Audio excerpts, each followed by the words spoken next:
Over this season of Love Island, I have reacted to so many moments that taught us about love, trauma, accountability, and so much more. And in this special video, I have pulled all 15 reaction videos together with new reflections, moments that truly surprised me looking back, and I'll share with you which video I almost didn't make and why, and the one video that challenged me the most, what I've learned from all of you, and which was the most fun to create, and what I might do a bit differently in some of my videos. Hi, I'm Dr. Pam, therapist and relationship counselor, and as I reflect on the very first episode, my goal was to offer dating and relationship guidance as the season unfolded. I actually had planned to do one episode at a time. I had never watched Love Island, and I really had no idea what I was about to experience and what a journey it has been. I have enjoyed being able to dive deeper into personal growth and relational growth and bring all of that to you. And what strikes me now, rewatching the first episode, my episode, is how much of the entire season was already visible in that opening hour. I was surprised to see how clearly the whole season's storylines were already unfolding in the very first episode. Olandria's wish for a cowboy taught us the importance of looking for relational qualities, not just individual qualities. And I was also surprised and completely forgot that in this video, Huda told Jeremiah that she didn't want an F-boy, and yet later she concluded that Jeremiah love-bombed her and distanced himself after they had sex. The very thing that she feared is what she ended up accusing Jeremiah of. Although, as I have suggested, I don't believe that Jeremiah love-bombed Huda, and due to his intensity of falling in love so fast, I don't believe that he was in it only for sexual intimacy. And we watched Jeremiah's quiet search for confidence on Love Island. Looking at Jeremiah here and then at the reunion, we witnessed his growth. Over his journey, he learned to be more confident and to advocate for himself, especially in his interaction with Ace at the reunion. Each of these early impressions became the storyline of their journeys. And it reminds me that in relationships, the beginning often offers quiet hints of what's to come if we are paying attention. Have you ever rushed into connection that felt so exciting, only to realize later it wasn't what you thought it was? On Love Island, connections move fast. Lucky I got blessed that we were just literally like instant, like fireworks. So it's like, it's mutual, so I'm like, I'm geeked. Like, I feel like I won the lottery. Honestly, it seems like it's too good to be true. My own personal cowboy, I love countrymen, so we are a perfect match. We were made for each other. And they can feel like love, but are they? Sometimes what pulls us in isn't love at all. And as a therapist, I will show you how we confuse intensity for closeness and the quiet patterns that can sabotage your love life without you even realizing it. Hi, I'm Dr. Pam, therapist and relationship counselor, and I am passionate about helping people grow and create deeper, more meaningful connections. And while this show is highly edited, I am reacting to the interactions that we see on screen. What matters most to me is helping you reflect on what healthy connection actually looks like so you can create more deeper, meaningful relationships in your own life. There is a lot of noise online about what's toxic or wrong in relationships, and I am here to offer something different. Thoughtful, compassionate insights to help you understand yourself and others more deeply. And if that resonates with you, subscribing is the best way to stay connected. Okay, let's just dive right in. Looking for like in a guy, yeah. I'm the really only Southern belle, so I'm just like, I love a countryman, I love a cowboy, I love this, I love that. And boom, you walk in with the cowboy hat. I'm just like, Look at God. So when you walked in, I'm like, oh my God, God this is literally. God heard you, Beth. He asked a great question. What are you looking for in a guy? And while she gave a surface level response, and I get it, this is the first time they're talking, but saying that she's looking for a cowboy, she missed an opportunity to go deeper. For example, Is she looking for someone dependable, emotionally steady, hardworking, family-oriented? The more she can articulate the deeper qualities she's drawn to, the better chance she has of connecting with someone who genuinely aligns with what she values in a person. But let me say this, we often focus on what we want in a person, but what really matters is what to look for relationally, meaning how a person engages in a relationship. That's what most people overlook, and yet it is the key to a lasting connection. So throughout my Therapist Reacts videos, I will guide you on what it really means to look for relational qualities so you can move forward in relationships feeling more secure, grounded, and clear. It seems like it's too good to be true. My own personal cowboy, I love countrymen, so we are a perfect match. We're made for each other, but we'll see. It's just day one. I am not trying to be delusional, but I am liking what I'm seeing so far. When you're having a very first conversation with someone and you're already thinking perfect match, that's a red flag. Even if you tell yourself you're not being delusional, the fact that that thought is there so early on is worth pausing to reflect on. It's important to stay present and grounded in reality, not in fantasy. If you find that you have that thought in your head, delete it immediately. Connection is built over time. That's how you can trust that your relationship is built in reality. Been trying the city boy thing. Me and city boys just don't seem to mesh well at all. Yeah. I like a man, a grown-ass man, the one that likes to handle business all the way around the clock. Not just financially, I like a provider and all that stuff, but the money can come, but the free shit, that resonates with me way more than a bill getting paid by a man. So she is saying, I like someone who consistently shows up and takes care of things, not just financially, but emotionally in everyday life. She appreciates a provider, but it's the little thoughtful things, the free stuff, that means the most to her. And that is a good start because she knows what is important to her. And this is a great reminder that what sustains a relationship isn't grand gestures. It's consistency. And that's what I mean by relational. Is your partner tuned into you, thinking about what matters to you? That kind of awareness is at the heart of a strong, lasting connection. Open door for ladies. Yeah. They the first ones in the elevator. Yeah, You know? exactly. Yeah. Even when it comes to like walking down the sidewalk. What side are you supposed to walk on? Side close to the street. That's all. Come on now. City men don't get it. They don't understand it. He immediately understands what she's communicating, which is a good sign. She clearly has some firm deal breakers and seems confident in what she wants. That kind of clarity is helpful early on. But here's the thing. Deal breakers are just the beginning. But I'll be curious to see where this goes because while it's important to know your non-negotiables, you have to go deeper. And I say this all the time. Real compatibility shows up in how you handle conflict. That's relational. How self-aware you are, how willing you are to grow. And that, by the way, how a person shows up in conflict is the strong indication of emotional maturity. Those are the things that build a lasting relationship. Okay, so question.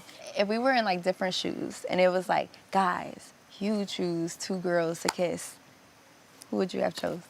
Brave question. I love this. I don't know why she is asking, but what I would be looking for is honesty and authenticity. Let's see where he goes.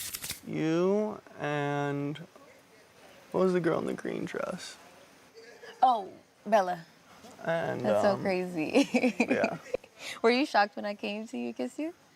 Honestly, like half and half. I noticed we were playing some eye tag. Oh, okay. Okay, this moment feels genuine to me, especially because he mentioned they were playing smiley tag, which adds a playful, authentic touch. That said, I'd encourage him to take it a step further and ask her why she asked that question. That opens the door to a more meaningful conversation. Curiosity is a green flag. It creates space for real connection. Yeah. Tell me about you. You have family, sisters, brothers? 6 siblings. Yeah, I'm a big family. That's good, though. I'm huge on family. Like, Yeah. family is so important to me. My brothers mean everything to me. I want a big family. She does a great job diving right in by asking him about family, and she makes it clear that family is her top priority. It is a thoughtful, non-threatening question to ask during a first conversation, but also a meaningful one. It gives her a chance to learn something important about him, and it sets the stage for a deeper connection if they continue getting to know each other, because that should always be the goal, deeper connection. Ace is definitely my type. I think he's a cool guy. He makes me laugh. And he has like true values. You know, he says things that like a man would say. And so I resonate with that a lot. So, big tip here, don't rush to draw conclusions about someone early on. She says that he has true values, but you can't know that yet. Words are easy. Values are revealed in consistent actions over time, especially during challenging moments together. If you're dating, remember, time is your best truth teller. Stay curious, not convinced. My comment on this next clip may actually surprise you. More of a personality-based person, so sitting there with Ulissa got a chance for me to get to know her, you know, on the inside. She's very family-oriented, very outspoken, and even though I'm not feeling that, you know, right away spark, you know, hey, shit, I could leave out of here with Ulissa. You never know. You really never know. So Ace says he's not feeling an immediate spark, but I encourage people to stay open when they feel this way, just like he is, and give it a little bit more time. Here's why. That instant spark we often chase can sometimes be misleading. For example, if you grew up in a difficult or dysfunctional environment, you might be drawn to what feels familiar even if it isn't healthy. So when something doesn't set off that intense reaction right away, it might actually be a good thing. A slower connection could be the beginning of a healthier relationship, one that feels unfamiliar simply because it's safe. Sometimes what doesn't feel intense at first is actually what's right. Okay, so let's move on to Nick and Bella and unpack transparency in a relationship. How do you feel about sharing a bed? Oh man, a little nervy. Nervy? You ever slept with a guy like I mean, first no. day? I'm definitely not the type to be in the clubs and to like go home with a man.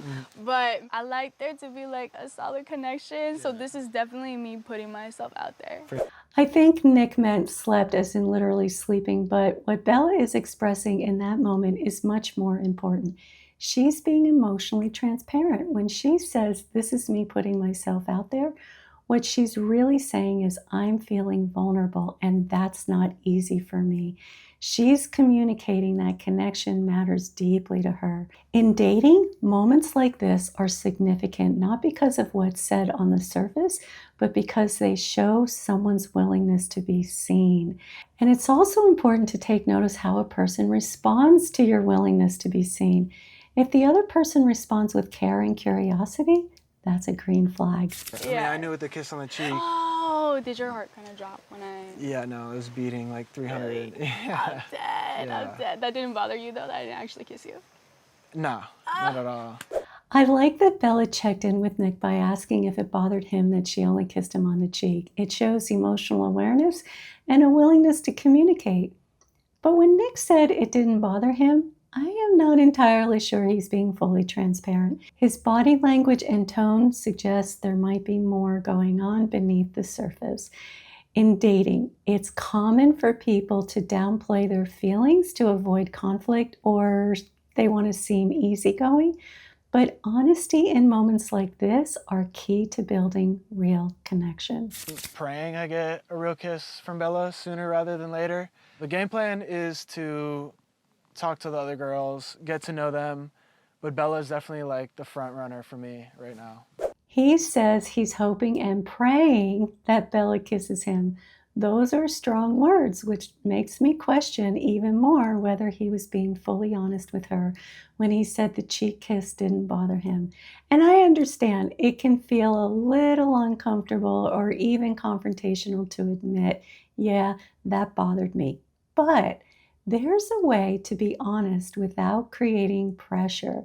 He could have said something like, "I respect where you're at, and I'm really looking forward to when you feel ready for that kiss."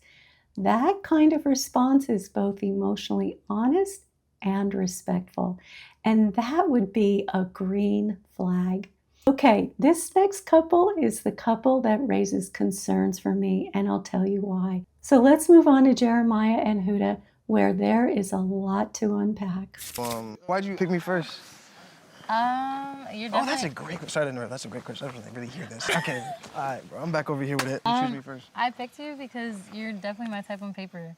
Like, to the T.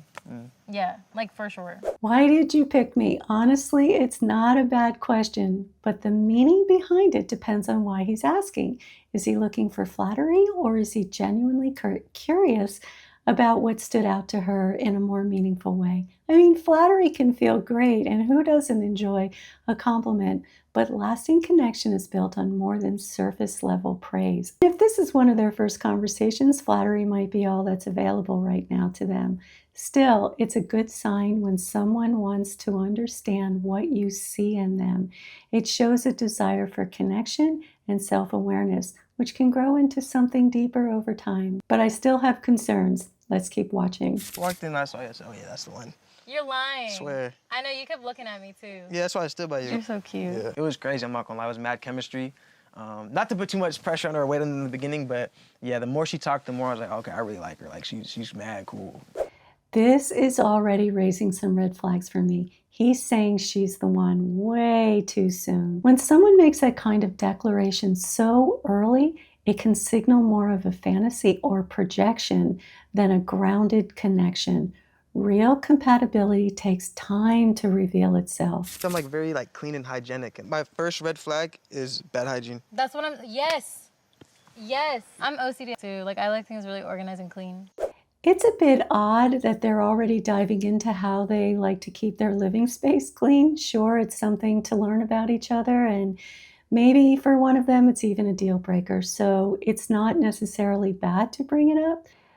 But it still feels like they're moving really fast, talking about how they live in their space or how they enjoy being OCD before they've even really gotten to know each other. That's fast. Slow is where clarity lives. Like how much we had in common and stuff, it just made me like him so much more.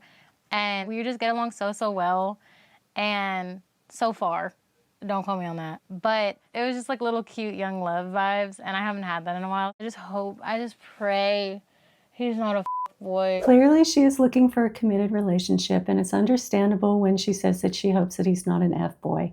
But what would be helpful for her is, rather than hoping, have some real genuine questions in your back pocket for when they are ready to have a conversation where they dive deeper.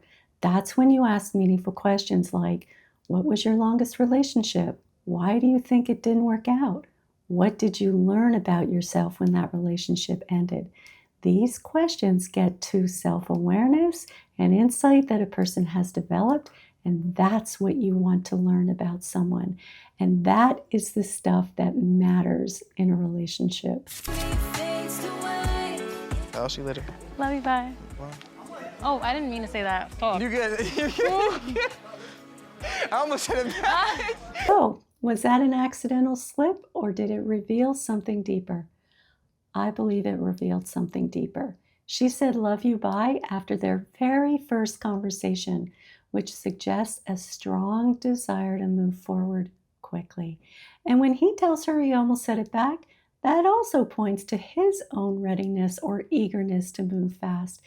It's hard to say exactly why at this point they are so eager to move fast. It could stem from attachment challenges, a longing for emotional closeness, or a simple, strong desire to start a new chapter in life. We don't know yet, but my guess is that with time, the reasons behind it will become more clear. You're so smitten. I'm literally stoked for you. No, he's so sweet. I just don't want it to be like, I don't know, like, you know when some guys, when they move really fast, it's a red flag? Yeah. I'm just making sure I'm being cautious. It's interesting that she calls it a red flag when men move too fast, yet doesn't seem to notice she's doing the very same thing. That kind of disconnect does happen. We tend to spot patterns in others more easily than we see in ourselves. But this is when self-awareness becomes a kind of superpower for you. It gives you the ability to pause, reflect, and ask, why am I moving so quickly? What am I hoping this connection will fix or fill? Without that pause, we risk making choices that feel good in the moment, but leave us hurt in the long run. Amaya and Huda. It's worth asking, why is she rushing as well? When someone moves quickly in a relationship, it's rarely just about the other person. It's often about what connection represents. For many people, especially those with anxious or unresolved attachment wounds, speed can feel like certainty. It quiets the fear of being alone, the ache of the past rejections you've experienced, or the longing to finally feel chosen. Fast attachment can feel like fate, but it is often a strategy, one we don't even know we're using to avoid sitting in the discomfort of uncertainty or anxiety. Slowing down can feel risky if love has always felt like something you have to grab quickly before it disappears. How you feel about us since yesterday? I'm good. I want to just make sure that you're being honest about how you are as a person. Huda says she wants to make sure he is who he says he is by watching his actions, which is important. But what you are really looking for is that words and actions align consistently over time. Her concern about him possibly being an F-boy or not being genuine makes me wonder what she's been through in the past to feel the need to be on guard like that. If I were Jeremiah, I might ask her, what makes you worry about that? That kind of question opens the door to a deeper conversation. It gives her the space to share past experiences and gives him the chance to understand what has shaped her. It's also a way to learn about her level of self-awareness and what kind of personal growth she has done in response to past pain, both of which are powerful insights when getting to know someone. I can't wait for us to get to know each other more. I can have deeper conversations with you. Thanks. I have so much depth to my story. I can tell. A lot. I can definitely tell. So there it is. She acknowledges that she wants to go deeper and that she has quite a story. That's important. But you can also see that they're moving quickly, and slowing things down doesn't just mean hitting pause. It means making space for real conversations, getting to know each other beyond the surface, and resisting the urge to assume that you're meant for each other just because you share a few things in common. As humans, we naturally crave connection, and once we feel it, we tend to protect it. That's why discovering differences or things you don't like about each other can feel threatening. But those differences will show up. That's a normal part of any relationship. Love is not built on similarities. It's built on how you handle the differences. Listen, if anything, I'm more mature than you. Chill. That's crazy. Relax. I'm gonna always be a kid. One thing about me, I'm gonna Do you get a live by laugh. yourself or with roommates? I'm gonna have one roommate in August.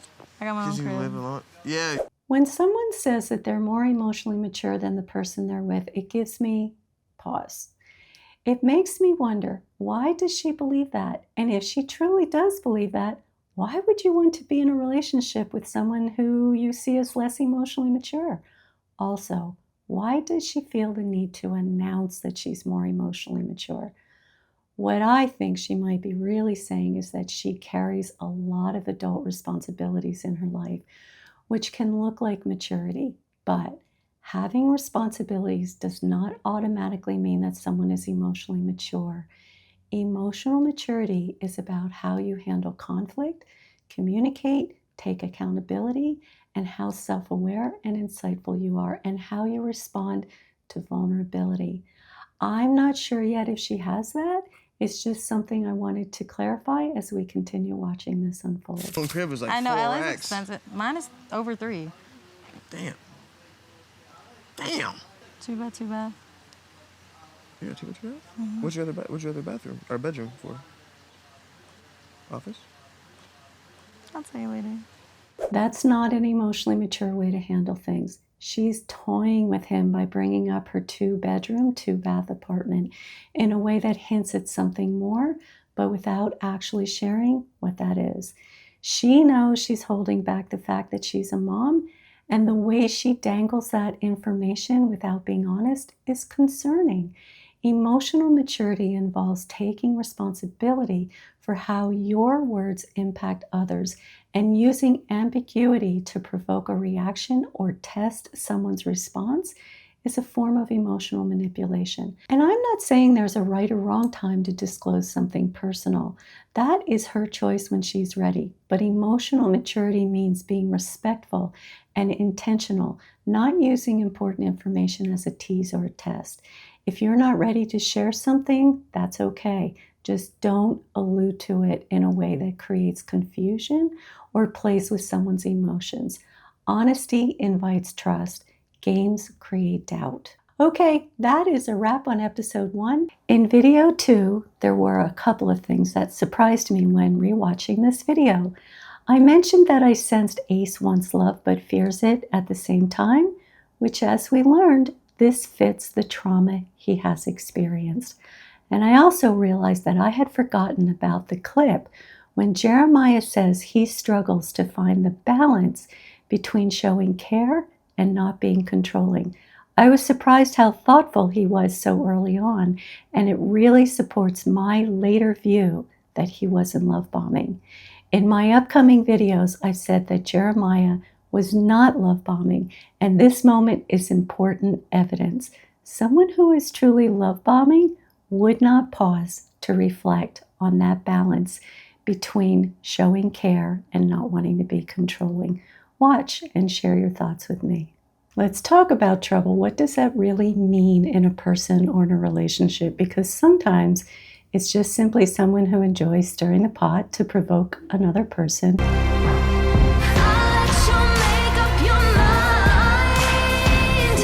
Does Ace like to stir the pot just to create drama? I wanted to kiss Huda. She caught my attention day 1. Do you believe him that Huda caught his attention the very first day? And trouble can also mean more than one thing. It can also mean a red flag. Where'd you go? Oh, I didn't get up. You didn't get up? No. In this video, I'll unpack what kind of trouble might be showing up on Love Island and what it could mean for the connections forming on Love Island. And if you want to understand the emotional undercurrents that shape connection and rejection during the recoupling ceremony, stay with me, because I will show you how people react differently to vulnerability and rejection. And I'm going to also take you inside that tense moment between Olandria and Huda. Y'all deserve some real men. Girl, you don't have to play that. Okay, let's dive in. Are you saying one of ours got up? Yes. I mean, she said she didn't, but...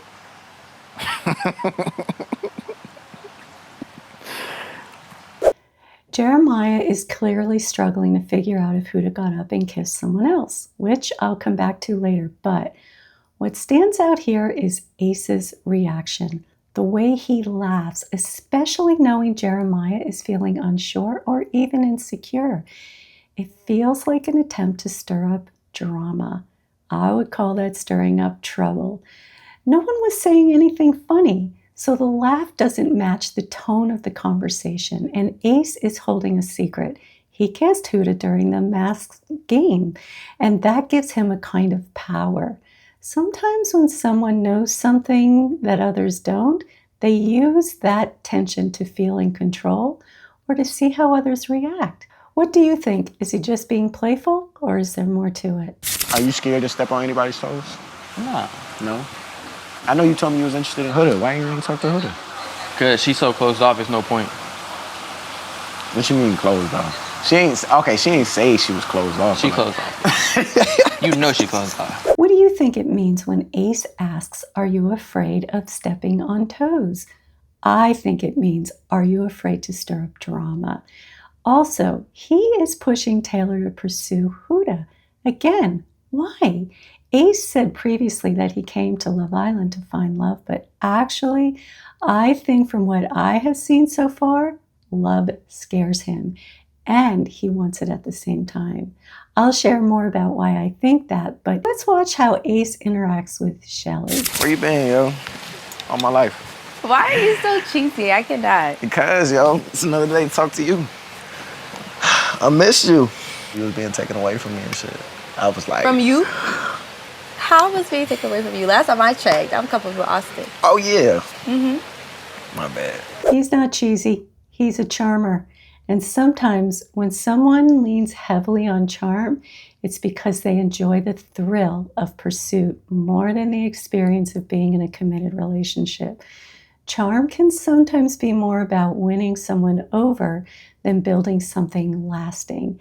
And charm also masks vulnerability, so I will be interested to see if Ace shows up in a vulnerable way throughout the show. I'm You a hot not doing commodity around here. Me? Yeah. What? I know. I want to have more conversations with you. Okay. Look, how I look at it is I definitely do want to pursue you, you know what I mean? And I'm here to step on everybody's toes. I don't care. I get the sense that he likes that she's a hot commodity because it makes her more of a challenge, and that excites him. He even admits that he's going to pursue her, which, like I mentioned earlier, seems more about the thrill of the chase. And when he says again that he's here to step on everyone's toes and that he doesn't care, it feels more like a game rather than genuinely looking for love, like he said he was looking for in Love Island. This is a pattern I see often. Two people are drawn together by excitement, but when things slow down, that's when the real relationship begins. And if you're drawn only to the excitement and the chase, being in a real relationship becomes extremely challenging. But Shelley also said something that caught my attention. Did you catch it? Let's watch. Give you space. You're like, hold up. Like, okay, I like that. And I'm looking for someone to, like, you know, come and get me. Like, I'm not looking to chase behind anyone. You know, I want to be pursued. You're a goddess. So You need offerings. Exactly. Come to me. And you understand that. So Ace likes to pursue and Shelley likes to be pursued. Sounds like a match made in heaven, right? Well, not exactly. The real question is, what happens when the pursuit ends? When she lets him catch her, then what? If the excitement was all in the chase, the connection might not hold. Lasting relationships are not built on pursuit alone. They're built on what comes after. Right now, both of them are getting something out of this dynamic. It feels exciting, but long-term relationships rarely thrive on that kind of excitement. The deeper growth work here might be to ask, why do I feel more comfortable pursuing? Or why do I feel more comfortable being pursued? Okay, let's break down some moments between Huda and Jeremiah. Did you catch also that the women on the island expressed concerns to Huda? I'll show you and we'll talk about it. Where'd you go? Oh, I didn't get up. You didn't get up? No. Thank you, sir. I went to the bathroom. I wasn't lying. That didn't feel like a curious question. It came across as a confrontational question. And you could see that Huda seemed to take it more as an accusation than a genuine question. That's concerning because it hints at control. Even though they're just starting their relationship, he is already clinging tightly to her. Well, the truth is that they are both holding on tightly to each other. And like I mentioned in my last video, when a connection moves this fast, it is usually a recipe for disaster. It's the kind of relationship where people end up hating each other because the hope and the fantasy that they believed in did not come true, even though they were not aware that they were coming from a place of fantasy to begin with. Fast connection can feel romantic, but it often bypasses the slow, steady work of real intimacy. And that can set couples up for heartbreak. In this next clip, keep in mind that I showed you how Ace got in Jeremiah's head, because here we see how that affected him. I don't know what to believe. I don't want to be paranoid or overprotective and all that, but it'd be very surprising and disappointing if she did lie. If I got played, I got played. I guess I'll be the fool, but I don't know. I think my gut says she didn't, but my brain says maybe. Now he's questioning whether she lied to him. And here's the thing. Trust is important to build at the beginning of a relationship. And maybe he's been hurt before or his trust was betrayed, which can make it harder to trust again. But if that's the case, it's even more important to slow down. Don't cling too tightly. Let trust develop gradually. It's okay to let people earn your trust. In fact, that's healthy. But you also have to be open to giving trust if you've been hurt before. It's kind of a balancing act. What concerns me here is how quickly he's clinging. It's intense, and when it moves this fast, it can start to feel controlling. Okay, so moving on, Huda asked Jeremiah how he felt about Ace kissing her. And she also told him that if someone new came to the island who was her type, she would be honest with him about it. And this is how he responded. I appreciate you being transparent too. No, because it's a hard balance as a guy, because you don't want to be like overprotective and controlling, but you also want to show you care and like that. I really fuck with you, so like, come here. So it's a hard balance. So just let me know if I'm ever doing too much. Okay, you're not. I like it. That's interesting. He says he finds it challenging to balance showing care without being controlling. And she responds by saying she likes it, but it's unclear what exactly she likes. This would have been the perfect moment for a deeper conversation. She could have asked, what makes that balance hard for you? And he could have asked her, what is it that you like about it? These kinds of moments are often missed opportunities when dating. Instead of staying on the surface, asking thoughtful questions helps you truly get to know someone. Otherwise, assumptions are made early on, and it's often much later that we discover things that we actually don't like about a person.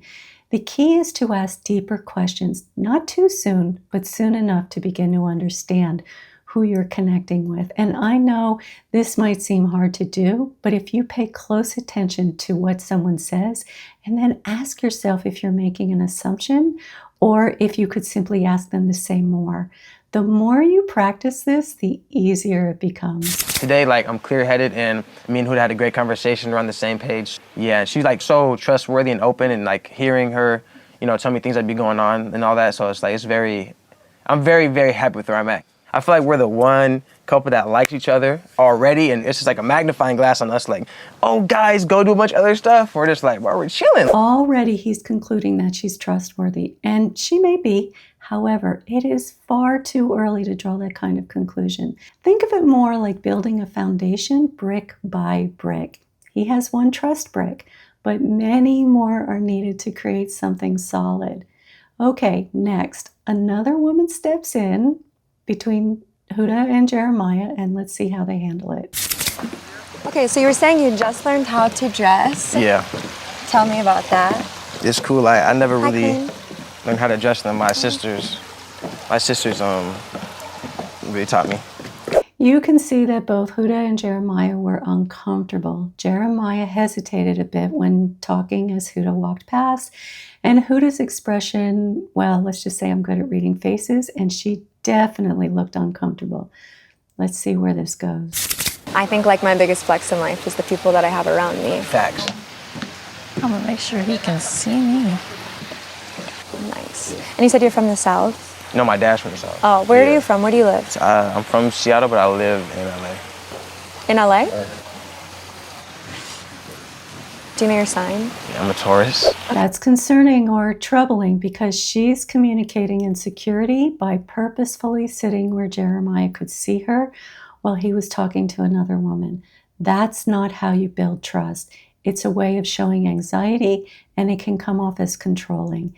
And you can see that Huda is making Jeremiah uncomfortable, which I actually think is the goal. She might be telling herself that she is staking her claim, but that is not how you build trust and security in yourself or a relationship. A better way would be to just let the conversation simply unfold and talk about it later. I mean, it's understandable that newly forming relationships can stir up anxiety, but how we respond to that anxiety matters.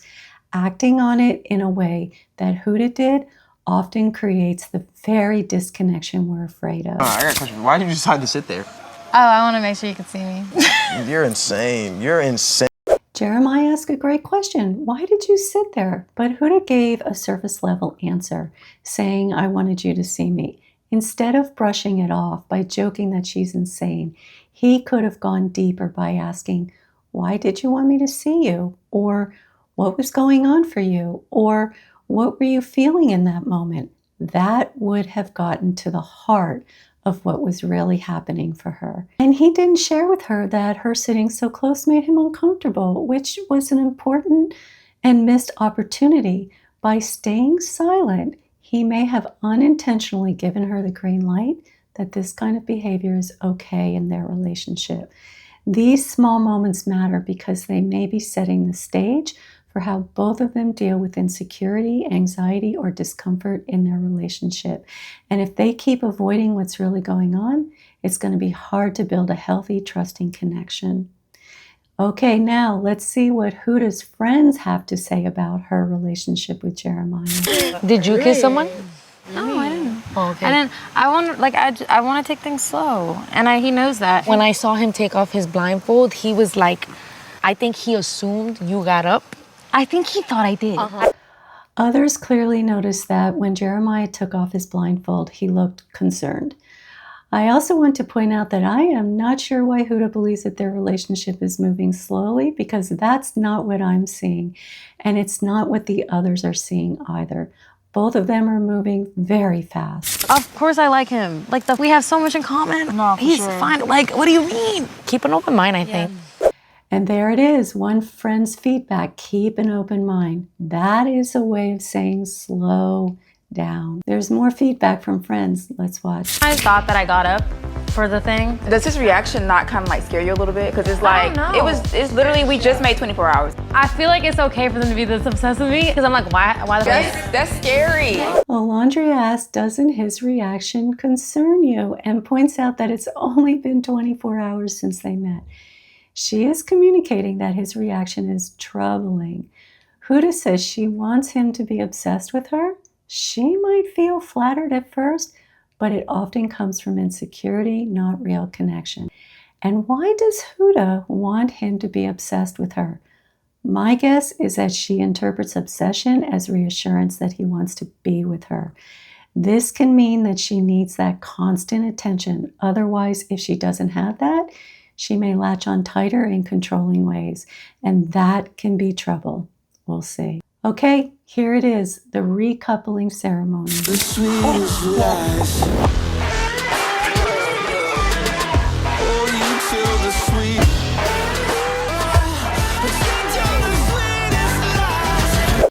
I feel for Bella because even though she communicated that she was brushing it off, it's clear that she was hurt, and understandably so. Even though they just met, rejection still stings, and it hurts even more when it happens publicly and in favor of another woman. Shelly and Austin, please make your decision now.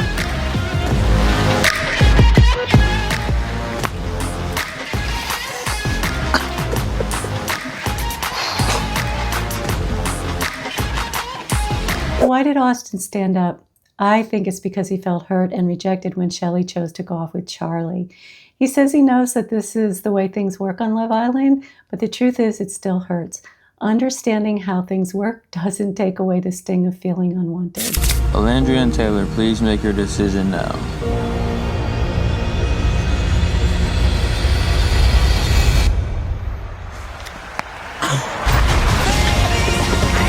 Olandria claps as an understandable attempt to save face because, again, it hurts to not only be rejected, but publicly rejected.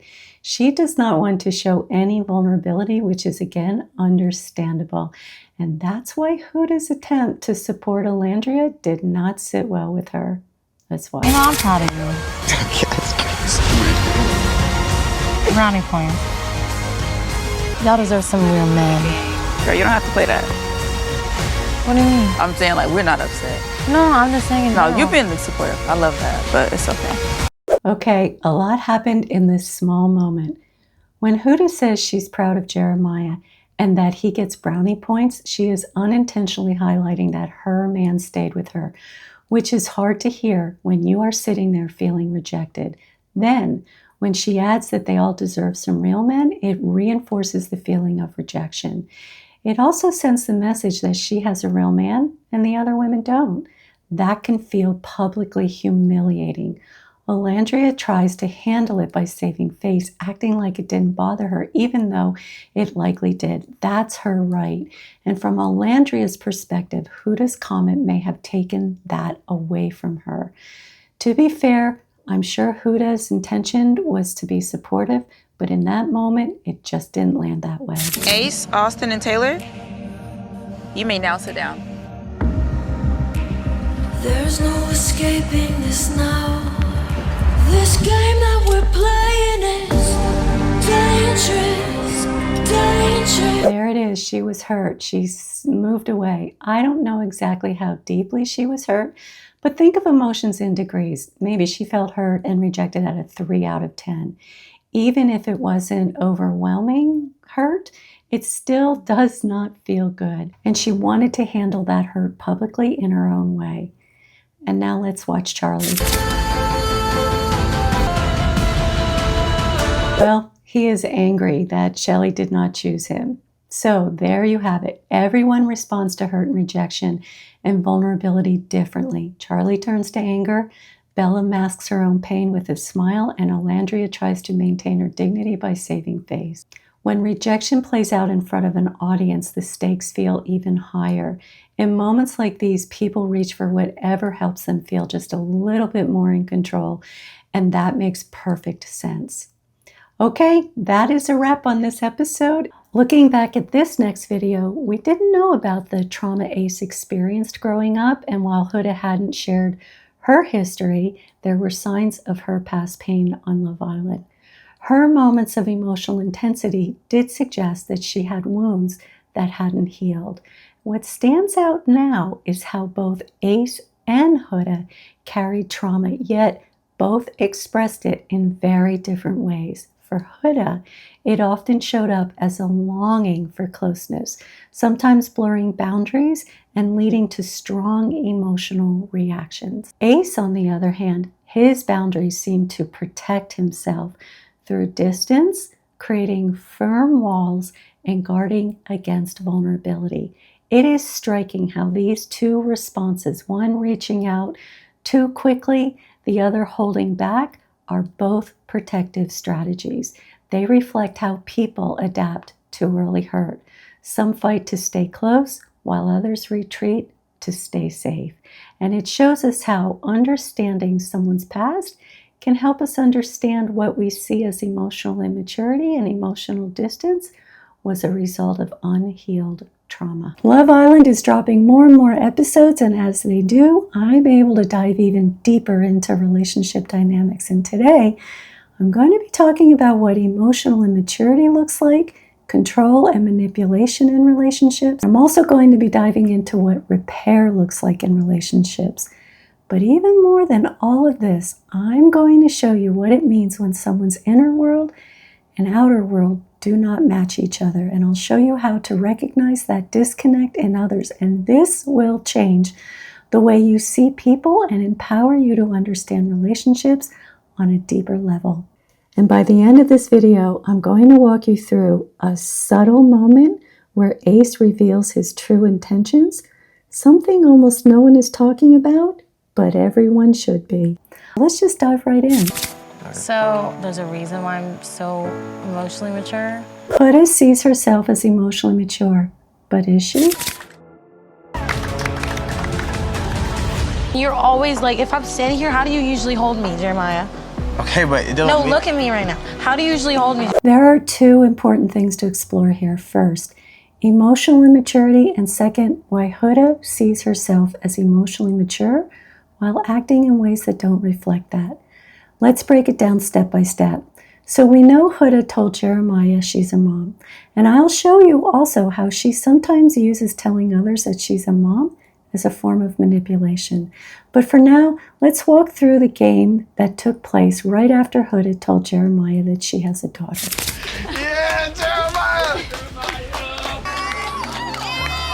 How we manage our emotions is what really defines emotional maturity. Huda is clearly struggling with insecurity. I talked about that in my last video when she sat in full view of Jeremiah while he was having a conversation with Sierra. And here we see it again. This is actually a great example of the disconnect between someone's inner world and outer world. Huda tells Jeremiah she's emotionally mature, and that's her inner world. What she believes or wants to believe about herself, but her outer world, the way she behaves, especially when she feels threatened, tells a very different story. When someone's words and actions don't match, it doesn't mean they're lying. It often means they haven't yet developed the self-awareness or emotional tools to live out what they believe about themselves. But this disconnect is important for you to be able to see in another person. We tend to believe what a person tells us. Huda sounded very convincing when she said she was emotionally mature, but we see otherwise. Fourth will be Jeremiah. It's okay. It's just a game. It's okay. Of course, Amaya picks Jeremiah to be her fourth base. Do you not see like what me and Jeremiah have? Like, I just think that was the dumbest shit she could have. Amaya is playing the game just like everyone else. Even Huda's friends try to remind her of that, but she can't see it. The only thing that she sees is a threat. When she says Amaya did a dumb thing by choosing Jeremiah, she's using childlike language, which also shows emotional immaturity. You know, when she says dumb. She doesn't pause to consider that Amaya is new to the island and simply following how the game works. Instead of handling the uncertainty that comes with the early stages of a relationship, Huda lashes out and turns against anyone that she sees as a threat to her connection or sense of self. Let's go, Jeremiah! There's a lot happening in this short moment. First, Ace is doing what he does so well, stirring the pot and trying to pull attention to himself. By cheering Jeremiah on to kiss Amaya, he's intentionally adding fuel to the fire. He's had issues with Huda and Jeremiah since day one and has repeatedly tried to shake up their relationship. Second, Jeremiah is clearly torn. He looks uncomfortable. He doesn't want to upset Huda, who's making it obvious that she's not okay with the situation. But at the same time, he doesn't want to be the guy who refuses to play and go along and look bad in front of everyone else. And then there's Huda, whose reaction pulls all the attention onto her. Instead of letting the game be lighthearted and fun, she shifts the energy with her emotional intensity. It becomes less about the game and more about her feelings, making it unfair for others who are just trying to enjoy the moment. And then the kiss.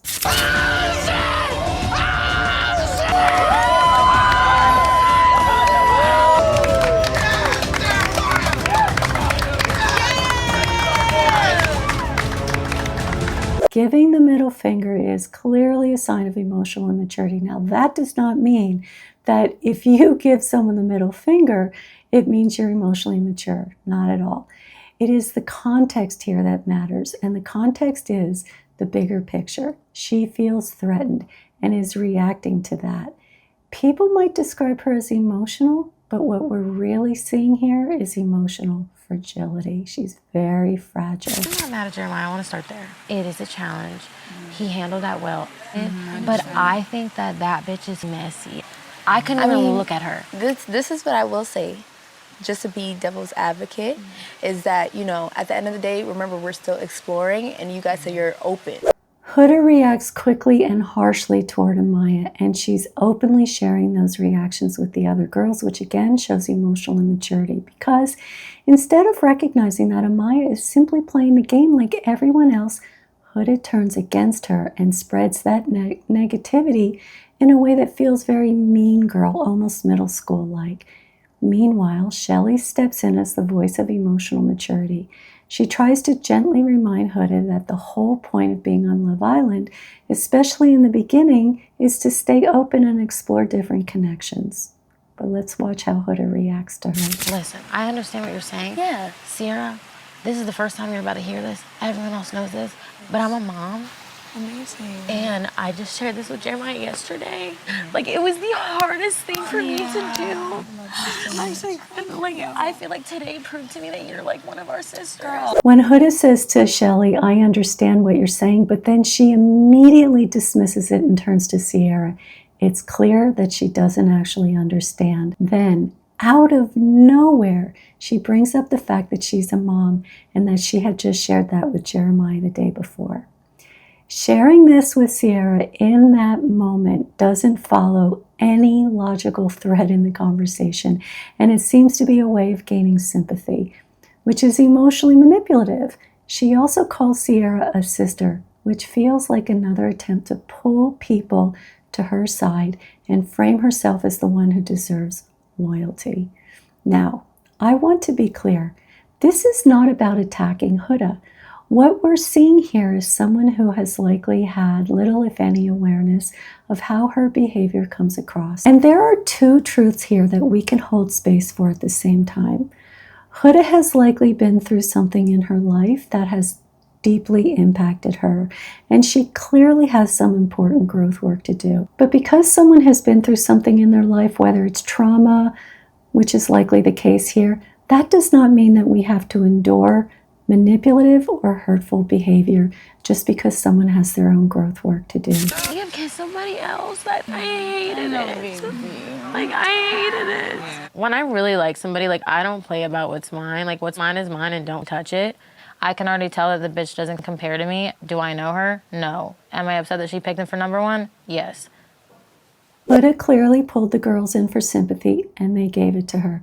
But that statement, what's mine is mine, and don't effing touch it, is deeply disturbing. Even in a committed relationship, that kind of thinking is controlling and possessive. You know, I can't help but think that if a man said what's mine is mine and don't effing touch it, it would be seen as a huge red flag, and rightfully so. The same standard should apply when a woman expresses that kind of mindset. No one should feel ownership over another person, ever. Huda also says that Amaya doesn't compare to her, but if she truly believed that, she would not feel threatened. That's the disconnect between her inner world, how she wants to see herself as confident and secure, and her outer world, her behavior, which shows anger, insecurity, and emotional intensity.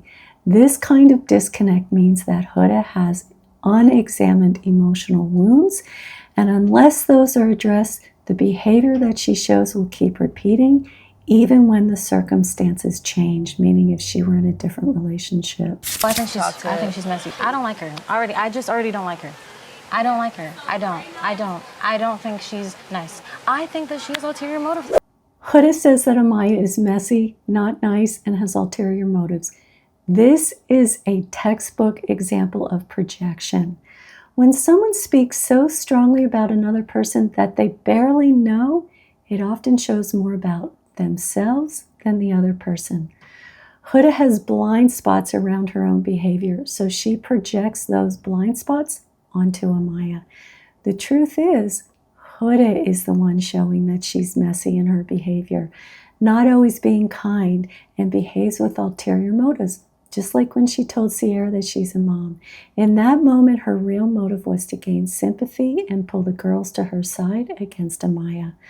One of the biggest challenges with emotional immature people is how they handle conflict.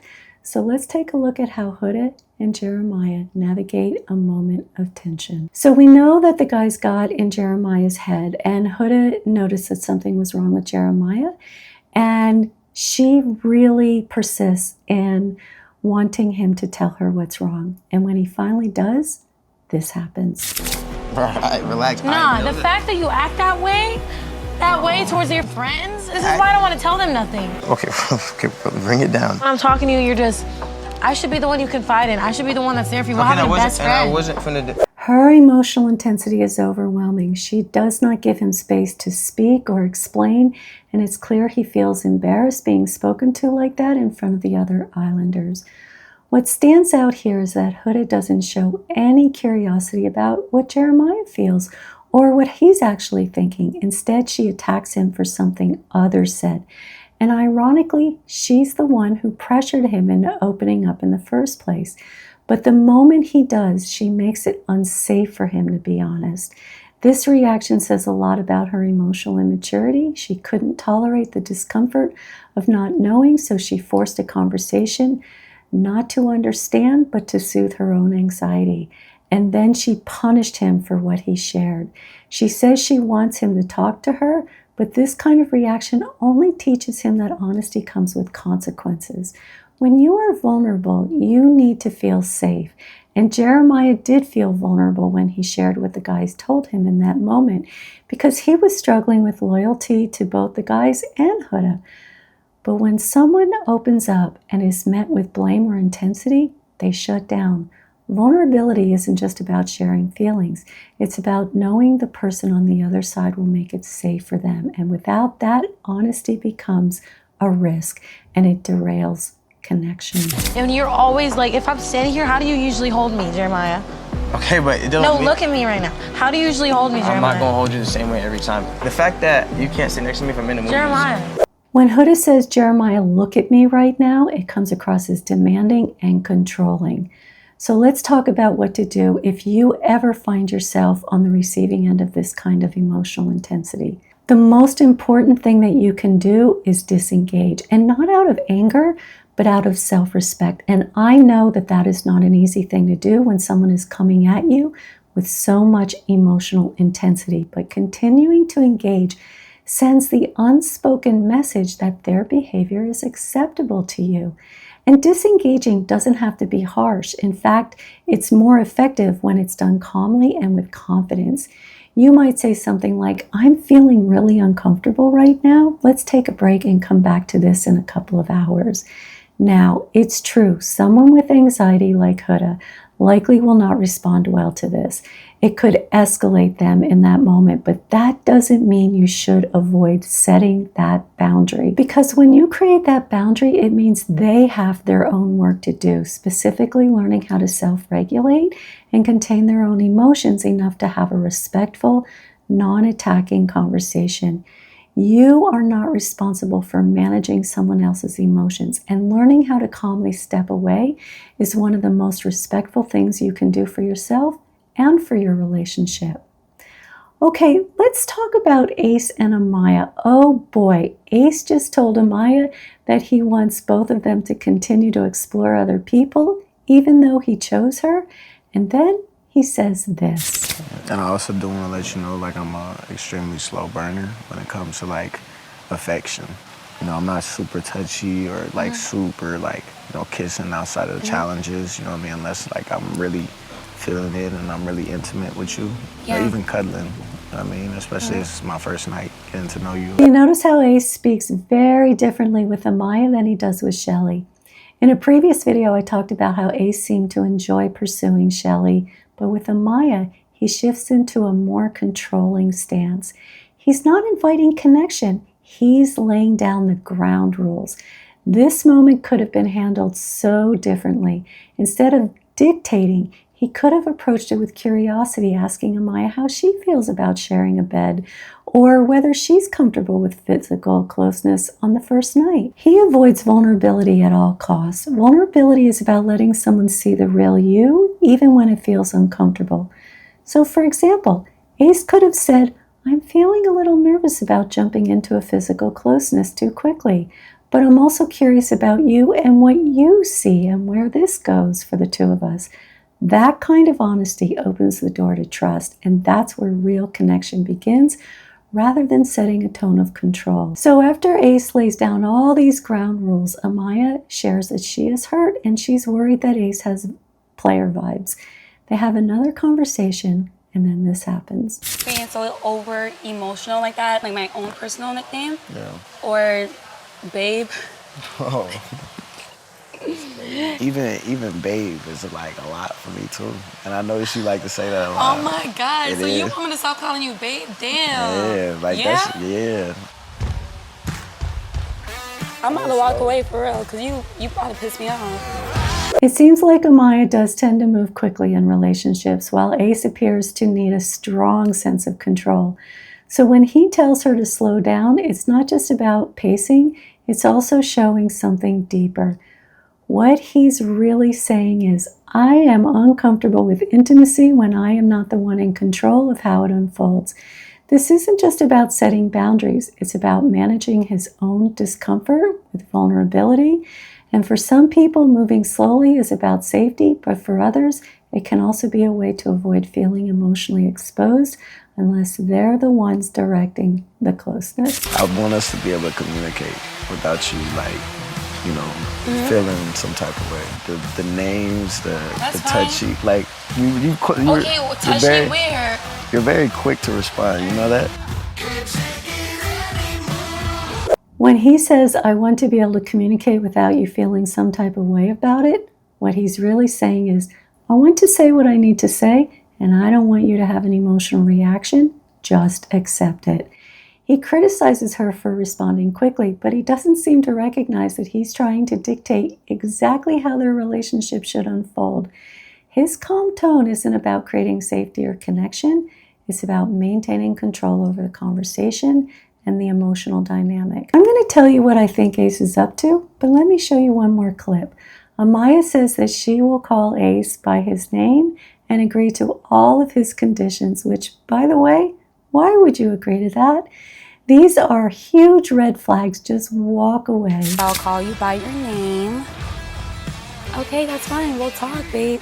Oh, sir. Ace, I don't know what is going on. She tries to be playful when she accidentally calls him babe, but he's clearly angry. Angry and not in control. And that's what really bothers him. When she says, I don't know what the F is going on here, here's what I think is actually going on.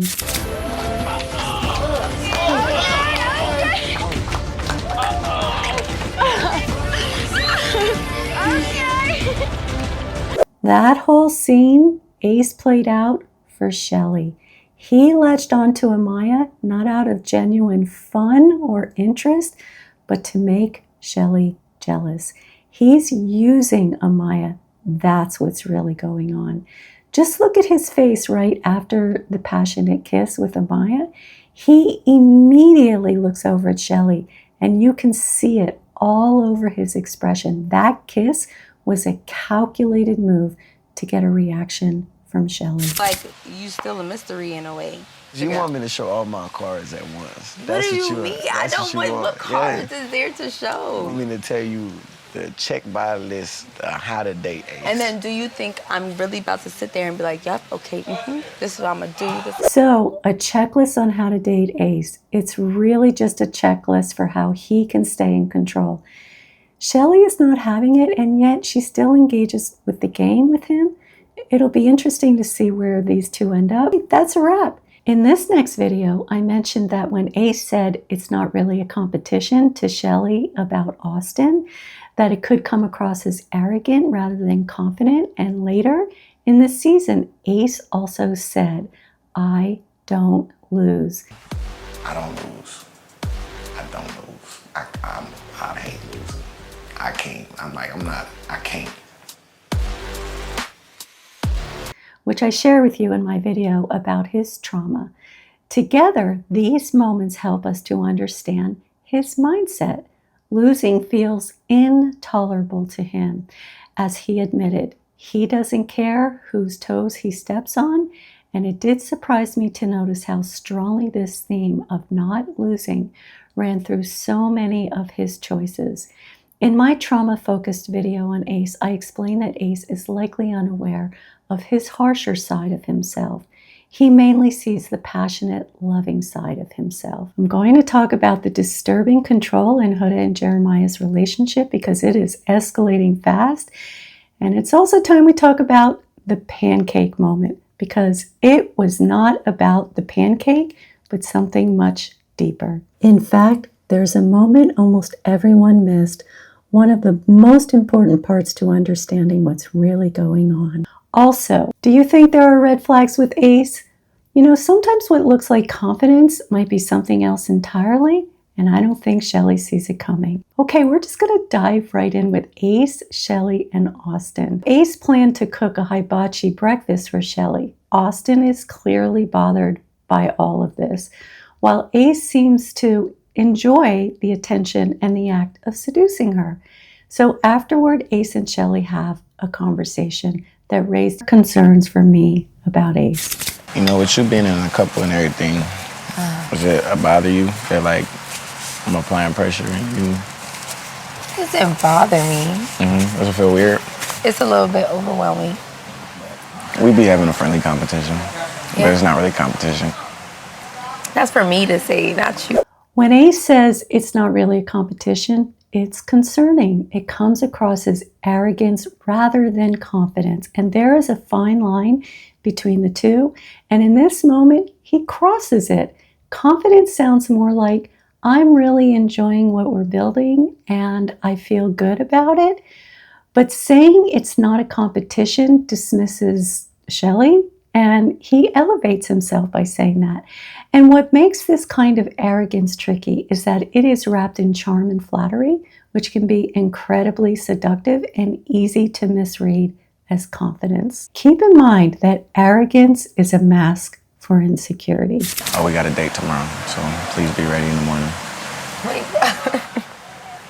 It requires you to get your ass up early and be ready. You the type to just be late everywhere, and I ain't with that at all. This is controlling behavior. So just because Ace said please when asking Shelley to be ready in the morning doesn't excuse the underlying tone of control. When he says you're the type to just be late everywhere and I don't F with that at all, that's not just a preference. That's an attempt to dominate how she shows up. What's concerning is that Shelley doesn't seem to see it. I think she is being seduced by his charm. She does speak her mind, for example, when she just said it's up to her to decide who she'll be with. That shows some inner strength. But at the same time, I think she's missing a major red flag.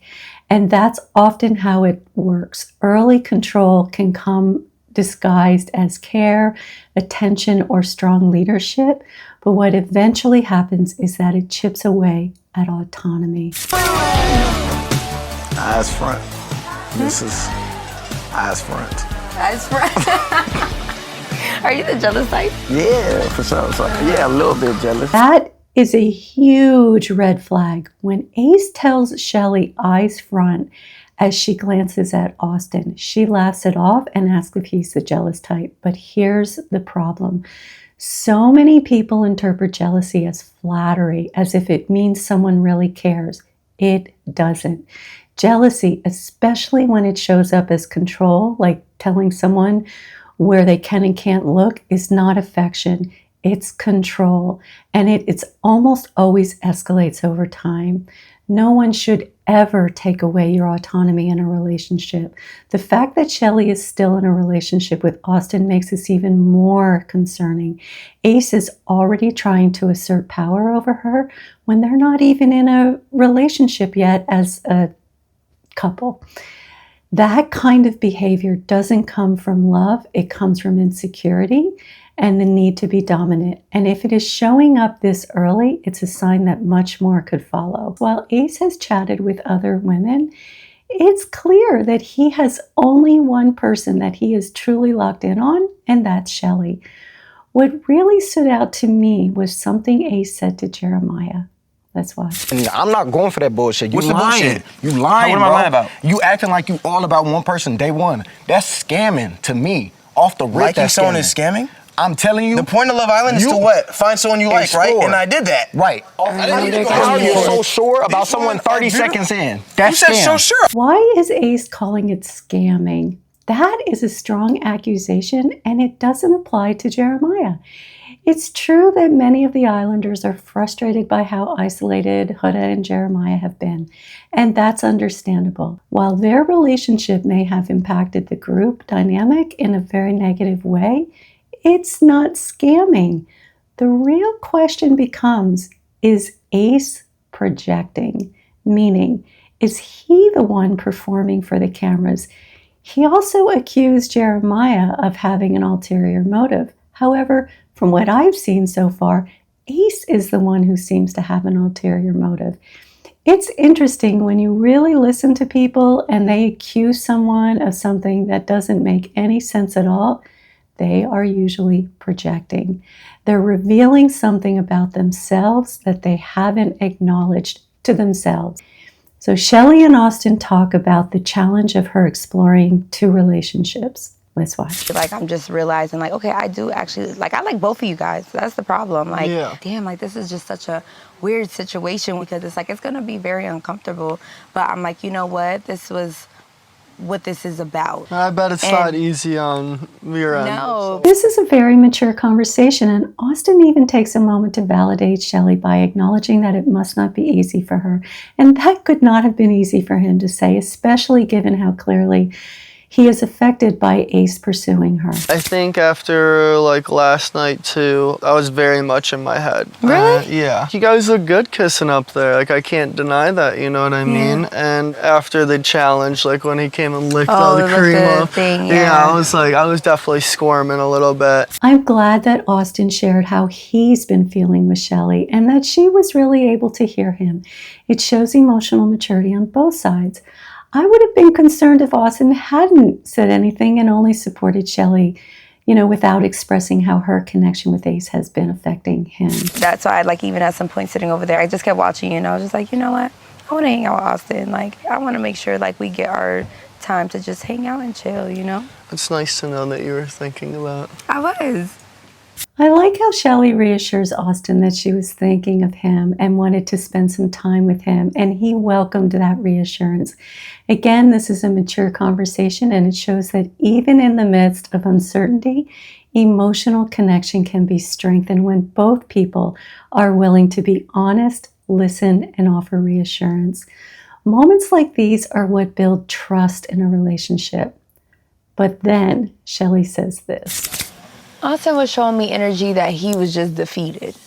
As much as I want to be there to like walk you through this and stuff, I also don't want to. One thing I can say I really love about Ace is that he's very confident in his position. And there it is. Shelley is interpreting Ace's arrogance as confidence.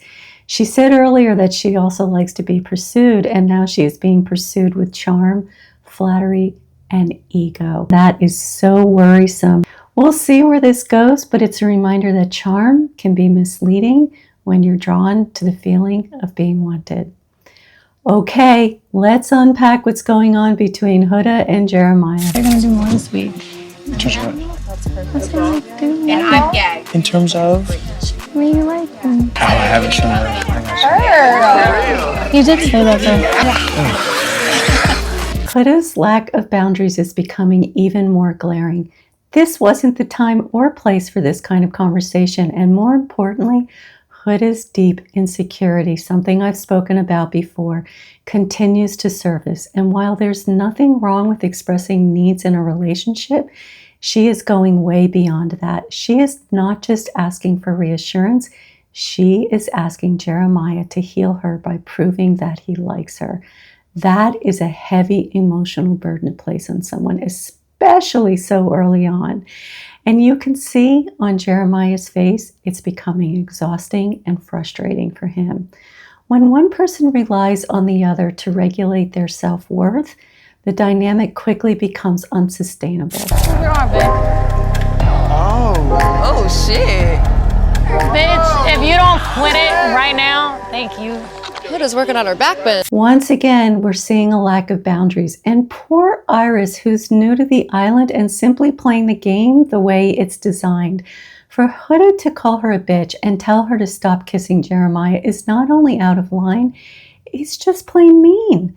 It's a reminder that insecurity can turn into entitlement, believing others should adjust their behavior to manage your emotional discomfort. Everyone is like for example, Ace is doing the little hibachi thing. Like, you know, people are like trying. Lee Taylor did that little dancey thing. I'm just like, can you do more? You did ass. Sorry, it's just been a lot. The stuff I've been having to process between us the last few days has been a lot. You know what I'm saying? You have a whole kid. It's something like Huda is comparing one small aspect of relationships that she sees in others with her relationship to Jeremiah. And in doing so, she's missing the bigger picture. She interprets certain gestures from others as romantic and then uses Jeremiah's lack of those specific actions to judge him negatively. But this comparison isn't coming from a grounded place. It's rooted in her own insecurity, and it becomes a subtle way to criticize him rather than understand him. The deeper question is, does Huda ever truly see what Jeremiah does offer? Or is she only evaluating him through the lens of insecurity and constant comparison?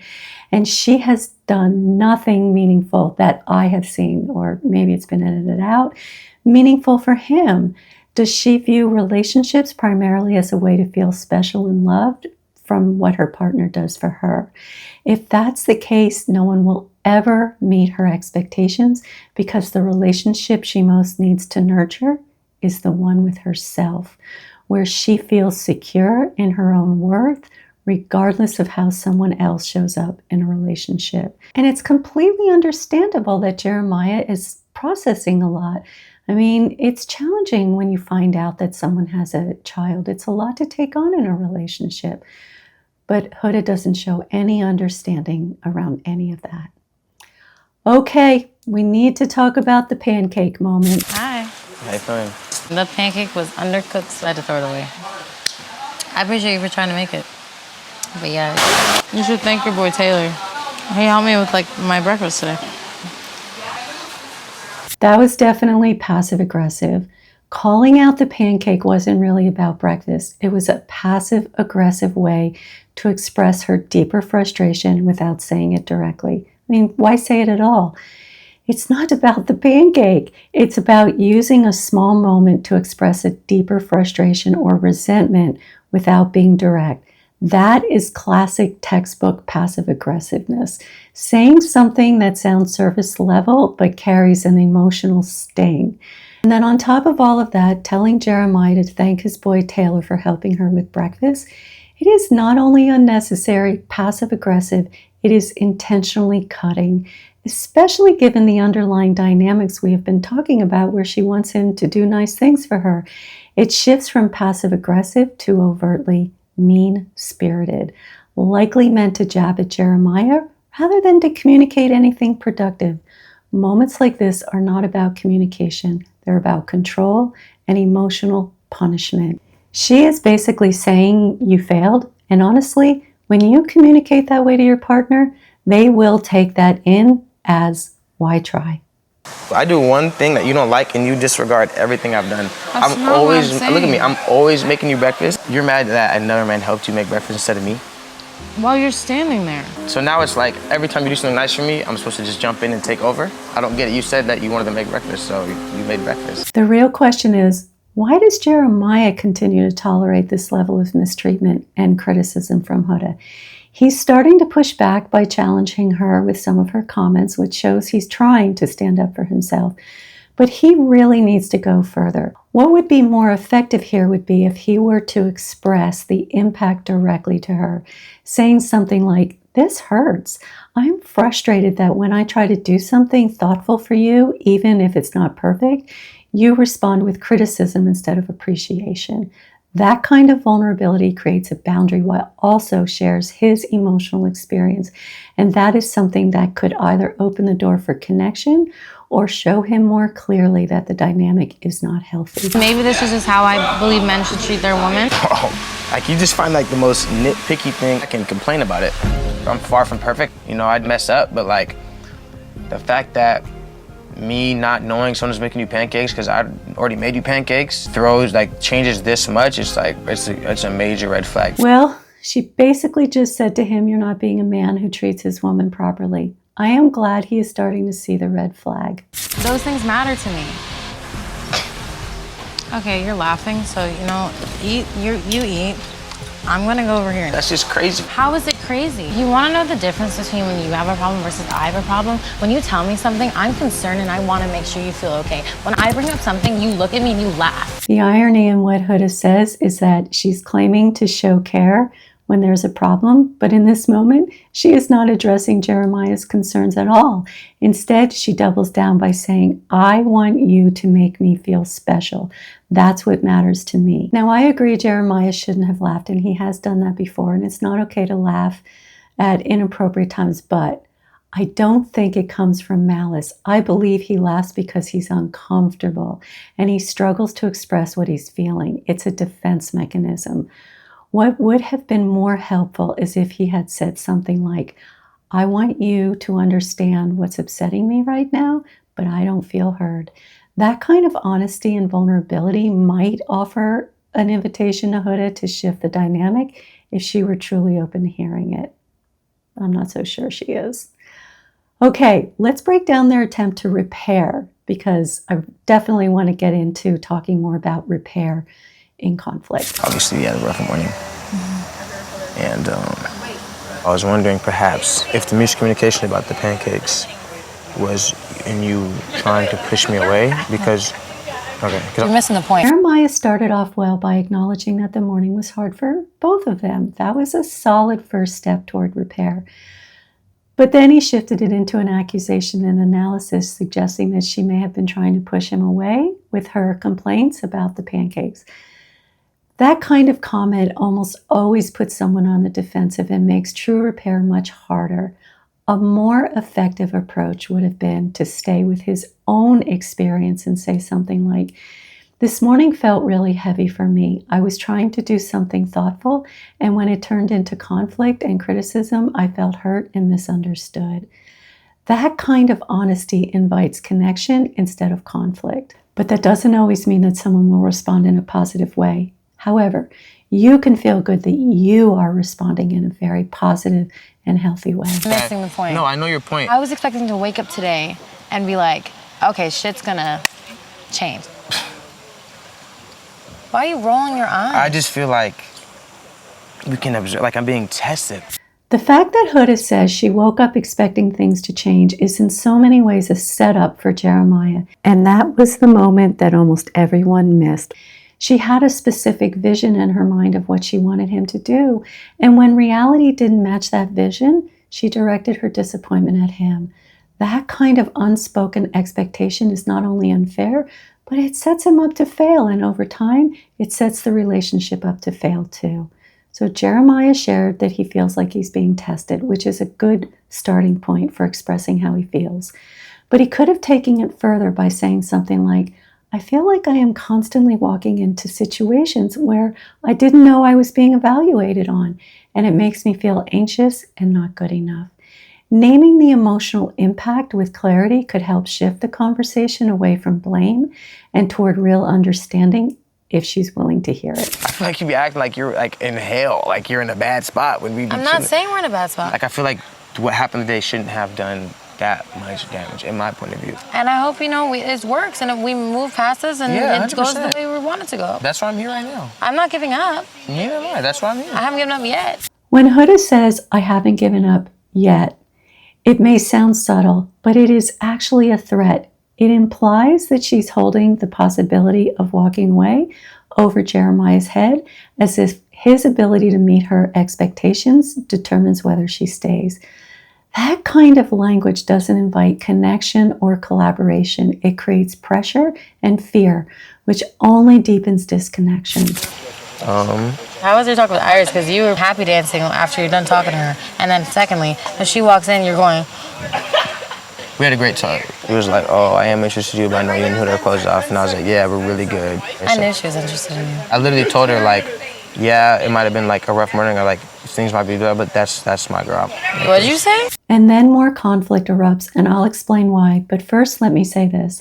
I did a video on Huda and Jeremiah where I talk about the dangers of moving too fast in a relationship and why that alone can be a red flag. And now we're seeing another one. When a relationship feels this hard, this early, it's often a sign of deeper issues. Struggles are normal in relationships, but when there's intense conflict this early on, it often means that there are deeper issues or unmet needs being placed on the relationship too soon.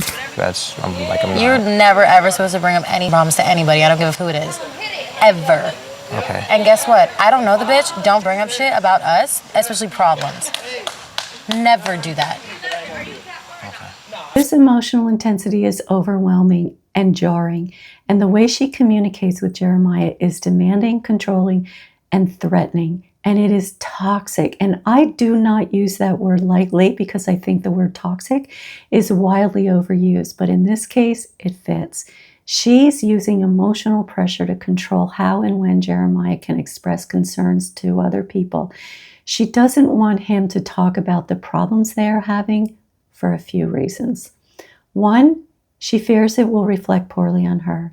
2, she worries that by opening up to others, he might emotionally connect with someone else. And 3, she believes that discussing problems threatens the survival of their relationship.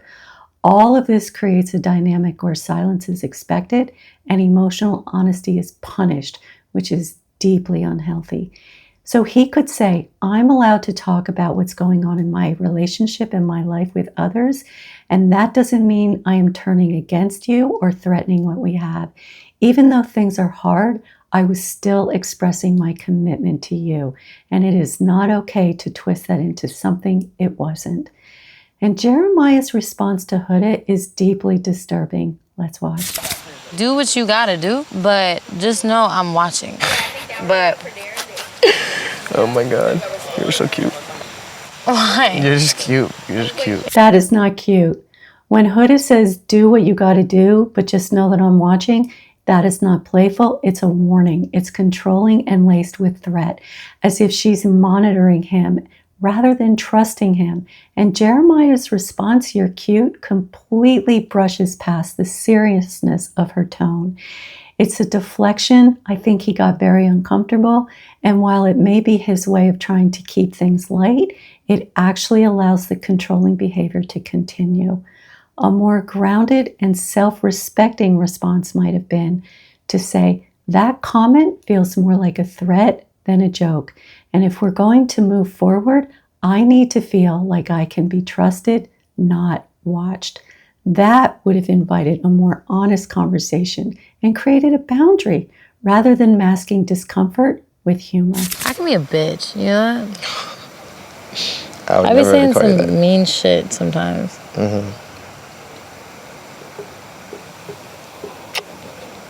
When Huda says, I can be a bitch and I can say mean things sometimes, it's troubling. Not because of the admission, but because it reflects a level of awareness without accountability. She acknowledges her hurtful behavior, but shows no intention of doing any growth work or change. Instead, she seems to be asking for acceptance of that kind of behavior as if it's just part of who she is. What's even more disturbing is that immediately after saying that, she kisses Jeremiah. It's like saying, I can be emotionally abusive, but love me anyway. This kind of pattern, owning hurtful behaviors, but then using affection to smooth it over, can create confusion and emotional instability in a relationship. It blurs the line between repair and manipulation. And what's most concerning is how quickly dysfunction can start to feel normal in a relationship. And the real concern isn't just the conflict, it's how quickly we start accepting what doesn't feel emotionally safe.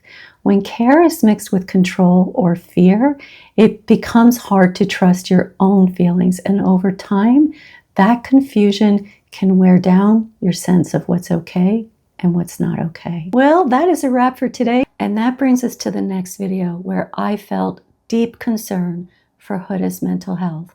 This is the moment when I saw her dissociate. Now that we've heard Huda share her history of significant trauma, it makes even more sense that we witnessed her response. With that context, her conclusion that Jeremiah didn't care wasn't really about Jeremiah at all. It's clear how her early trauma shaped her intense reaction once I rewatched it with more context from later hearing from Huda herself when she shared on Call Her Daddy all the trauma that she endured.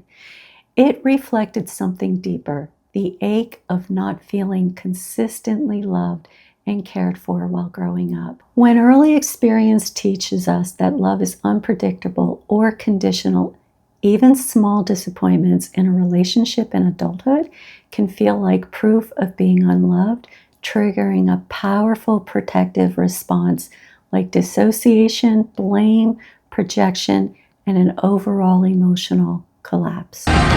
Jeremiah. What? I have to admit this moment shocked me. Not because I think that Huda and Jeremiah should be together, I don't. And we all know from the start that their relationship was built on very shaky ground. It moved way too fast and wasn't healthy in so many ways. But what really caught my attention was something deeper, something almost everyone missed.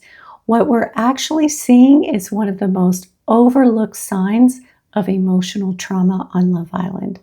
I have talked about Jeremiah and Huda in previous videos, but today we're going even deeper with Huda's disturbing reaction to the clip that I just showed you and why Jeremiah chose to step away from something that felt toxic And in choosing Iris, he was really choosing himself in a healthy way. And most important, I'll also explore how unhealed trauma can quietly shape the way people show up in relationships and the ripple effects that it creates. Okay, let's dive into the reaction from America's vote. What the? That's crazy. Bro, this is so... I'm confused. What? I was thinking about how intense that moment must have been for the Islanders. I can't imagine what it was like to process that kind of shock that I don't think anyone saw coming. Some people laughed, which might seem insensitive, but laughter can be a response to discomfort or confusion. Sometimes it's a coping mechanism, and sometimes it reflects a lack of empathy. As we process all of this, I want you to consider something. While Huda has been harsh, it's important to remember that emotional immaturity often means lacking the inner resilience to process something this shocking in a grounded way. And I'm definitely going to talk more about this as we go. Congratulations, Iris and Jeremiah. Iris, you can go take a seat next to Jeremiah. Huda. Makes no sense. You are now single and vulnerable. Please come and join me up here. There is so much happening in this moment. Iris, oh my, I can't even imagine what that must have felt like for her. And yes, Huda is vulnerable here, but not just because she might have to leave the island. For her, this moment feels traumatizing. When we see emotional immaturity in someone, it's often because they have experienced trauma in their life.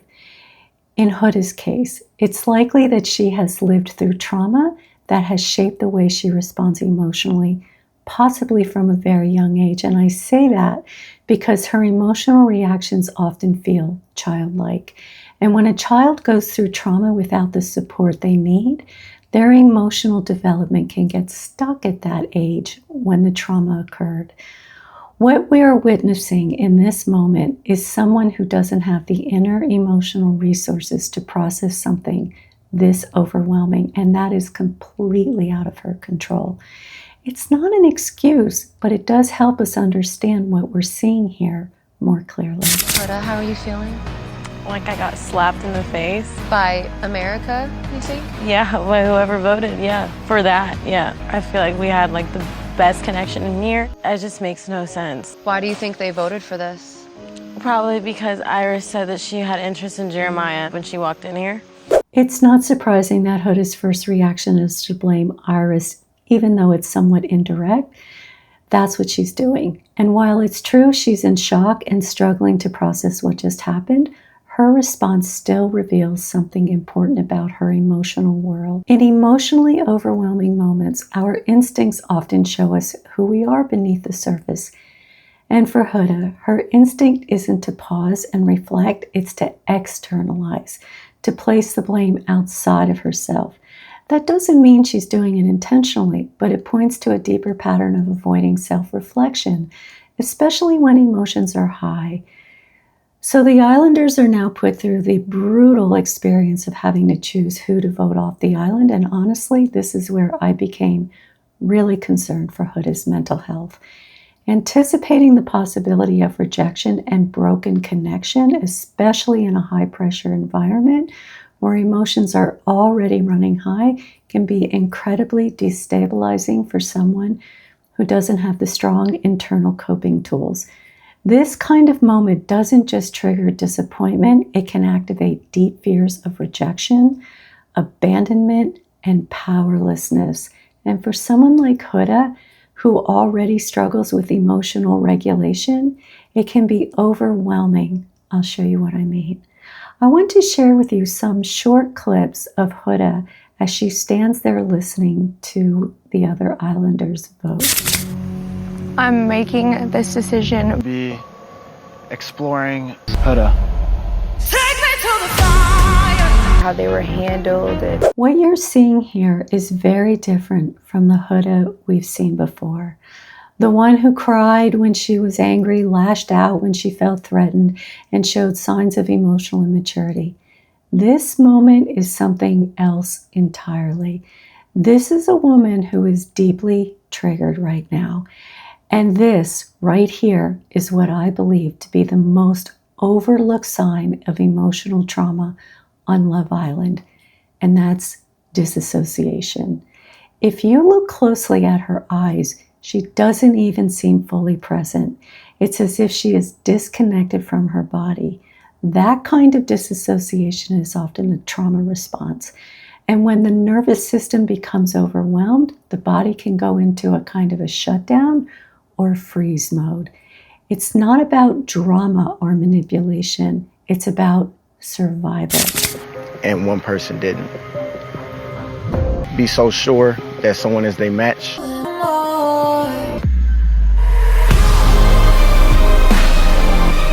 I feel people have hidden agendas around here. So the person I'm deciding to let go from the island is Huda.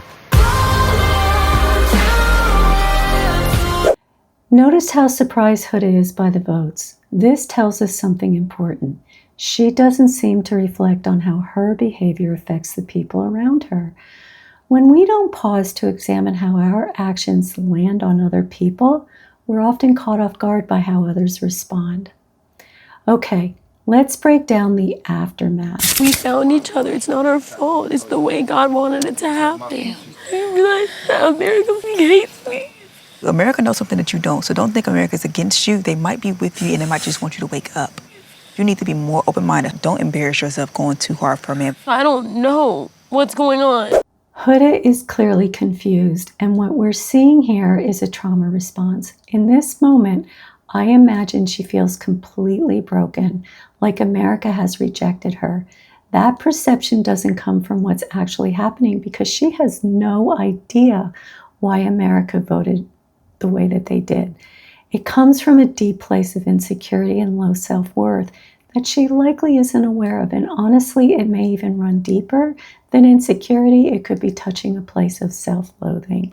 Right now, her defenses are down, which is why she isn't lashing out. But when someone doesn't have the tools to regulate intense emotions, those defenses return quickly. And we can expect to see that happen soon. Why are grown men judging a couple if we're good? Like, it doesn't make sense. It's either like it's like their ego or something, or they just don't like when people are happy. I don't know. I feel like America thinks I'm not good enough for Jeremiah and hates me. And I'm sorry. And that's it. That's all I can say about that. When Huda says she thinks America believes she's not good enough for Jeremiah and that America hates her, she's projecting. These aren't actually America's beliefs. Well, I mean, I know that people likely are having strong negative reactions to her, but she doesn't know this. These are her own deeply held fears about herself, but she's not aware that this is how she sees herself. It's unconscious self-perception of not being good enough, of being unlovable or feeling unlovable. It's what drives her to lash out, especially when her relationship feels threatened by another woman.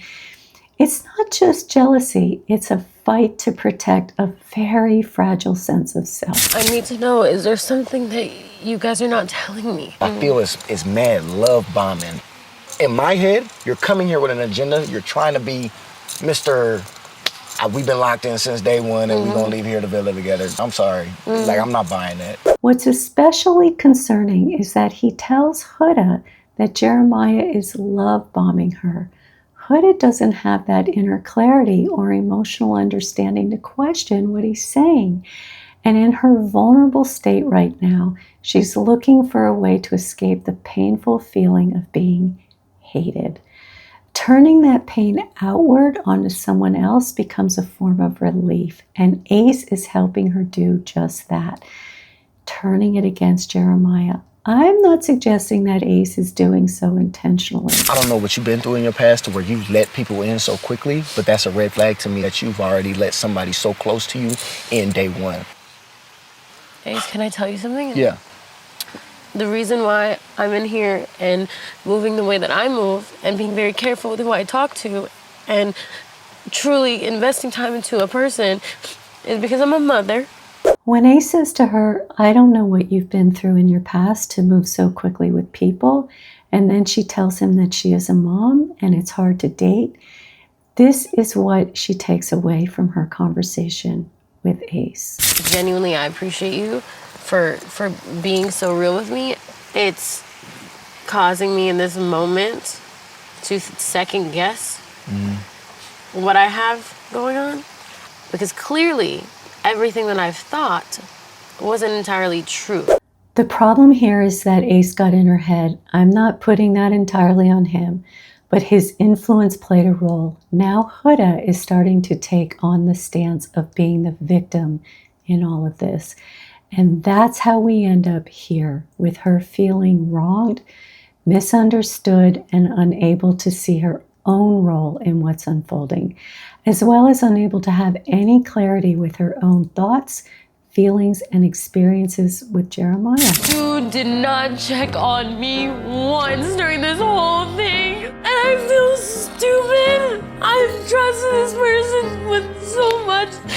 That was so genuine, and I almost got voted off because he was not genuine. Yeah. Like, what the f is wrong with you? There's a lot to unpack here. Huda's defenses are back up, and when that happens, she shifts into a mindset where she takes no responsibility. In her eyes, she's now the victim, and Jeremiah is the one who hurt her. This sudden distrust of him doesn't come from something new he's done. It's a reaction to the pain of almost being voted off the island, the rejection she felt from America's vote, like I mentioned earlier. That vote likely triggered old trauma. Then with the others, like Ace, getting in her head, her fear and confusion have now hardened her into a protective stance. I have been wronged. And here's the deeper insight. Sometimes it feels safer to believe we've been betrayed than to face the unbearable fear that we're not lovable. Playing the role of victim can be a shield, especially when someone hasn't yet learned how to sit with pain without needing to blame someone else for it. I don't know if they want him to fight better or they want me to fight better. Obviously, it's you that they want. Why don't you think about it as America was protecting you? Like, you're welcome. The Islanders are unintentionally reinforcing Huda's belief that she's been wronged. From their perspective, they're trying to support her, and I believe their intentions are genuinely good. But Huda's emotional reaction is intense, and that kind of intensity can be hard for anyone to respond to thoughtfully in the moment. What might have been more helpful is something like, I know you're hurting right now. This has been a lot, and it's been a lot for Jeremiah too. I really don't think he wanted this to happen. Instead of trying to figure out why America voted the way they did, maybe we can just take a break, go for a walk, or get some rest. Let's see how things feel in the morning. That kind of response holds space for her pain without feeding into the narrative that someone intentionally hurt her, and it gently invites self-regulation over reactivity.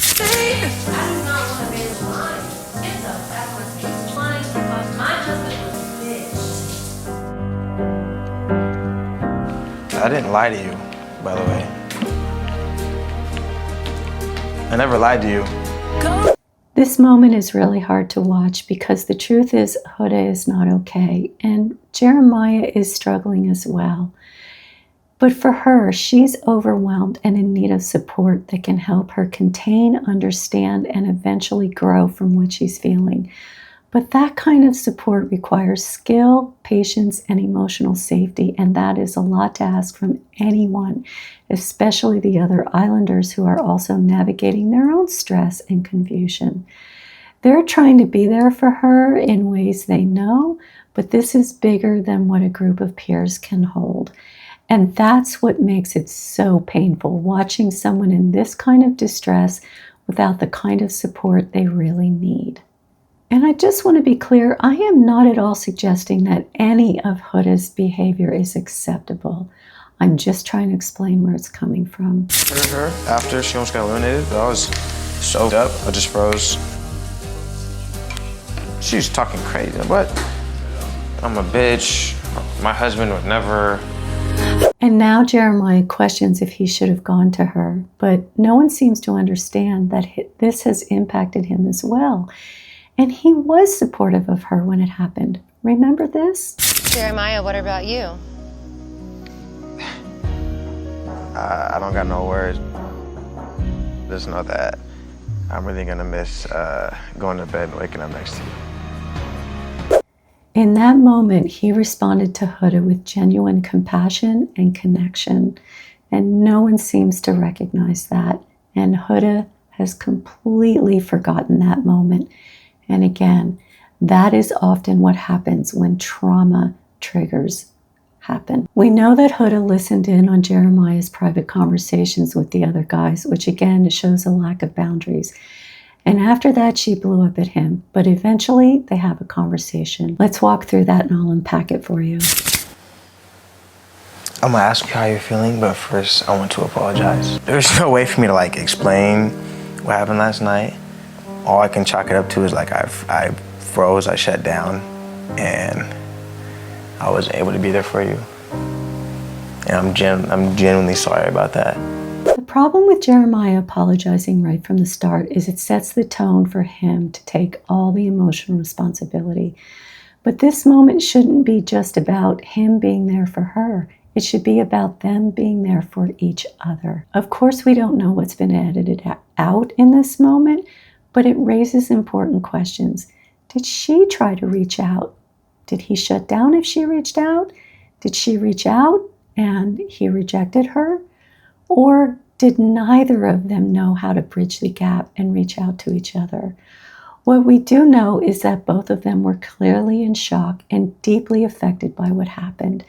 There's sadness on both sides, and ideally, this would have been a moment of mutual repair, not just one person absorbing all the blame.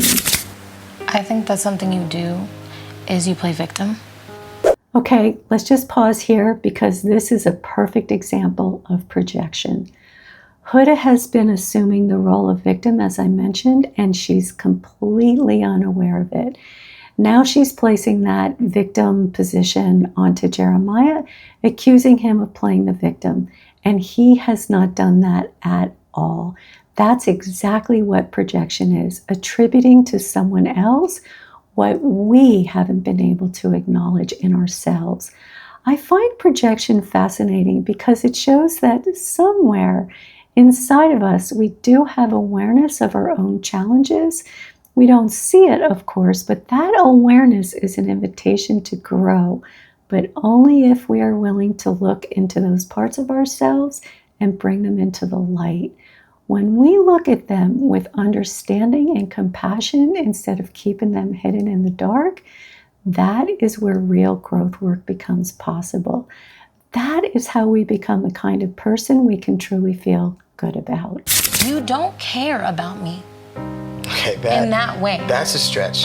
I am not gonna argue. I definitely. I'm really not done with my story. No, because I'm not gonna just let you talk for 30 minutes. I don't get a word, and this is how it usually goes. I was second to getting voted off. Second. But it came out of the gate with an accusation. You don't care about me. Jeremiah, for the first time, begins to create a boundary. He calmly says he's not going to argue. And when he responds with, that's a stretch, he's not being defensive. He is simply advocating for himself. When someone is in attack mode, the best defense is no defense at all. Defending yourself in that moment can unintentionally give the other person more fuel to keep attacking. And believe me, I know that it is very hard not to defend, but you can see in Jeremiah that by staying grounded, he actually feels more empowered. Not in a way where he tries to gain power over Huda, but in a way that shows inner strength and self-trust. He knows that he cared about her, and he is standing in that truth. Huda, on the other hand, isn't hearing him at all. She's caught in her own hurt and is still attacking. You are the reason why everything happened. You're the reason why I acted the way I acted. You are the reason. And you're not registering why I am feeling this way. You're not registering what I have been through up until this point. I don't want shit to do with you. You know, as I listened to Huda here, I couldn't help but wonder, who spoke to her that way growing up? When she said, "You're the reason I act this way," it immediately struck me. Who said that to her? Who blamed her for their own behavior? Again, I am not excusing what she's doing. I am trying to explain it.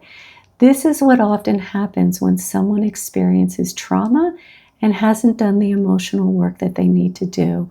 The patterns they were exposed to as a child can become the patterns they repeat, especially under stress. And without reflection and healing, we can end up passing down the very pain we never chose in the first place. Later, they have another conversation, and Jeremiah asks Huda if they can slow things down, almost like turning back the clock and starting over. But the truth is that would never work. They are already too deep into their dynamic, and there's a lot that hasn't been repaired. But let's take a look at how Huda responds to Jeremiah's suggestion. And trust me, I wish every night that we were still in the couple so I could be there for you. Clearly what I want, you don't want to do, so take care, brother. Enjoy life. Huda. The thing is, Jeremiah really did try. He stayed calm, rational, and grounded in the conversation. But the challenge here is that Huda twists his words, not in a manipulative way, but in a deeply wounded way. He's offering words that could be healing, but she hears them through the filter of pain. And that's the heartbreaking part of all of this. When someone hasn't done their inner growth work, when they are still struggling with low self-worth and don't have the emotional strength to hold difficult emotions, they can interpret even kind or neutral words as rejection or criticism. This is what trauma can do. It distorts meaning, makes safety feel unsafe, and turns connection into something threatening. So while Jeremiah is trying to de-escalate and connect, Huda can't receive it. Not because she doesn't want to, but because she doesn't yet know how. And finally, we see that Jeremiah chose Iris, but Huda had left her door unlocked, hoping he would choose her. This moment shows the deep disconnect she has. Huda doesn't seem to recognize how her own hurtful actions have impacted Jeremiah. Instead, she frames it as giving him another chance without stopping to ask herself if he would even want to step back into the dynamic he found so hurtful. There's no reflection on how her behavior may have pushed him away. So let's listen to her reasons for keeping the door unlocked for Jeremiah. He told me that she is not his type, he's not attracted to her, and that he does not want to sleep in the bed with her. He told me that he still cares about me. This was another chance for him to prove that. And once again, Jeremiah failed. Let me start by saying this. I can't imagine what it must have felt like for Huda to walk through that door with cameras on her, only to be rejected. That had to be incredibly painful. But the way that she responded to him in that moment did her a disservice. It cast her in an even more negative light. Instead of showing vulnerability, Huda lashed out, showing no sensitivity to how her words might hurt Iris. And the truth is, that comment was unnecessary. A healthier response would have been to simply acknowledge her hurt, to say that she hoped things might still work out. That would have allowed others to connect with her instead of seeing her harshness and wanting to distance themselves from her. Again, this isn't about excusing her behavior, but it does make me wonder, who spoke to her with that kind of harshness? What did she experience that taught her that this was the way to protect herself? Because so often when someone hasn't done their healing work, pain that hasn't been processed can spill out in ways that are harsh and hurtful to others. Not always, but it happens, especially when someone is deeply triggered and emotionally overwhelmed. The reason why I didn't choose Huda because it was just too toxic, and that's why I chose the way I chose. You know what? Enjoy it. Your safe option. Your scapegoat. Jeremiah is really showing his growth in this moment. He made an effort to repair things with Huda, but she doesn't seem to recognize that. She missed an opportunity for repair, and I don't think she realizes it. Well, I know she doesn't realize it. I want to show you just one more moment that shows you how deeply disconnected Huda is from both herself and from the people around her.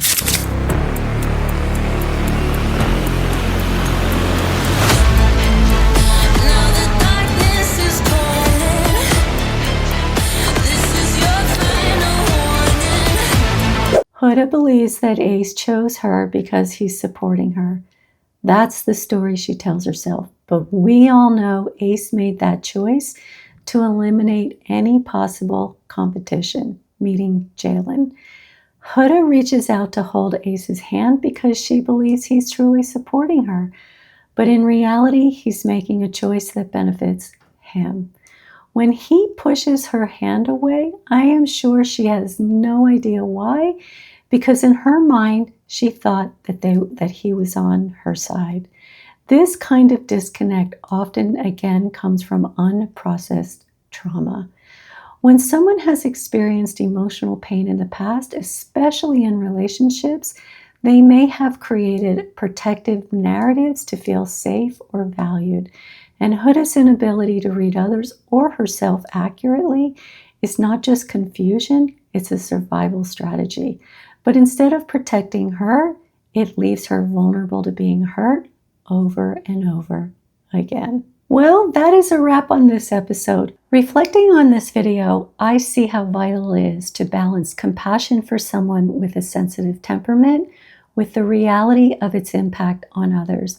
I think it is important to share with you how self-regulation can be harder for someone with a sensitive temperament, but that makes it even more essential. Without that awareness, the intensity of big emotions can feel unfair and overwhelming to the people on the receiving end, something that I believe that many of you felt regarding Amaya. And I'm going to say more about this when I talk about the video that I did when she had her interview on Call Her Daddy. Have you guessed who is the most misunderstood person on Love Island? I'll let this person introduce themselves to you. My name is Amaya. I'm 25 years old and I live in New York City. I have so much to share with you about Amaya, and what I'm going to share with you may actually bring surprising clarity about someone in your own life. It might be you, or it might be someone you love, but I can guarantee you this. Well, I guess I can't guarantee, but close to guarantee, that once you watch this video and you see what's really going on beneath the surface for Amaya, you won't look at her the same way again. In fact, it's a big part of why I believe Amaya is the most misunderstood person on Love Island.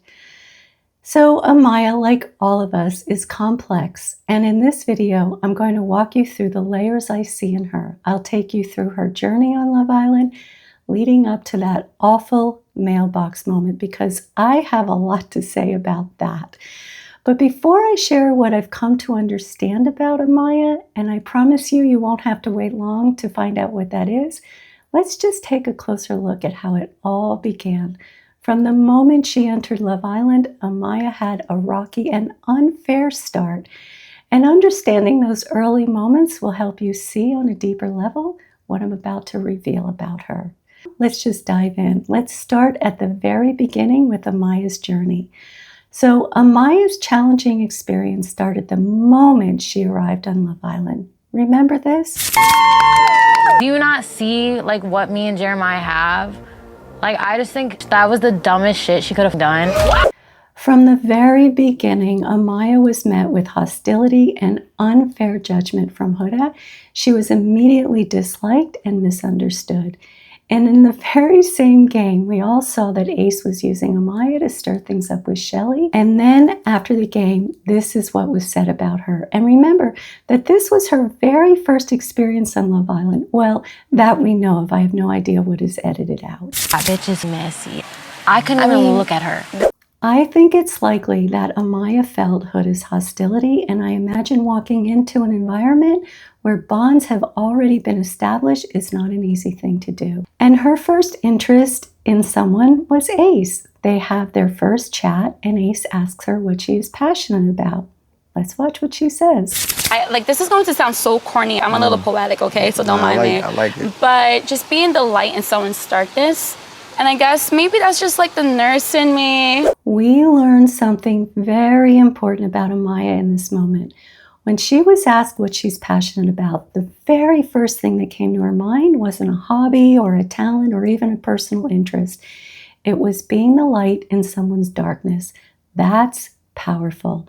Amaya is a nurse, a natural caretaker, and I have no doubt that she takes that role seriously and brings light to the patients that she cares for. I am shy. Yeah, I like your laugh. Oh. I love it. Yeah, I laugh a lot. I that. laugh when I think things are funny. I laugh when I'm nervous. Yeah. You nervous? A little. A couple of important things stand out here. First, Amaya is very genuine, and I'll explain more about how I know that as we go on, because that is such an important part of her. That doesn't mean she doesn't bring challenges to a relationship, but her sincerity is a key part of understanding her. She also shares two other meaningful things about herself here in this clip. She's shy, which must be incredibly difficult in a setting like this, so she's likely pushing herself far out of her comfort zone. And she laughs when she's nervous, something that often is misunderstood and can be taken the wrong way, especially in high-pressure environments like Love Island. You know, she makes me laugh. She's gorgeous. I'm really just excited to explore this connection. She's very ambitious, very outgoing, very assertive of what she wants, and that's really been big for me. I'm really excited to share a bed with this person and have conversations late night about stupid shit. Ace presents his reasons for choosing Amaya in a very romantic way. And for someone like Amaya who deeply values authenticity, it's easy to see how she would be drawn in by his words because she believes that he's being authentic. But very soon after, he says this to her. I'm an extremely slow burner when it comes to like affection. I'm not super touchy or like super like, kissing outside of the challenges, even cuddling. I mean, especially it's my first night getting to know you. So this is why she was so caught off guard when he said this to her, because for her, he went from one extreme to another. And this is her first emotional reaction on Love Island. Let's watch. I feel like this conversation could have waited until tomorrow because I feel like when you picked me, I was like, okay, so the feelings are mutual. I just felt like I was on cloud nine and I kind of just burst my bubble of happiness a little bit.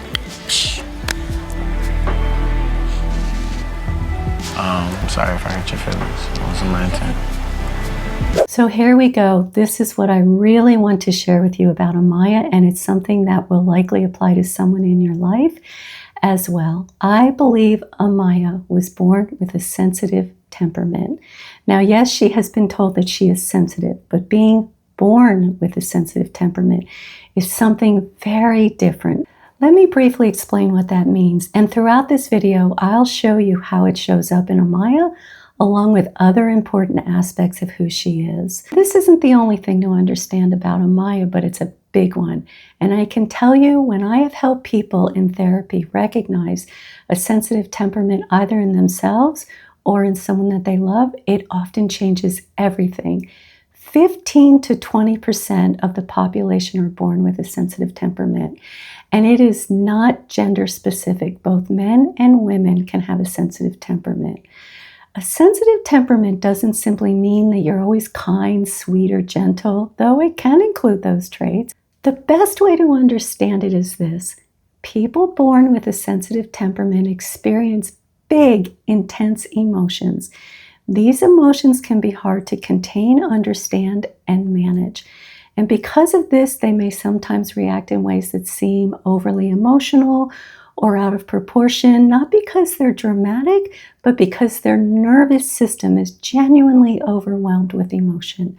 This kind of sensitivity can also show up physically as well, with a heightened sense of smell, sensitivity to sound, or discomfort with certain fabrics or textures on your body. And some people experience all of these while others only experience a few. And here's something really important. Not everyone with a sensitive temperament expresses it outwardly. If this person grew up in an abusive or dismissive or emotionally unsafe environment, they may have learned to shut down their big feelings, but that doesn't mean that the sensitivity isn't there. And it's also crucial to know this isn't a choice. You are born with a sensitive temperament, just like you're born an introvert or an extrovert. Feeling intense, overwhelming emotions isn't a choice, like I said, but learning how to understand them and manage them is absolutely necessary. And this is why I believe we see Amaya cry so easily. She's not being weak or overly emotional. She is simply being flooded by strong feelings, often all at once. Her tears are not manipulation or instability. They are a window into a nervous system that feels deeply and fast. I'm going to include a link in the description to a sensitive temperament quiz if you'd like to explore this more. And as we move through this video, I'll show you how this part of Amaya shows up again and again and again, and how understanding it gives us more of a compassionate lens, not only for her, but for others in our lives who might be wired the same way. Another thing to understand about people who have a sensitive temperament is that authenticity is very important to them. Like, you know, I'm still exploring other connections, and like, obviously, like, I understand that, that's why we're here, but like, that's not the first thing I want to hear after you pick me. Girl, you get what I'm saying? I understand. Come here. So it's like, okay, so like, did you pick me to like, are you playing it safe? Are you being genuine? Are you being real? There it is. Are you being genuine? Are you being real? Notice that Amaya questioned if Ace is being genuine with her, and I will say more about why that is so important to someone with a sensitive temperament. And let me add one more important layer to understanding sensitive temperament, and this is where it can get a little complicated. There is a big difference between someone who is emotionally fragile and someone who has a sensitive temperament. You can be both, and that's when it gets really complicated, but they are not the same thing. A person with a sensitive temperament can actually be quite emotionally strong and well regulated. Sensitive doesn't mean weak. It simply means they feel things deeply and may process the world more intensely. With awareness and emotional tools, they can thrive. Emotional fragility, on the other hand, often comes from unresolved trauma. This distinction matters because emotional immaturity is usually shaped by trauma, past trauma, and developmental gaps, but sensitive temperament, on the other hand, is something you are born with. And I know I said that already, but it's just so important to understand that it's not a choice, it's your wiring. Now, Amaya has said that she's had a hard life, and I don't doubt that she's experienced trauma, but trauma impacts people very differently. And in her case, I see someone who may be navigating both her deep emotional wiring and her past pain, and trying to do so in a very vulnerable and public setting. How you feeling? I'm so sorry for being so over emotional like that. Like, I know you didn't have no bad intentions and you were just being honest. Amaya refers to herself as being over emotional, and that is an important clue that she likely has a sensitive temperament. When someone feels the need to apologize for their emotions, it often means they don't understand that their emotional responses are part of how they're wired. Amaya likely doesn't realize that she has a sensitive temperament, and at some point in her life, she was probably reprimanded or dismissed or even shamed for feeling deeply and reacting strong. Not because anyone meant to harm her, but simply because those around her didn't understand her sensitivity, and now neither does she. After she apologized, Ace asks her what she calls her partner in a relationship. We all remember the babe moment. Or babe. Oh. Even babe is like a lot for me too.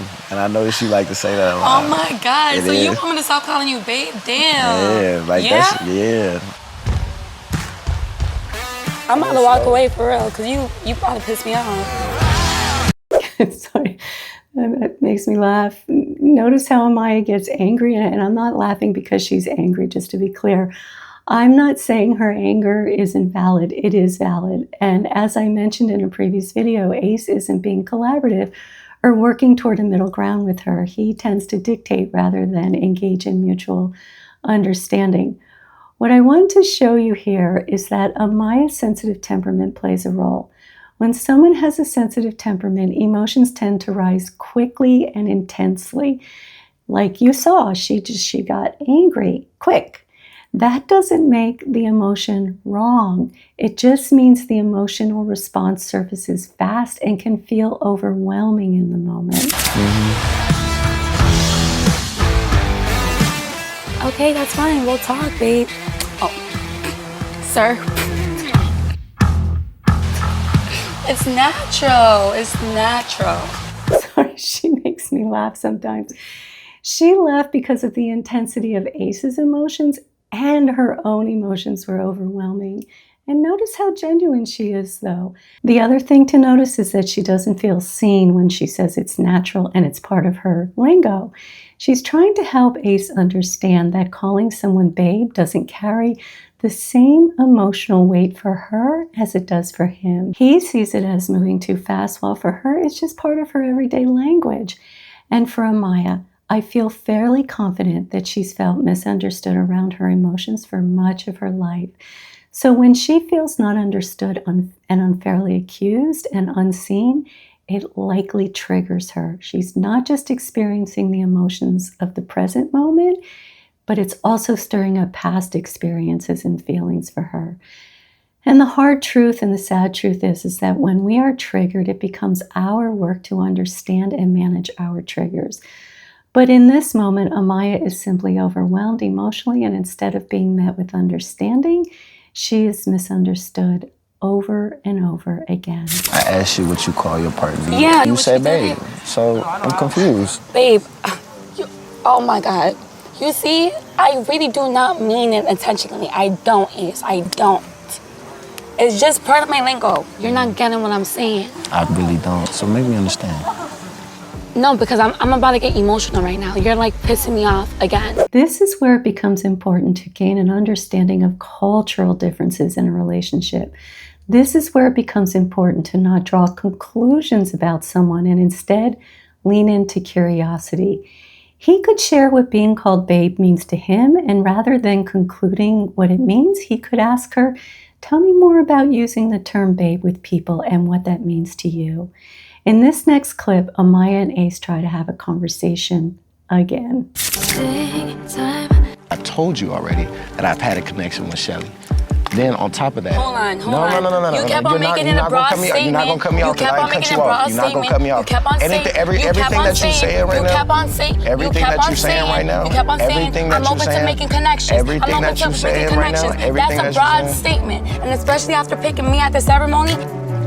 Of course, my feelings would have probably got a bit more stronger after you. So that's where I was confused, and that's where I feel blindsided. So don't try to undermine how I feel. Keep in mind that as I comment about this video is not about Ace and how he communicates. My sole purpose for this video is Amaya. This is where having a sensitive temperament can be a real challenge in communication. When your emotions rise quickly and feel intense, it becomes difficult to stay calm and grounded in the conversation. And when you can't manage that emotional intensity, it's easy to lose your voice. Well, not literally, of course, but in the sense that you struggle to clearly express your truth, your intentions, and advocate for yourself. Instead, the emotions take over. You might shut down, cry, or react strongly, and then others label you as overly emotional. And once that happens, the message you're trying to get across often goes unheard because people are reacting to your emotions instead of listening to what you're saying. This is why self-awareness around having a sensitive temperament is so important. When you understand how your emotions work, you can begin to manage them more effectively, and that makes it easier to stay present, communicate clearly, and feel seen instead of dismissed. Without that awareness, it's easy to get overwhelmed and misunderstood even when your intentions are good. This is a good example of how highly sensitive people can struggle to communicate during conflict. In calm situations, they're often excellent listeners and supportive friends or partners. But when they feel misunderstood, their emotions can become intense very fast. And as I mentioned earlier, when that happens, they often end up looking over emotional and reactive, even when their feelings are completely valid. Next, Amaya is upset with Shelly. Let's watch. So Shadi, I definitely do want to talk to you. So like, what's going on between you and Ace? Because yesterday, you were one of the girls that I did cry and vent to about him. No, of course. And I feel like you had many opportunities to tell me like, hey girl, I still feel a connection with him and I still want to pursue that.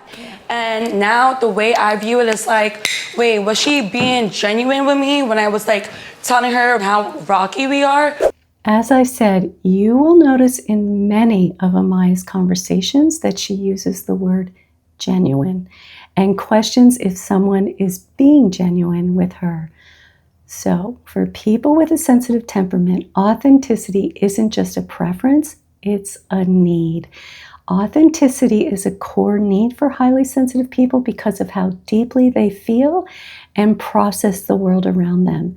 They are highly attuned to emotional cues, and they can quickly sense when something feels off or insincere. When others are not being real, as she often uses the word real as well, genuine, it creates inner tension and emotional confusion for a highly sensitive person. But when there's honesty and emotional alignment, they feel safe and grounded and able to fully show up. Authenticity helps a highly sensitive person trust what's being said and felt, and that reduces feeling overwhelmed and creates the deep, meaningful connection they naturally crave. And just to be clear, this doesn't make highly sensitive people better than others, and it doesn't mean others don't value authenticity, and it doesn't mean that others are not sensitive to other people. People often confuse that when I use the term highly sensitive person. It just means they're wired differently. Their nervous systems are more reactive and attuned, which makes authenticity especially important for their emotional well-being. So next, Amaya has an interesting encounter with Charlie. He has been exploring Hannah, but Hannah is also exploring Pepe. So Charlie asks Amaya if she is open to exploring with him, and this is how she reacts. Me and Hannah are extremely, extremely close, and doing that to her would be like the biggest betrayal ever, and I just don't have that in me to do that. I have every right to explore, No, even if she's your friend or whatever. Like, but I always had a soft spot for you, and I knew it was a bad time, and I knew it was a risky move because I just don't cry. Here's another emotional reaction from Amaya. When Charlie asks if she's open to exploring a connection with him, she becomes visibly overwhelmed. Amaya is close with Hannah, and because she values being genuine and loyal, even the idea of hurting a friend feels like a betrayal. She can feel that. For her, the emotional weight of that is too much, not because she's dramatic, but because she's staying true to her values that matter deeply to her. And let me say this clearly, having a sensitive temperament isn't easy, but it can also be challenging and confusing for the person on the receiving end. Take this moment with Charlie. He was likely completely caught off guard with Amaya's strong emotional reaction when she started crying. And remember, these big feelings are not a choice. I feel like it's so important to really drive that point home. It's part of how she is wired. And I know I've said that so many times, but I think it's just so important. If you have a sensitive temperament or someone around you has a sensitive temperament, your child has a sensitive temperament, you will understand them so much better. Remember the moment when the group was told that they would have to eliminate someone from the island? It was too much for Amaya. For someone with a sensitive temperament, being faced with a decision that could hurt another person can feel overwhelming. It's not just about making a choice. It's about carrying the emotional weight of how that choice might affect someone else. Amaya feels the weight of that choice deeply, and in moments like this, the pressure and emotional impact can become too intense to manage calmly. So, we know that Amaya has a relationship with Austin and then Zach, and both of them found her to move too fast in the relationship and too intensely. Let's start with what Austin has to say about that. Bro, she was super intense during that challenge. Like we're next to each other and she's like, yeah. You know what I mean, bro? That shit was not normal. That shit's not normal. I've never really been uncomfortable with a girl before. Being like super locked in with someone after 2 days, it's a little freaky to me. So, as you already know, people with a sensitive temperament experience emotions with tremendous intensity. However, that intensity also means they tend to crave deep, meaningful connection. And because of that, they can sometimes move too quickly in relationships. It's not because they're being careless or impulsive or clingy. It's because they feel things so deeply and want to connect on an emotional level right away. That desire for closeness can sometimes move faster than the relationship is ready for and can lead to misunderstandings, as we just saw with Austin. It's another reason why self-awareness is so important, because it helps slow things down for the person with the sensitive temperament, meaning they are the ones that have to be self-aware. And then they can learn to bring balance to their emotional and relational world. So is there anything I do that makes you feel uncomfortable? No, I wouldn't say uncomfortable. I love getting to know you and I love your energy and I love the energy that you bring out of me. And I think it's just, I don't know, honestly, I just think it's like I'm just not used to it yet. Okay. So remember I mentioned that people with a sensitive temperament are often highly emotionally attuned to others. They can sense when something feels off, and that's exactly what is happening here. Amaya picked up on a shift in Austin and openly asked him about it because she's genuine. And she values honesty and authenticity, but Austin isn't completely honest with her in that moment. It's hard to know exactly why. Maybe being direct is something he struggles with in general, or maybe he's hesitant to be fully honest with her because he fears triggering a strong emotional reaction from Amaya, which can be challenging for the person on the receiving end. For someone who isn't familiar with how to navigate that kind of emotional intensity, it can feel easier to avoid the conversation altogether. And again, it really is on Amaya to learn how to be less emotionally reactive. Not an easy thing for a sensitive temperament person to learn to do. But Austin, I had to do a lot of reflection, and like I'm a big, loving person, and you know, other people just view it as me being too much for them. But I'm not going to change who I am for anybody. What I would say to Amaya is this: you don't have to change for anyone. Your sensitivity is not a flaw. It is a meaningful part of who you are. But doing growth work is in your best interest. Not because you need to be less sensitive, but because your intense emotional reactions can feel overwhelming for you. When you begin to understand your sensitive temperament and learn how to manage it, you will feel more empowered, more grounded, and more in control of your emotions. I imagine Amaya has been told she's overly sensitive, dramatic, or too much. And even if she doesn't fully realize it, she probably values that sensitive part of herself. And she should. What she may not know yet is this: it is possible to honor your sensitivity while also growing. You can value who you are and still work on making your emotional world easier to carry for yourself and for your relationships. So she moves on to Zach. Let's watch. It's just that I feel like sometimes, even though I'm coupled up with you, I'm still single as in here. Like, why didn't you speak to me yesterday? You've got legs, I've got legs too. Like, do you want to come speak to me? Come speak to me. Yeah, but I also don't want to be the one always having to approach you. I don't know. I just feel like I want to be strengthening our connection. When Amaya feels something, she tends to address it right away. And that can be a strength in some situations, but in others, it can create tension or confusion. She has a hard time sitting with her emotions before reacting, and that's part of her growth work. Learning to pause, understand what she's feeling, and then communicate it in a more grounded and clear way, because that will help her feel more in control and better understood by others. I didn't really want to like get emotional or like bring my walls down or like open up to you a little bit. I mean, I slowly started to open up to you, but then there were certain actions or certain things you said, it's constant or it's moving too quick, because I'm like, oh, I ain't ready for this shit. Okay. I don't want you to be like that. Listen, you'll be fine, don't cry. So here we see the same pattern again. For some people, it can feel overwhelming when someone cries. Not because the emotion is wrong, but because they may not know how to respond, or they might feel helpless in that moment. And I am not suggesting that a person shouldn't cry. Emotional expression is important. But in Amaya's case, it would be incredibly helpful for her to understand her emotions on a deeper level. And I imagine that in this moment, even she may not be fully clear on what's upsetting her, and that's understandable. Emotions can be layered and intense, especially for someone with a sensitive temperament, but that's why she needs to take more time to reflect and understand what she is feeling. Okay, we have to talk about the mailbox experience.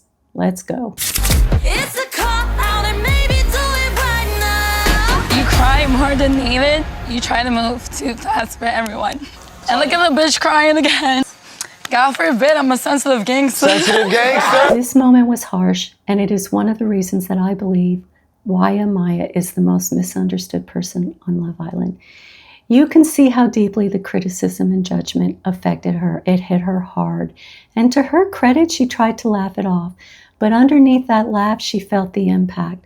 And this is a clear example of how easy it is to misread someone who feels things so deeply. To say that many people could view this as a weakness, but to me personally, after everything I've been through in my life, I view it as a strength. So if you guys view it like that, then guess what? I'm just not your cup of tea to be drinking, so don't drink it. I love how she advocates for herself in this moment. What I hope she comes to understand one day is that her emotional depth and empathy are not just the result of what she's been through in her life. They are also a part of her sensitive temperament. Again, you know what I'm going to say? Something she was born with. Her life experiences absolutely have shaped how her sensitivity shows up, but that deep emotional awareness has always been with her, and recognizing that can help her embrace it with more clarity and confidence. So Austin admits that he wrote that. No, that was a little harsh how it came off. When we coupled up, after that it was like the intensity of your emotions and feelings and wants like just felt like they built way up. People could express themselves the way that I can express myself. So I'm tired of people viewing that as a negative instead of a power move. Amaya says she's tired of people seeing her sensitivity as a weakness instead of a strength, and that speaks volumes. As I have mentioned, she has likely been criticized for her sensitivity her entire life. She's probably been told she's too emotional, too reactive, or just too much. And in this moment, she's trying so hard to stand in her strength and show that her sensitivity is something valuable. She's pushing back against the idea that feeling deeply is a flaw. But as we've seen, the more she tries to embrace her power, her strength, her self-worth, the more she ends up being misunderstood and torn down, which makes that effort even more painful to watch. You're very, very wearing your heart on your sleeve. You're very passionate when you talk. But when you saying, babe, can I grab this for you? Babe, can I do this? Are you coming at it very, very strongly off the rip? And I just wanted to slow the pace down of that. But it's just a matter of meeting people at that middle ground of what they're comfortable with and what you're comfortable with. Why Ace felt the need to go after Amaya in such a vulnerable moment is hard to understand. She was clearly already emotional, and yet he couldn't seem to let go of the fact that she had called him babe. It's as if in that moment he prioritized holding on to his own interpretation of the word rather than seeing the full picture of what Amaya was going through in that moment. You know, sometimes I'm not the book that someone should be reading, and that's okay. One thing I gotta add though, coming from a Hispanic household, calling someone babe, mi amor, mi vida, that's just how we talk. You're telling her, meet you halfway, you gotta meet her halfway too. I did that. I respect that. Thank you, guys, for sharing your thoughts. And that's what often happens when we don't make room for cultural differences as well. We cling to meaning from our own lens and miss what someone else is truly trying to communicate. I wanted to stand up and cheer when Brian stepped in to defend her. You can see how emotional it impacts me because that moment mattered. Brian understood that Amaya wasn't using the word babe with romantic intent. He recognized the cultural nuance in her language and saw the bigger picture. It was one of the first times for Amaya where she wasn't left to explain or justify herself alone, and it reminded us of how powerful it is when someone steps in with empathy and understanding. So I let you be passionate with me, I let you kiss me, I let you touch me. Sometimes I feel like I have to take a step back. Zach, you had every opportunity to tell me that when we were We sitting did have all that off the conversation. field, and That's you what did I was not. You about to waited say, till what- this moment to speak to me in front of 20 other people here. I don't even want to continue on speaking to you anymore. Well, all I'm saying over there was I listen. don't care to hear what you have to say anymore. Stop talking to me. Okay. I just need a break right now. Ace, just come back, bro. When Zach said, I let you kiss me, I let you be passionate with me, it was jarring and deeply unsettling. His words weren't just intense, they were likely shaming and disempowered Amaya. This entire mailbox moment where these three men seemed to gang up on Amaya was a true WTF moment. She was clearly vulnerable, and rather than offering support or compassion, they each laid into her in a way that felt emotionally aggressive. Amaya was absolutely right to shut it down, and she did it with dignity. What happened wasn't just unfair, it was beyond hurtful. It showed how easily vulnerability, especially from someone with a sensitive temperament, can be turned against them. So why did they do it? One possible reason is that Amaya's emotional depth made them uncomfortable. People often struggle to hold space for strong emotion, especially when they haven't built the capacity within themselves. So instead of naming their discomfort or stepping back and reflecting on it, they used this mailbox moment to express their frustration, resentment, or confusion, not with care, but with force. And that's what is so painful in this moment to watch what Amaya went through, who was trying to navigate her own emotional truth, ended up being the target of others' unresolved actions or experience with her. Sensitive temperament people often reflect back emotions that others aren't ready to face. And when that feels too uncomfortable or confronting, instead of leaning in with understanding, people may react by pulling away or lashing out.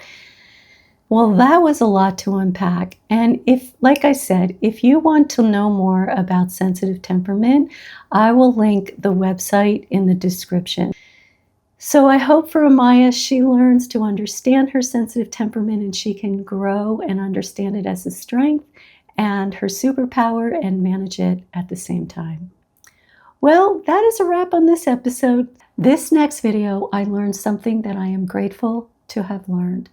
Many of you explained that when a dark-skinned Black woman asks, how would you build a woman? She is often really asking, do you find dark-skinned Black women attractive? I actually pinned a comment that captured this beautifully, and it offered such valuable insight. I encourage you to visit my channel so that you can read the thoughtful comments so many of you contributed. I was surprised because I look at Olandria, as I know all of you do, and see someone who is stunningly beautiful. So I was appreciative to learn from you in the comments, and it completely expanded my understanding of everything. So thank you so much for that learning. You have been asking me to react to Olandria's journey on Love Island, and I can see why. Her journey is layered, emotional, and full of moments that reveal far more than what's said on the surface. So in this video, which is actually part 1 of 2, I'll take you right up into the moment she leaves for Casa Amor. I'll explore what was really going on between her and Taylor, why their connection never really quite clicked, and the small moments that say more than words ever could. And then next week, we'll dive into what unfolds after Casa Amor, including her dynamic with Nick, as well as her struggle to let go of Taylor. So let's just start right at the beginning. Olandria asks Taylor this question. You can build a woman. What does she look like? It's such an interesting place to begin. I would have loved to ask her why she chose that question. I want to plant a seed as we begin Olandria's journey. Simply because a woman is beautiful does not mean that she sees herself that way. And I obviously don't know if that's true for Olandria, but as we move through this video, I'll share some moments that might give us some insight as to why I bring this up. The free shit, that resonates with me way more than a bill getting paid by men. I get that, you know, open door for ladies. Yeah. They the first ones in the elevator. Yeah, you know, exactly. hey. Even when it comes to like walking down the sidewalk, what side are you supposed to walk on? Side close to the street. That's all. Come on now. This was important. Olandria is sharing what she values in a partner. First, being seen as attractive to her partner. Well, who doesn't want to be seen that way? But again, I don't know if that is something more important to her based on how she sees herself. Also, she values a partner who respects her, protects her, and is thoughtful and considerate. Taylor is cool. Literally, everything I could have pictured in a guy, he represents that. And it's almost like it's too good to be true. But I don't want to leave with any regrets. I'm not leaving anything on the table. When Olandria says she doesn't want to leave with any regrets, I believe she's trying to be intentional and wise about her choices in a relationship. She wants to stay grounded, to keep her eyes wide open, rather than, as she put it, and I didn't show this part, but she said she doesn't want to be delusional.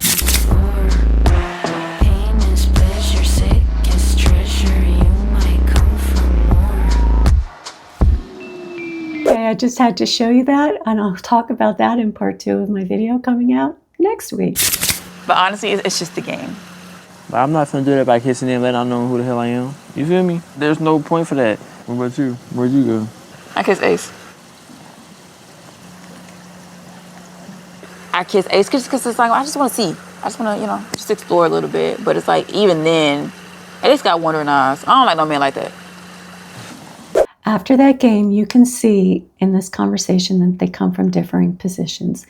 Taylor sees no point in kissing someone who doesn't know it was him, and Olandria said she just wanted to explore. Taylor clearly has an emotional reaction. You can see it in his face. She owned up to it, so you know that's what you want in a relationship. You want honesty, so she showed that tonight. I'm not mad at her. I'm not finna hold a grudge against her for it. I think problems started here.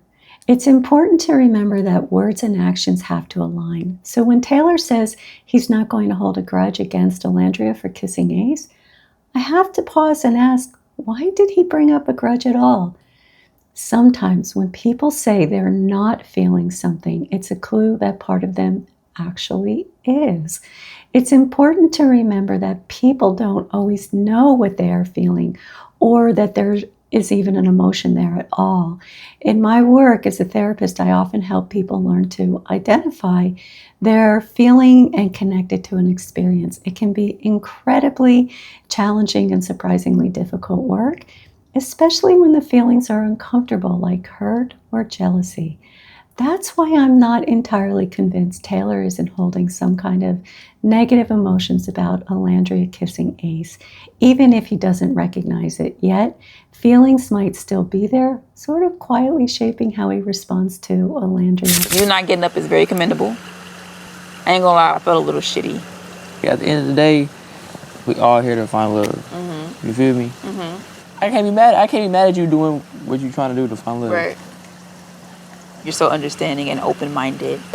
When you're dating, one of the biggest mistakes that you can make is drawing big conclusions too early, especially based on words alone. Olandria concludes that Taylor is understanding and open-minded.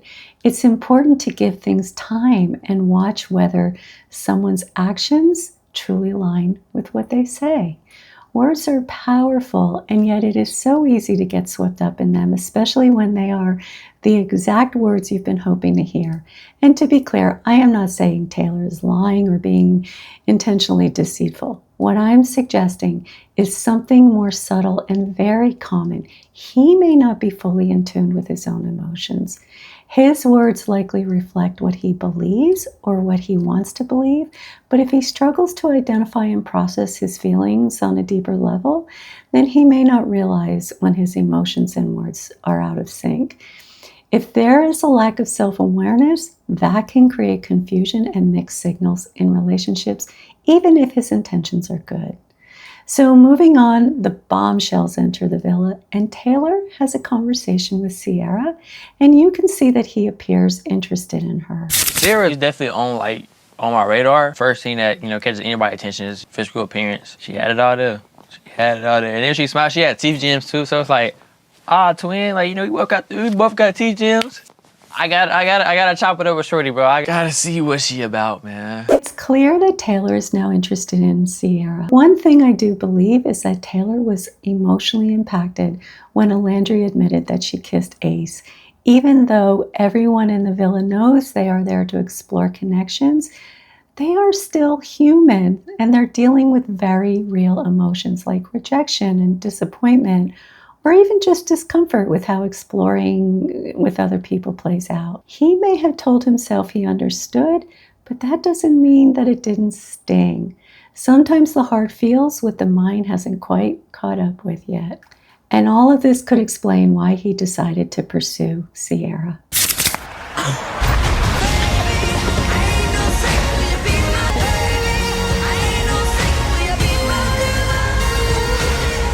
Y'all deserve some real men. Girl, you don't have to play that. What do you mean? I'm saying, we're not upset. We learn a couple of things in this moment. First, it's clear that Olandria has a strong need to save face.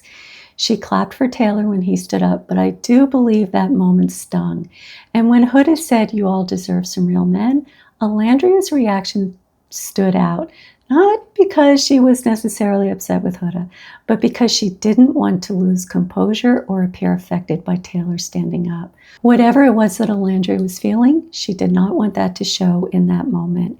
She was trying to hold her ground, maintain dignity, and protect herself emotionally in a very public space. Ace, Austin, and Taylor, you may now sit down. This game that we're playing is dangerous, dangerous. Body language plays a major role in relationships, which, by the way, research shows body language can account for anywhere from 60 to 90% of communication in a relationship. I mean, consider things like eye rolling, intense eye contact, facial expressions, posture, gestures.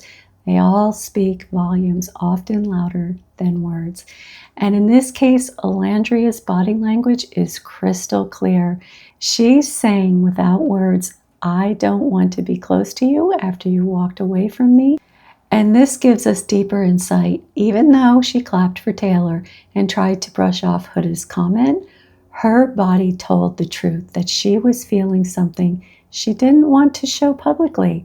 Her physical distancing, her reaction, and her attempt to keep composure all point to emotions she was working hard to contain.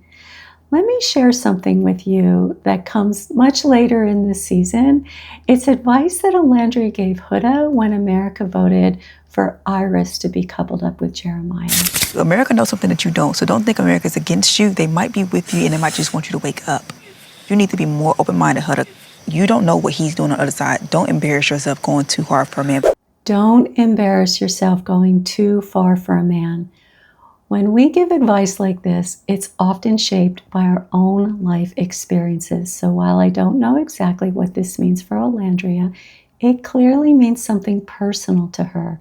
For Olandria, it seems important to her to not lose her sense of pride or self-respect in romantic situations. She wants to protect herself from feeling exposed or vulnerable, especially in front of others. That's likely why she keeps her emotions guarded, and maybe even more so when it comes to men. I'm a little thrown. The reason I stood up was more as I I'm interested in exploring it, we ain't really talked. Yeah. Which is why I was confused. I'm like, okay, how the hell does that trump what we had going on? Like, you stood up just because you wanted the idea of exploring somebody, which if you would have stayed sitting down, you still would have had that chance to explore this girl. Olandria is essentially saying to Taylor, why did you have to stand up and show your interest in Sierra like that in a way that caught me completely off guard and so publicly? You could have explored her any time. It's not just that he chose to explore a connection with someone else, it's the way he did it in front of everyone without warning. That public moment likely made her feel many emotions, and you can sense that she's struggling with both the emotional impact of him not sharing his intentions with her and how he did it so publicly. Yeah, but hold on, I'm not talking. I'm not done talking. That's what kind of is making me a little irritated about it. I get that we're open. It's also like it's not like my first intention was like, oh yeah, I'm gonna stand up. Like that's why I was like, Oh, you didn't hesitate. You read it and you stood up almost immediately. It's hard to know exactly what's going on for Taylor, especially since he says standing up wasn't something that he planned. But Olandria points out that he didn't hesitate, and that matters. I don't know if he fully thought it through, but her response is her way of saying, what you did stung. She's trying to help him see that whether it was intentional or not, his choice had an emotional impact on her. If all it takes is for a girl to give you a 5 to 10 minute chat for you to throw away everything we've already kind of, it's like, what was the point? Did you really like me as much as you said you did? You know what I mean? There's no way you can be mad at me for that. When yesterday I wasn't even mad at you for kissing somebody, but you mad at me for standing for somebody, and my feelings are still the same way as they was before. That's it. So if I were counseling them, I would gently invite Taylor to reflect more deeply. When he says that Olandria can't be upset with him because she kissed Ace, I would want to explore that with him. I might say, you mentioned that you accepted what she did because you appreciated her honesty, and that's meaningful. But I'm also curious, how did you really feel about her choice to kiss Ace? I would also ask him about his choice to not share with Olandria his interest in Sierra beforehand. I would say to him, you've just said that you value honesty, and I believe that that's true, but I wonder why, if you knew you were feeling a connection with Sierra, why didn't you tell Olandria? Was there something holding you back? It's not about blaming him, but about gently showing the disconnect between what he says and what he values and what he did, just to help him understand himself more clearly. That's why self-awareness is so important in a relationship. You went after last night. I apologize for I guess taking it the way that I did. So you were the reason why I stayed seated, and that just they went to show me girl, you can't be considerate in here. I can't get mad at you because you're not as considerate as me. The only thing that rubbed me the wrong way was the way you reacted to it. But you already apologized for it. I'm gonna drop that shit, let that shit go. Olandria apologizes for taking it the way that she did when Taylor stood up for Sierra. However, I would have encouraged her to acknowledge her hurt to herself and Taylor, because that matters. Taylor knew he was feeling drawn to Sierra, yet he didn't share that with Olandria beforehand. Maybe after reflecting on her reaction to Taylor, she may have worried that she came off too strong. I'm not sure. However, I would suggest this. Even though the concept in Love Island is to explore as well as to find love, well, if that's everyone's intention, I can't know that either. But for the sake of relational learning, how to approach a relationship is this. Don't apologize for feeling hurt. Your feelings are valid, however, and this is the super important part. If you don't feel good about how you responded to your hurt with your partner, then it's helpful to apologize for your reaction while acknowledging your feelings at the same time. Olandria also concluded that Taylor wasn't as considerate as she would be, and that might be true, but there could be more to his story, like I said. It's possible he struggles to be fully open or isn't entirely in touch with what he thinks or feels, as I already suggested. Taylor said he didn't like how Olandria reacted just now, but he accepted her apology and said that he was going to let that go. But he also said he was going to let go of the fact that she kissed Ace. I'm not entirely convinced that he actually did. This is exactly what I mean when I say it becomes crucial to pay close attention to how someone's words and actions are truly aligned, because that alignment or lack of alignment tells us far more than words alone ever could. And again, none of this is an intentional on Taylor's part. It is likely just a lack of self-awareness around this part of himself. I truly enjoy connecting with Taylor. I truly feel like we bond over so much. Our conversations be very lighthearted. So I just realized today, like, me and Taylor never talk about us as a couple, as a unit. So it's like, you keep saying I'm your number one, but we don't really talk about much. That is such an important realization. I often tell people it's not just about looking for the qualities you want in a person. It is also about understanding how someone functions in a relationship. Like, how do they handle conflict? That's often when you really see important parts of who a person is relationally. Do they communicate about your relationship, or does everything stay surface level? Is that person you're with comfortable with emotional and physical intimacy? These things are just as important, if not more important, than simply knowing what you like in someone. Feel like we're making progress, be honest. I feel like we're making like good progress. It's like we almost just like we're best friends too, you know? It ain't just like a physical relationship. It's like some best friend shit, and then that just gonna make us even When better. it gets to the physical part, it's gonna just like Make it even better. Exactly. Building a foundation of a friendship is really important in a relationship, especially in the beginning, because it creates safety and trust. But when I watch these two together, it doesn't seem like there's a spark. That might simply be their style. Maybe that's just in front of the cameras. Olandria did say she's a slow burner, and it's possible that both of them tend to hold their emotions close. I don't know. Still, it raises an important and valuable question. When you're getting to know someone, are you building a connection, or are you just spending time together? That difference really matters. So what's your past situations? Were you the leaver or did you get left? The leaver. Give me some. No, that's right. Know your worth, King. I'm about to say queen. Queen. Hold up now. I wouldn't have immediately concluded that he leaves relationships because he knows his worth. That's something I would have wanted her to explore more deeply. For example, she could ask him why he tends to be the one who ends relationships. Is there a pattern there? She might also ask what he's learned about himself from those experiences and how he applies that insight into new relationships. And if he hasn't taken the time to reflect or hasn't learned anything from those past breakups, that is a huge red flag. Self-awareness and growth are essential, especially when someone repeatedly takes on the role of the leaver. Yeah, something there, but it's just like, if the physical attraction there, the physical attraction there. If it's not there, it's not there. Like, I don't even know how to even get that physical attraction. There are a couple of important things to notice here. First, Taylor is not being honest with Olandria.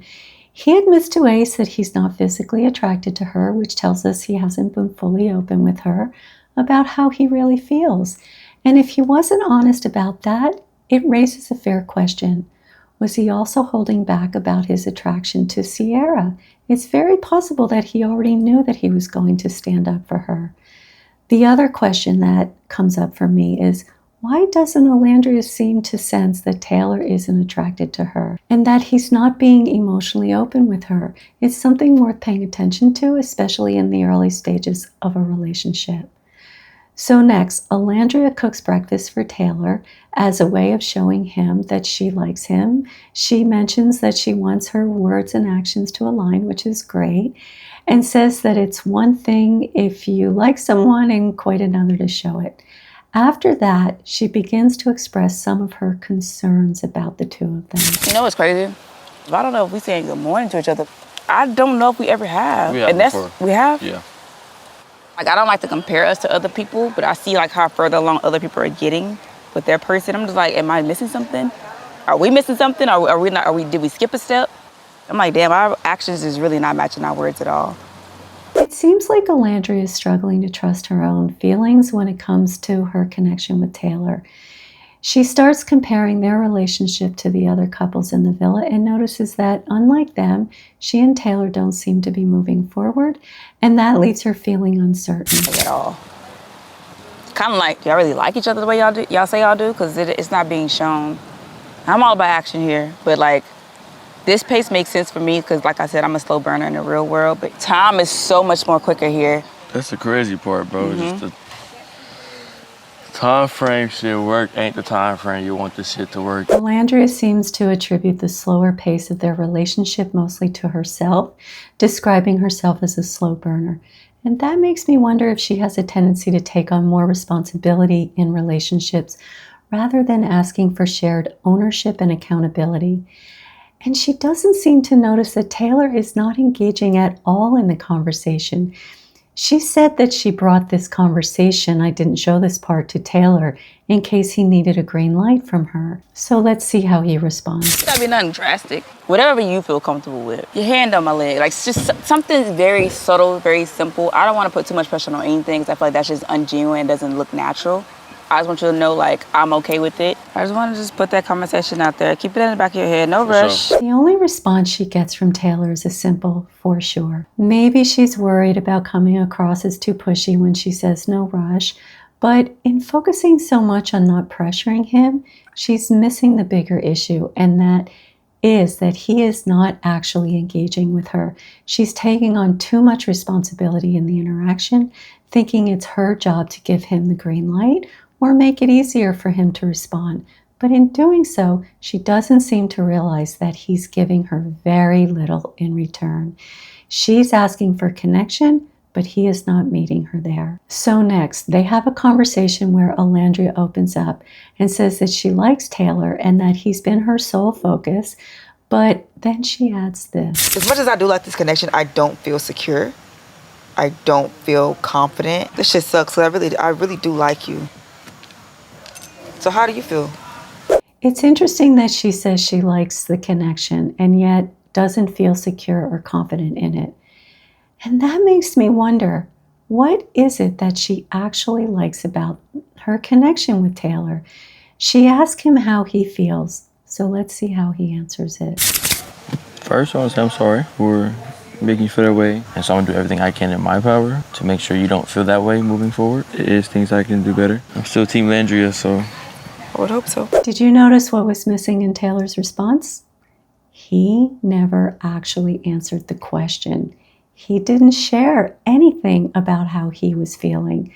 And she clearly asked him, "What are you feeling?" Olandria seemed to feel better after he apologized for making her feel that way and reassuring her that he would do better. But here's the issue.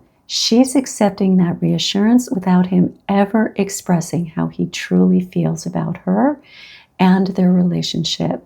Saying, "I'm still Team Olandria," might sound supportive, but it doesn't directly communicate his genuine feelings or the depth of his connection that he feels with her. Are you picking up why this relationship was likely never going to work out? Oh, damn.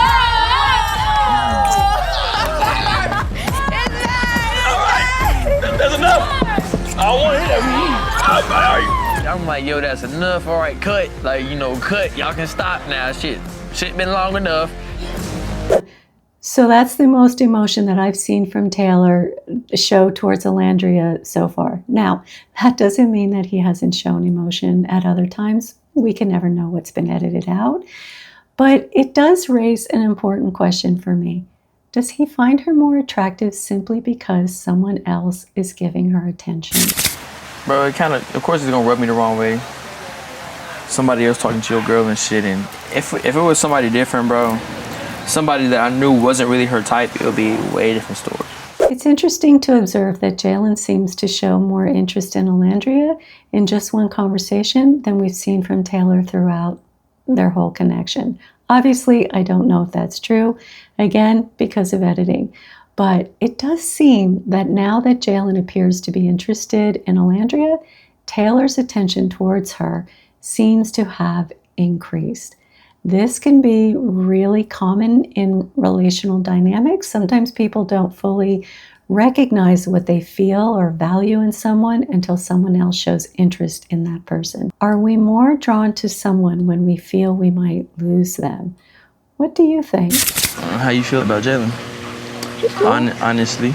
Yeah, I like him. That he always remind me how beautiful I am and how much he truly wants to get to know me. I feel like y'all approach me differently. He was more so on like the mental side. He's very respectful, but he lets me know like he's very attracted to me. I do find it interesting that Taylor says honestly when he asks her how she feels about Jalen, given that he has not been honest. He hasn't lied, that I know of course, but he hasn't been openly honest. So when someone asks you to be honest, it could, not always, but it could come from a place of within yourself, knowing that you are not openly honest. So Olandria shares that Jalen tells her that she is attractive, wants to get to know her more, and is respectful. I would love to know more about what she would say about Taylor, other than he approaches her mentally, likely meaning she enjoys intellectual conversations with him. So next, Olandria shares with Taylor that Jalen asked to kiss her on the cheek, and then she goes on to describe what she values in a relationship. Let's watch. I don't like when connections start off too physical, you know? I'm a complex person. I want you to stimulate my mind first without always trying to kiss me. Which is why I truly value what we have, because I feel like that's what you did first. Okay, so yes, Olandria says she values intellectual stimulation. But she also points out that Jalen shows interest in who she is and treats her with respect, lets her know that she's attractive, which, like I said in the beginning of this, I have a feeling that that is important to her. Still very, very respectful, but he definitely makes it know that he's super attracted to me. So I actually appreciate that. Like, things like that don't go unnoticed. But she also shared that she and Taylor don't say good morning to each other, and she doesn't feel confident and secure, and he doesn't do thoughtful connecting gestures like she did when she made him breakfast, or initiates conversations about their relationship. And yet, even in those conversations, she didn't seem to notice that Taylor never actually shared how he feels about her or their connection. So I am not exactly sure what more she values other than the intellectually stimulating conversations that she has with Taylor. I think we're doing great, actually. I feel like right now the place we're in is like better than we have ever been. For sure. I think right now things are smooth sailing. You feel me? I think if I just, keep doing my shit, showing you that I care and shit, like, it won't be no problem. Do you notice that Taylor still hasn't told Olandria how he actually feels about her? And I know I've said this before, and of course, we don't know what may have said behind the scenes or what may have been edited out, but this is something important to pay attention to in any relationship. Olandria seems to be drawn in by his reassurances, but what's missing is meaningful reassurance, the kind that includes emotional openness, clear communication, and genuine expression of interest or care. Instead, she is settling for vague comfort without realizing the deeper emotional connection she's craving isn't actually being offered. So next, America voted for Olandria and Jalen to couple up, and I found what Olandria said to Jalen afterward very interesting. Honestly, I needed this. Not saying that I was getting complacent or getting too comfortable being with Taylor, but I truly feel like I needed this because it's going to show me if what I have with Taylor, is it stronger than what I could have with you. I'm excited to get to explore Jalen and our connection. He likes me. I like him. You know what I'm saying? So it's just like, why not explore that? I do wonder how aware Olandria is of her emotions. She says that she's excited to explore a connection with Jalen, and she also mentions that she needed this because she wasn't sure if she was becoming too complacent or comfortable with Taylor. If I were counseling her, I would want to explore what that really means. What does complacent or comfortable look like in her? And more important, what does she actually feel in her relationship with Taylor? At the same time, we see Taylor feeling down about Olandria being coupled up with Jalen. So I'd be curious to ask him, when did your feelings change towards Olandria and why? Because not long ago, he acknowledged to Ace that he was not feeling a strong attraction to her. So what changed? That's an important piece of self-reflection in any relationship. So moving forward, we know that Olandria kept her door locked for Jalen and unlocked for Taylor. Now they are on a romantic date, and as that date unfolds, let's see what they had to say about each other. So, after this date, definitely look at her, in a different way. She does appreciate the stuff I'm doing for her, and this is her way of showing it, and I really do appreciate that from her, and for her to do that, it really meant a lot. Every day I'm just like, I just can't wait to ride off in the sunset on a horse with my cowboy. I just want that to be my reality so bad. I got you. At this point, they seem happy. He says that he appreciates the date that she planned, and she expresses a hopeful fantasy of moving forward with him. But then something shifts. And that's where I'll pick up in part 2 of my next video. And there is so much to unpack with everything that happens next, so stay tuned. In this next video, I had more to learn. Someone had commented on the photo of Olandria I chose for the thumbnail, noting that it could reinforce the angry Black woman stereotype. When I chose that image, I saw hurt in her face, but that's the therapist in me, always noticing the pain beneath the anger. But when it was pointed out to me, I can see so clearly the anger in that picture, and it was valid anger. But I was so grateful for that feedback because I would never want to perpetuate a harmful stereotype. As soon as I read the comment, I dropped everything that I was doing and changed the thumbnail within a minute. So thank you to the person who brought this to my attention. This video also broke my heart. Olandria shared that she's always strong for others, and when we saw her brokenheartedness, it was painful to witness.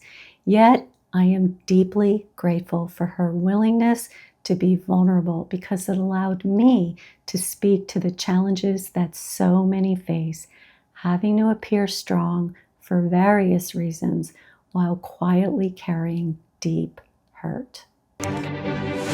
Casa Amor. Welcome to part 2 of what I originally planned as a 2-part video series on Olandria and Taylor. And yes, I will also still be talking about Nick and Olandria in this video. But there was just so much to unpack, so I've turned this into a 3-part series. And in part 3, I will focus entirely on Nick Olandria and everything that begins to unfold between them.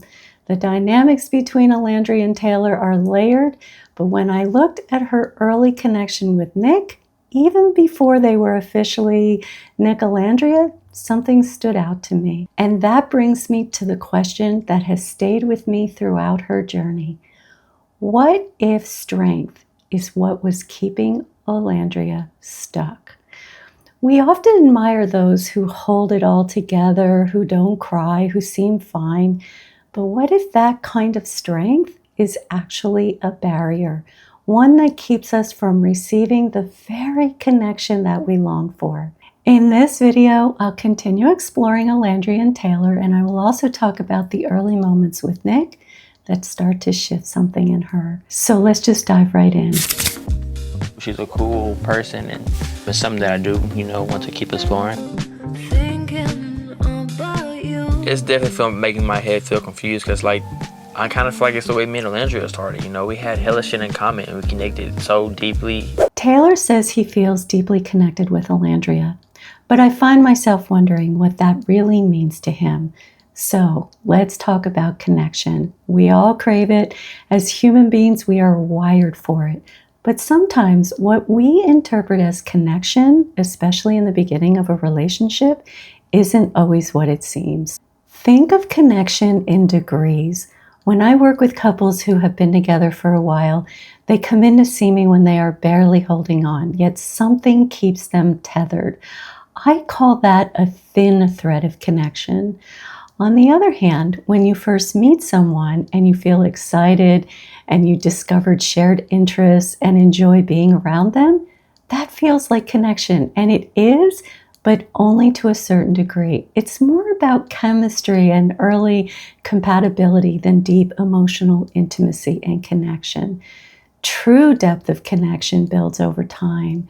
It comes from moving through real-life challenges together, being vulnerable and working through misunderstandings and still choosing each other. That is when a connection becomes something deeper, not just felt, but strengthened. So let's shift over to Casa Amor, and we're going to look in at the moment when Olandria was not chosen by Zach. It's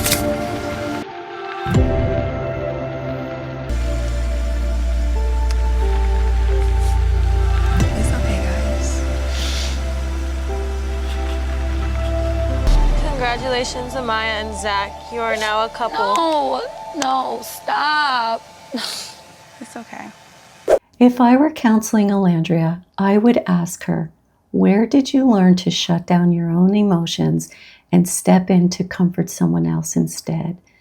That kind of pattern doesn't usually come out of nowhere. It's often learned early in life, and that doesn't necessarily mean anyone did anything wrong or hurtful.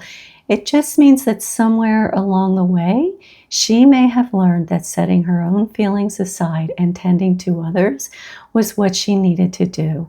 In part 1 of my video, I mentioned that Olandria seems to struggle to fully trust her emotions.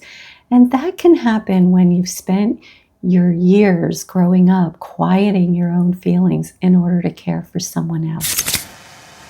Olandria. I promise you it's fine. Join your man. I'm not mad at you.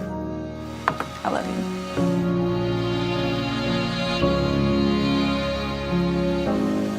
Y'all don't see me crying. It's okay. Olandria is the one who's vulnerable here. She was just rejected, and she's at risk of having to leave the villa. And yet, she is the one comforting everyone else around her. She says she's okay, and even pointing out to all of them, y'all don't see me crying. It's as if she denies her own emotions for the sake of taking care of everyone else. And sometimes that can be a sign of someone who's learned to cope by staying strong on the outside, even when they're hurting on the inside.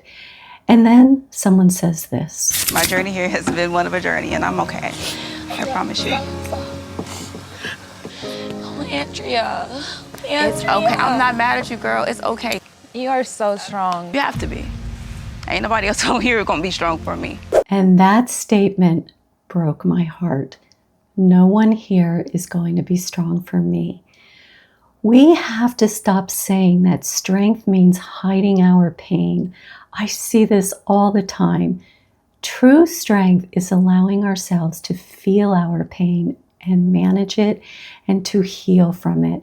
This does not mean that she does not have strength in many ways, but we tend to tell ourselves that strength is not feeling or showing emotion. What I am saying is that we need to stop calling the absence of emotion strength. When Olandria says she's okay and points out that she's not crying, I wonder if that's her way of holding it all in, not because she isn't hurting, but because she has learned to keep her pain private, even in moments when she most needs comfort. So Olandria is told that she has to leave, and she says something very telling here. You're not crying, bitch. You are so strong. I've been having to be strong my whole life. There it is. I've had to be strong my whole life. But maybe what that really means is I've had to push my emotions aside for the sake of others my whole life. That comes at a cost. When you have spent years putting your own feelings on hold to show up for others, it can become hard to even recognize what you need, let alone express it. Olandria then responds to her friends when she leaves the villa like this. I love you so much. Please remember me. Girl, we love you. Forget. Stop messing up the makeup. Keep that face card intact, okay? Love you, my girls. Bye. She showed them that when what she was really feeling was this. I did not want to leave my people this way. I've been single for 5 years, and I truly felt like this time I actually was getting it right. I want to find love so bad, y'all. I really do. This broke my heart. I just want to hug her. In that moment, she was showing pure vulnerability, and that is strength, by the way. The sadness and the pain that she had been holding in finally came through. She says so much in that short clip I just showed you. She didn't want to leave her people this way. She didn't want to leave with everyone feeling sad. At least that's how I heard it. And she has been painfully single for 5 years, and that clearly hurts. Remember when she first arrived at the villa, I pointed out in, I think it was part 1, yeah, it was part 1, that she didn't want to leave with any regrets. I think this is what she meant. She wanted to be intentional, to open herself up, and to meet the love of her life.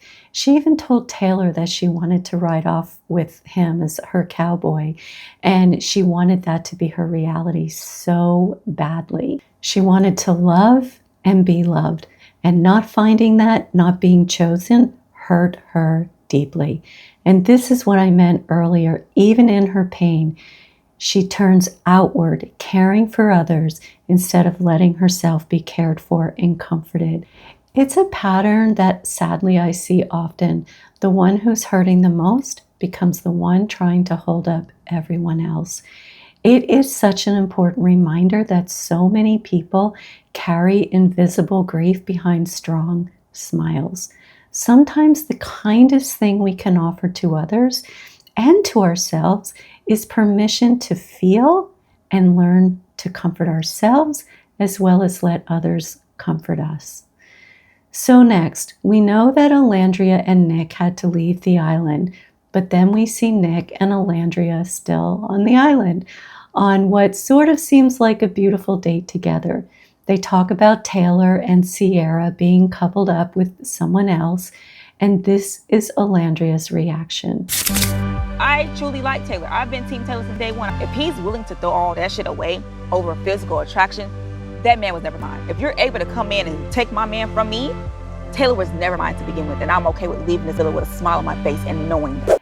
This is a good example of when the heart and the mind are in two different places. Intellectually, Olandria believes what she is saying, but we know that her heart hasn't quite caught up yet, and that creates a real challenge in relationships.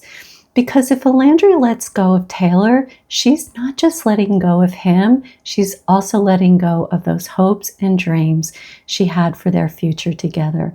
Dreams she wanted more than anything. She's tired of being single for 5 years, and she has made a real emotional investment in Taylor. Have you ever had someone say to you, just leave, you deserve better? It's rarely that simple or easy.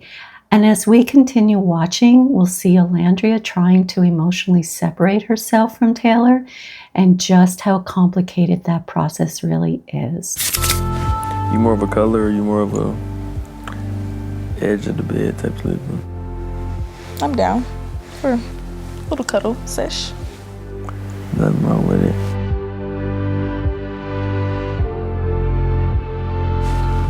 Thank you for coming. Of course. I'm showing you this clip because we see here that Taylor is very different with Clark than he was with Olandria. He seems more relaxed, more engaged, and maybe that's because Clark brings out something in him that Olandria didn't, and that is not a criticism of Olandria at all. The truth is, we all bring out different parts of each other in relationships. It's not about who's better, it's about who's a better fit for us. We all need to find someone who sees us, gets us, and brings out the best in us. If we were all meant to be the right match for each other, love wouldn't be so meaningful. It's the uniqueness of the connection that makes it matter. So next, Olandria and Nick are given the option to couple up or leave the villa. And as they talk, Nick expresses interest in Olandria, but she doesn't seem to fully notice it until he says this. But I just want to say, I've been wanting to get to know you. I feel like we haven't had the opportunity to like get these conversations. Agreed. And I think like this text is the perfect opportunity to do that. In the beginning, how we kept kissing and we would never pull each other for a check. When Nick shares his feelings, there's a real vulnerability in his voice, and something seems to shift or soften in Olandria. It's as if being seen like that catches her off guard in the best way. There may be many reasons they didn't pursue each other. Olandria mentioned that Nick was involved with Bella and then Sierra, and she didn't want to cause any trouble. Let me say this to you first. Some of you have shared that I missed important aspects in my part 1 video, especially regarding how the lived experience of Black women are shaped by both racial identity and cultural context. And I want you to know I have really appreciated those comments, and I have learned a lot from them. In my doctoral program, I was especially drawn to a theory called relational cultural theory, which emphasizes how deeply culture influences our relationships. And I deeply valued that learning because we all need to learn and be aware of how culture impacts our relationships. And I know I still have so much more to learn. I have always gravitated to wanting to learn and understand all cultures. So please continue to add your voice to this conversation because it matters. That being said, please share with me and others your thoughts on why Nick and Olandria may not have pursued each other for any reasons other than both of them being coupled up with others. And maybe that was the only reason, but I just would love to read your thoughts on that. I feel like it was like this fun, like secret admirer kind of thing. Like I kind of always wanted to let you know I was into you, but never like had those conversations with time. Nick, what the? It's tough out in the real world. There's a lightness in Olandria here, even though they're not a couple yet. Compared to what we saw when she was with Taylor, this just feels different. Maybe it's just the awesome feeling of being wanted. Who doesn't enjoy that? But I just find it striking. This is a reminder of how important it is to stay open to people who see us clearly and value us. So often we unconsciously gravitate towards what feels familiar, not what's healthy. Obviously, I don't know what is true for Olandria, but for the sake of relational learning, let's just say, for example, if a parent, let's say it's a father figure, was emotionally distant or rejecting, we may find ourselves drawn to someone who feels the same, not because it feels good, but because it feels familiar.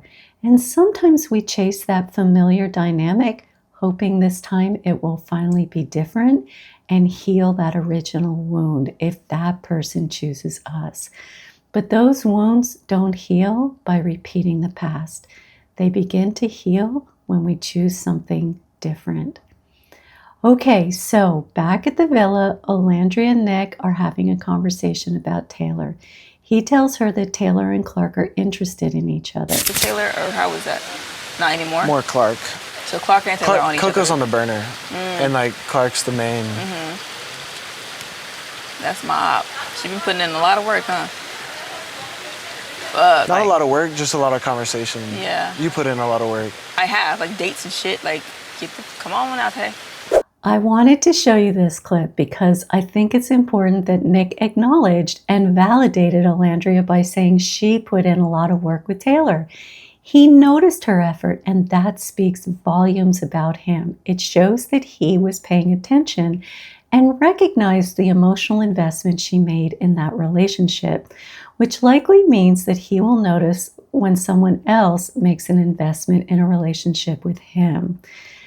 So they both acknowledge that now that they are back at the villa and Nick is exploring with Sierra and she is still interested in Taylor, but they also say that they want to explore each other as a possible couple. Let's watch. I've told you I'm attracted to you. No, you haven't. You keep picking me for challenges. Maybe never I've never really said that pulled to your that face. Yeah. Actually, you're right. Really? I think like the first kiss we had, I thought was like super hot. No way. Yeah. As a couple, like I want to show you the side to me that you don't see. Yeah. You know, like you call me Nicky Poo, but I want to also you to know Nick. Right. And I just want to show you like my mature side. Ooh. I'll be honest, when Nick first entered the villa, I questioned if he was simply drawn to the next person who caught his attention.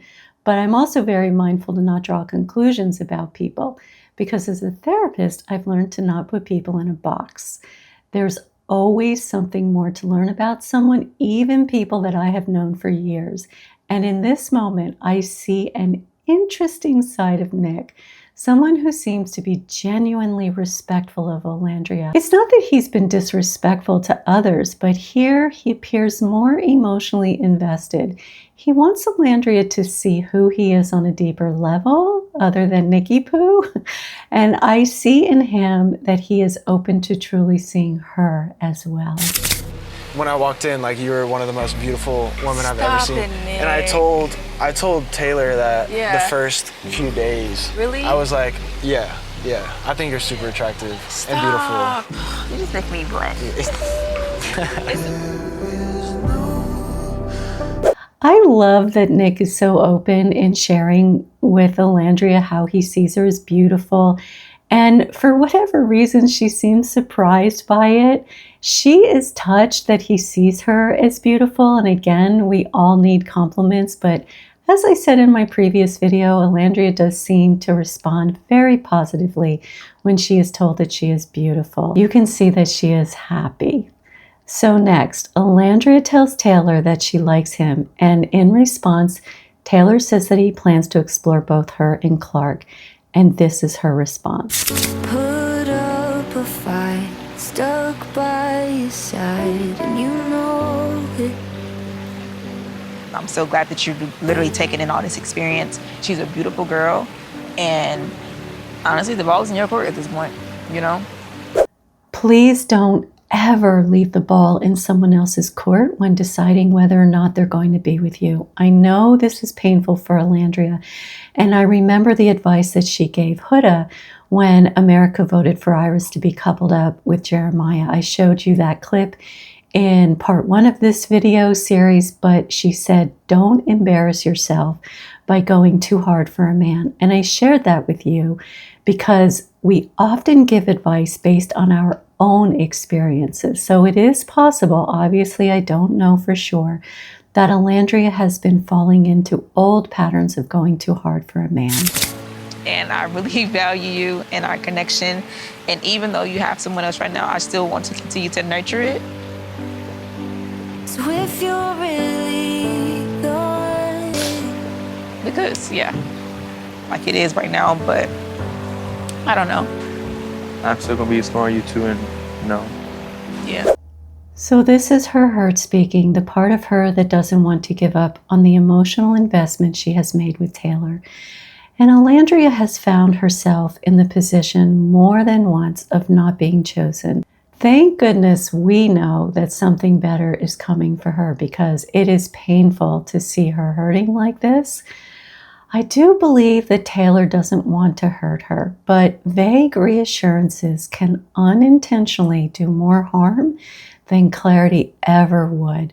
And I don't mean that in a harsh way. I just mean that if he already knows he wants to be with Clark, it would be kinder to end things now. Yes, it will hurt her, but like I said, it will hurt her more if he continues to give her false hope. I got hope for us, regardless of what's going on right now. And there it is, the false sense of hope that will hurt her on an even deeper level, because it puts her life on hold, and that is unfair to her.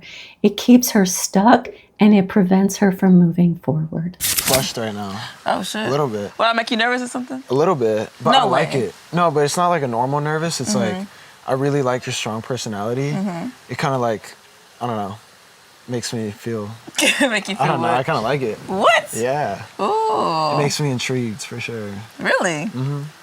That's spicy. From what we see, Nick gives Olandria so much more than Taylor did and does. He tells her what he admires about her, what he sees in her, and what attracts him to her. And you can tell that she is genuinely moved by that. She seems more relaxed when she's with Nick, calmer, more herself. And even though Nick admits that he feels intimidated by her, and I didn't show you that part, but he's still authentic with her. He acknowledges his nerves, but continues to express what attracts him to her. Still, I sense that Olandria struggles to fully take it in, and that's because she's still holding on to her feelings for Taylor, which is understandable. Oh, Nikki.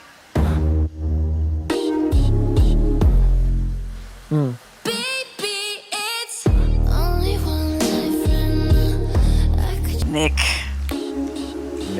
Nick. Olandria. I'm gonna miss saying Nikki Poo. It's Nick for now. Okay, I only threw that clip in because I thought that they were really cute here. Let's keep going. You know what I love about you is like, we'll look at each other, like every other day you'll look at me and you give me that cheeky smile and like your big beautiful eyes.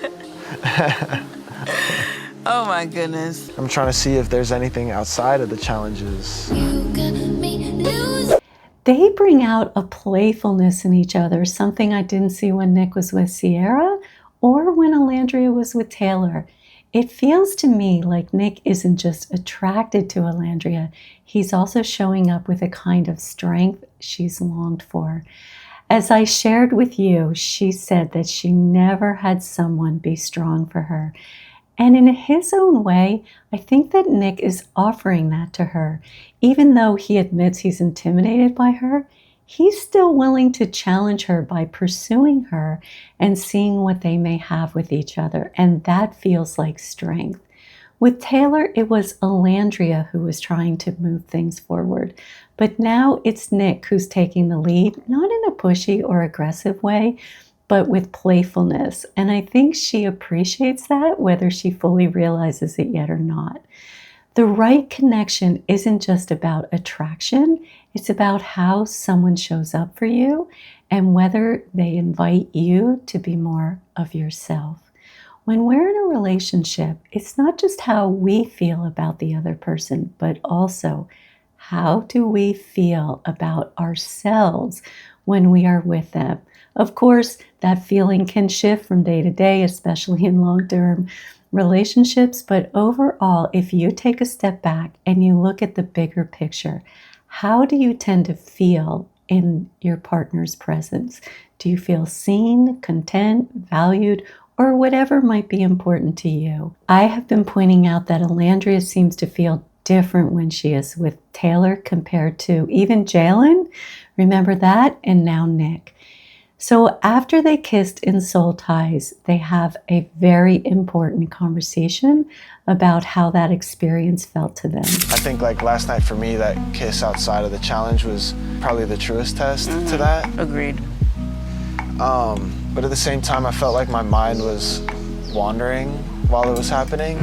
And I was thinking about like Taylor, I was thinking about literally Sierra. Same. I think this was such an honest conversation, and I believe both of them needed to have it. They have to sort out their feelings for Taylor and Sierra before anything meaningful could happen between them. You can't have your heart in two places, not fully. And when part of you still is tied to someone else, it creates confusion, hesitation, and emotional distance. It's always best to have real closure on one relationship before opening your heart to a new one. That's what makes space for something genuine to grow. I'm really torn between y'all, to be honest. Like, I don't know which one I'm gonna go. She's a great girl, you're a great girl. I feel like we built something so much more stronger than just the villa. It's always just been you for me since the beginning. It was always you. And I feel like it will always be you. I've never tried so hard to fight for something ever. Sometimes we have to go through a painful process to get to the other side. Olandria said she's never fought so hard for someone before, but she's also said more than once that if Taylor could so easily turn his head towards Sierra and then Clark, he was never truly meant to be hers. Sadly, in this moment, she seems to be forgetting that. She's doing what she believes is in her best interest, even though it may not be.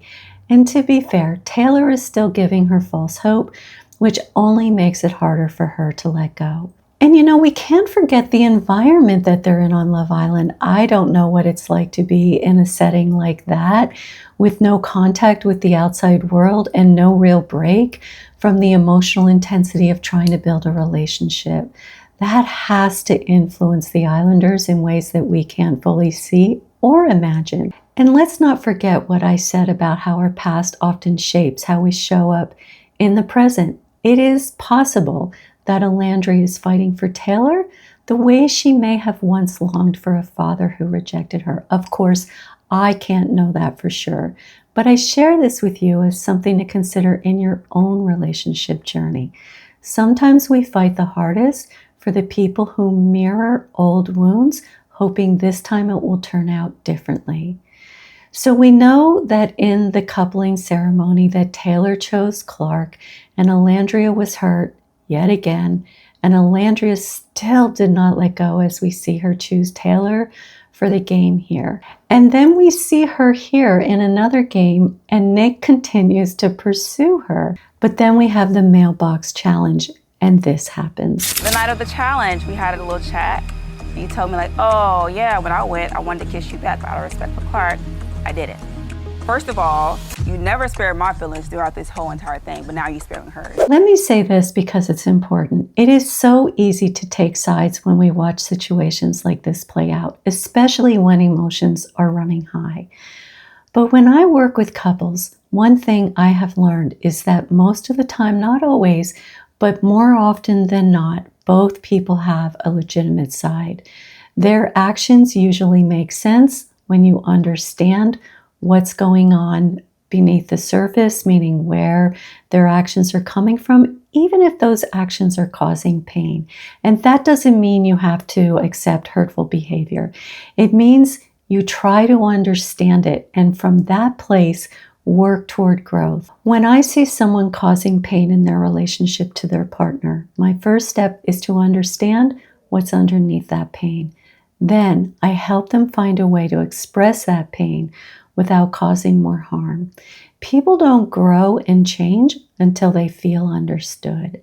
And I share all of this with you because we are so inclined to want to choose sides between Taylor and Olandria, but true relational growth for your own relationship learning is by not taking sides and choosing to understand what's going on so that you can grow from there. But let's keep watching this play out. You don't give that you're trying to explore. So it's like you're telling me one thing, but you're moving another. I don't know what you're telling Clark, but I know what you're telling me, that you still want to explore both of us, but it does not give that. And in case you didn't know, he did say that. No, I know, he told me. But you don't move like that. Olandria is expressing her anger by telling Taylor that he wants to explore, but wasn't acting like that. If I were counseling Olandria, I would very gently say, you've already noticed that Taylor's words and actions don't align. So I'd like to understand what part of you wanted to believe him anyway. And I know that would be very hard for her to hear, but that's often the hard part of being a therapist, offering compassionate challenges that help someone move toward greater insight, self-awareness, and clarity. Sometimes we hold on to someone's words because they reflect what we hope is true, even when their behavior tells us a very different story. I cannot express how angry I've been. I've been holding this shit together. I've been taking shit on the chin every day, being dumped left and right. Not once did I ever question my worth. What do you need from me? What do you need from this connection? You couldn't say shit.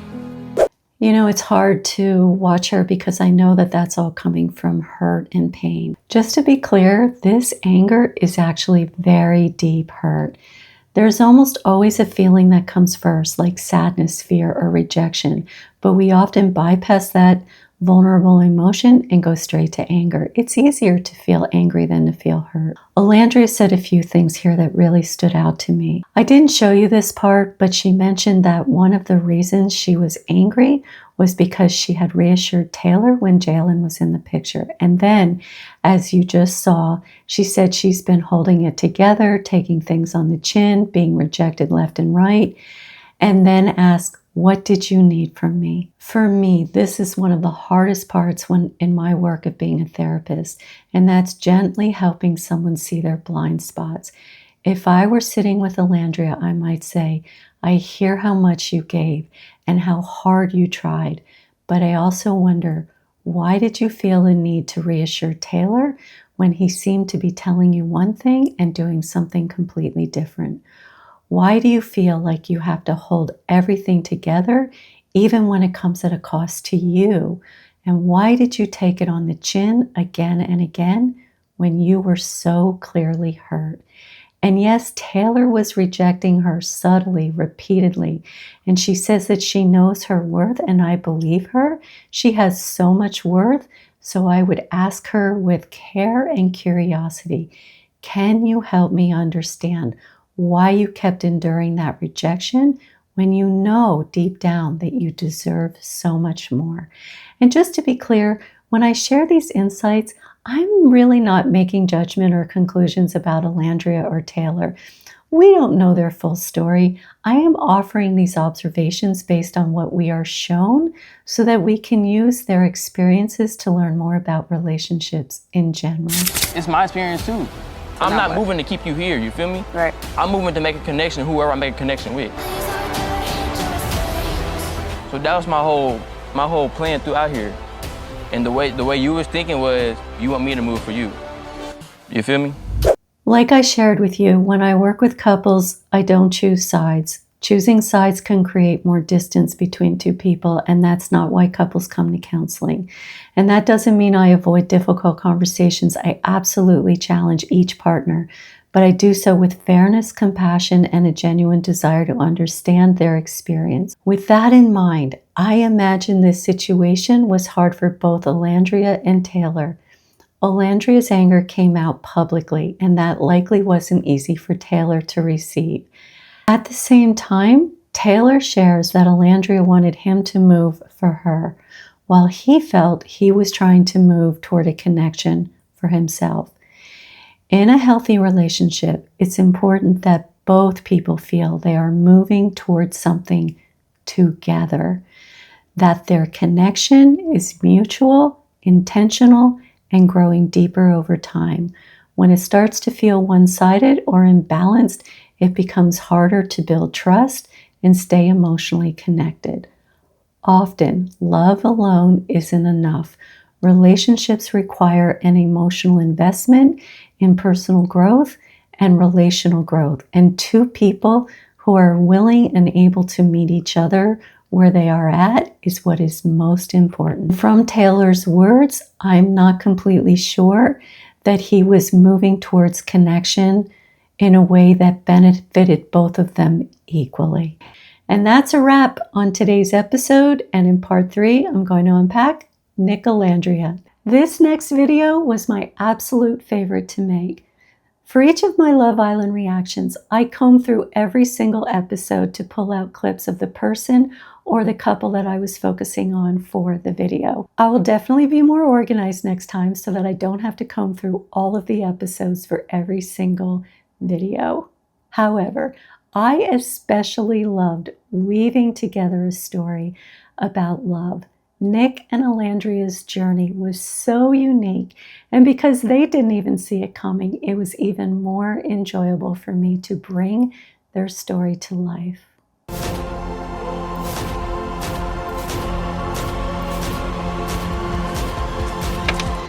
Quick, hurry up, get in! What the? Nick, come on, hurry! Hurry! Come on! What are you doing here? Here we are, part 3 of my video series, and this video is all about Nick Olandria. The takeaway from Nick Olandria is that sometimes the love you're searching for has been right beside you all along, but it took timing, growth, and courage for them to finally see it. And when I first saw Olandria picking up Nick, I was just so happy that they were both still on the island. And it wasn't because I thought that they were meant to be together. It was just that I felt so sad when they left. But now I can see there was something much bigger about to happen that I didn't see coming. Did you? I am so glad that it did. Okay, so what I find interesting about Nick and Olandria's story is that Nick was only pursuing her during the games. It's like, okay, who could this possibly be? I had no idea. It's somebody that has like a low beard. So I'm just like picturing all the guys in my head. I hate like, surprises. Like, let me just see who it is. And that's where it all began without either one of them knowing what was to come. So Nick shares with Olandria that he has been wanting to get to know her and that he feels that now is the opportunity to do that. And Olandria shared that she did notice he kept choosing her in the games, but she assumed that he wasn't an option because he was first in a relationship with Bella and then Sierra. And Nick says this right before they are about to leave together. Fun first date, yeah. Oh my God, Nick. What the? It's tough out in the real world. I think it's interesting that Nick called this their first date.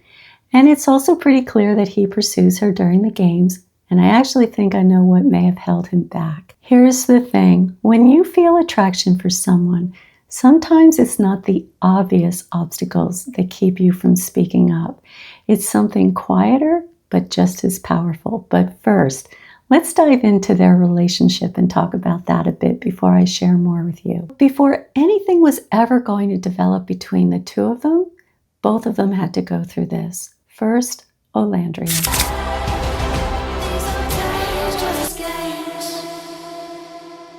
I think Clark.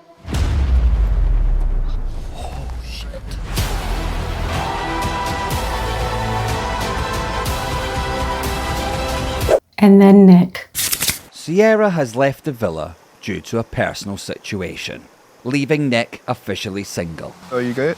I don't really know. Right before Sierra had left, my mind was clear. I knew what the future would look like, and now I'm lost. It's also interesting that neither Nick nor Olandria chose to end their previous relationships. Taylor ended things with Olandria, and Sierra didn't break up with Nick, but she had to leave the island.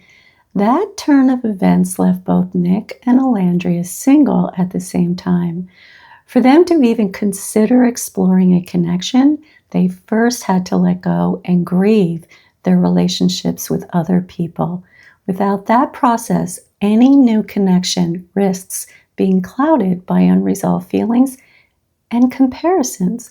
And grieving isn't just about sadness. It's about emotionally closing one chapter so you can be fully present for the next. So in their grief, they support each other as friends. Really feel like you have like my back. And when I think about like a girl in here who I have been enjoying my time with and who I'm comfortable with and like who I'm attracted to, yeah.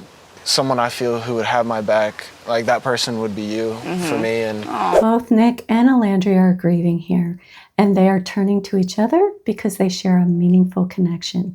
Even though they're no longer with Sierra and Taylor and they need to grieve, I think that they don't see each other as an option because they are likely remembering a past conversation where they talked about the kiss that they shared, a kiss that happened when Olandria still had feelings for Taylor and Nick still had feelings for Sierra, and they admitted to each other that during the kiss, they were actually thinking of their then partners.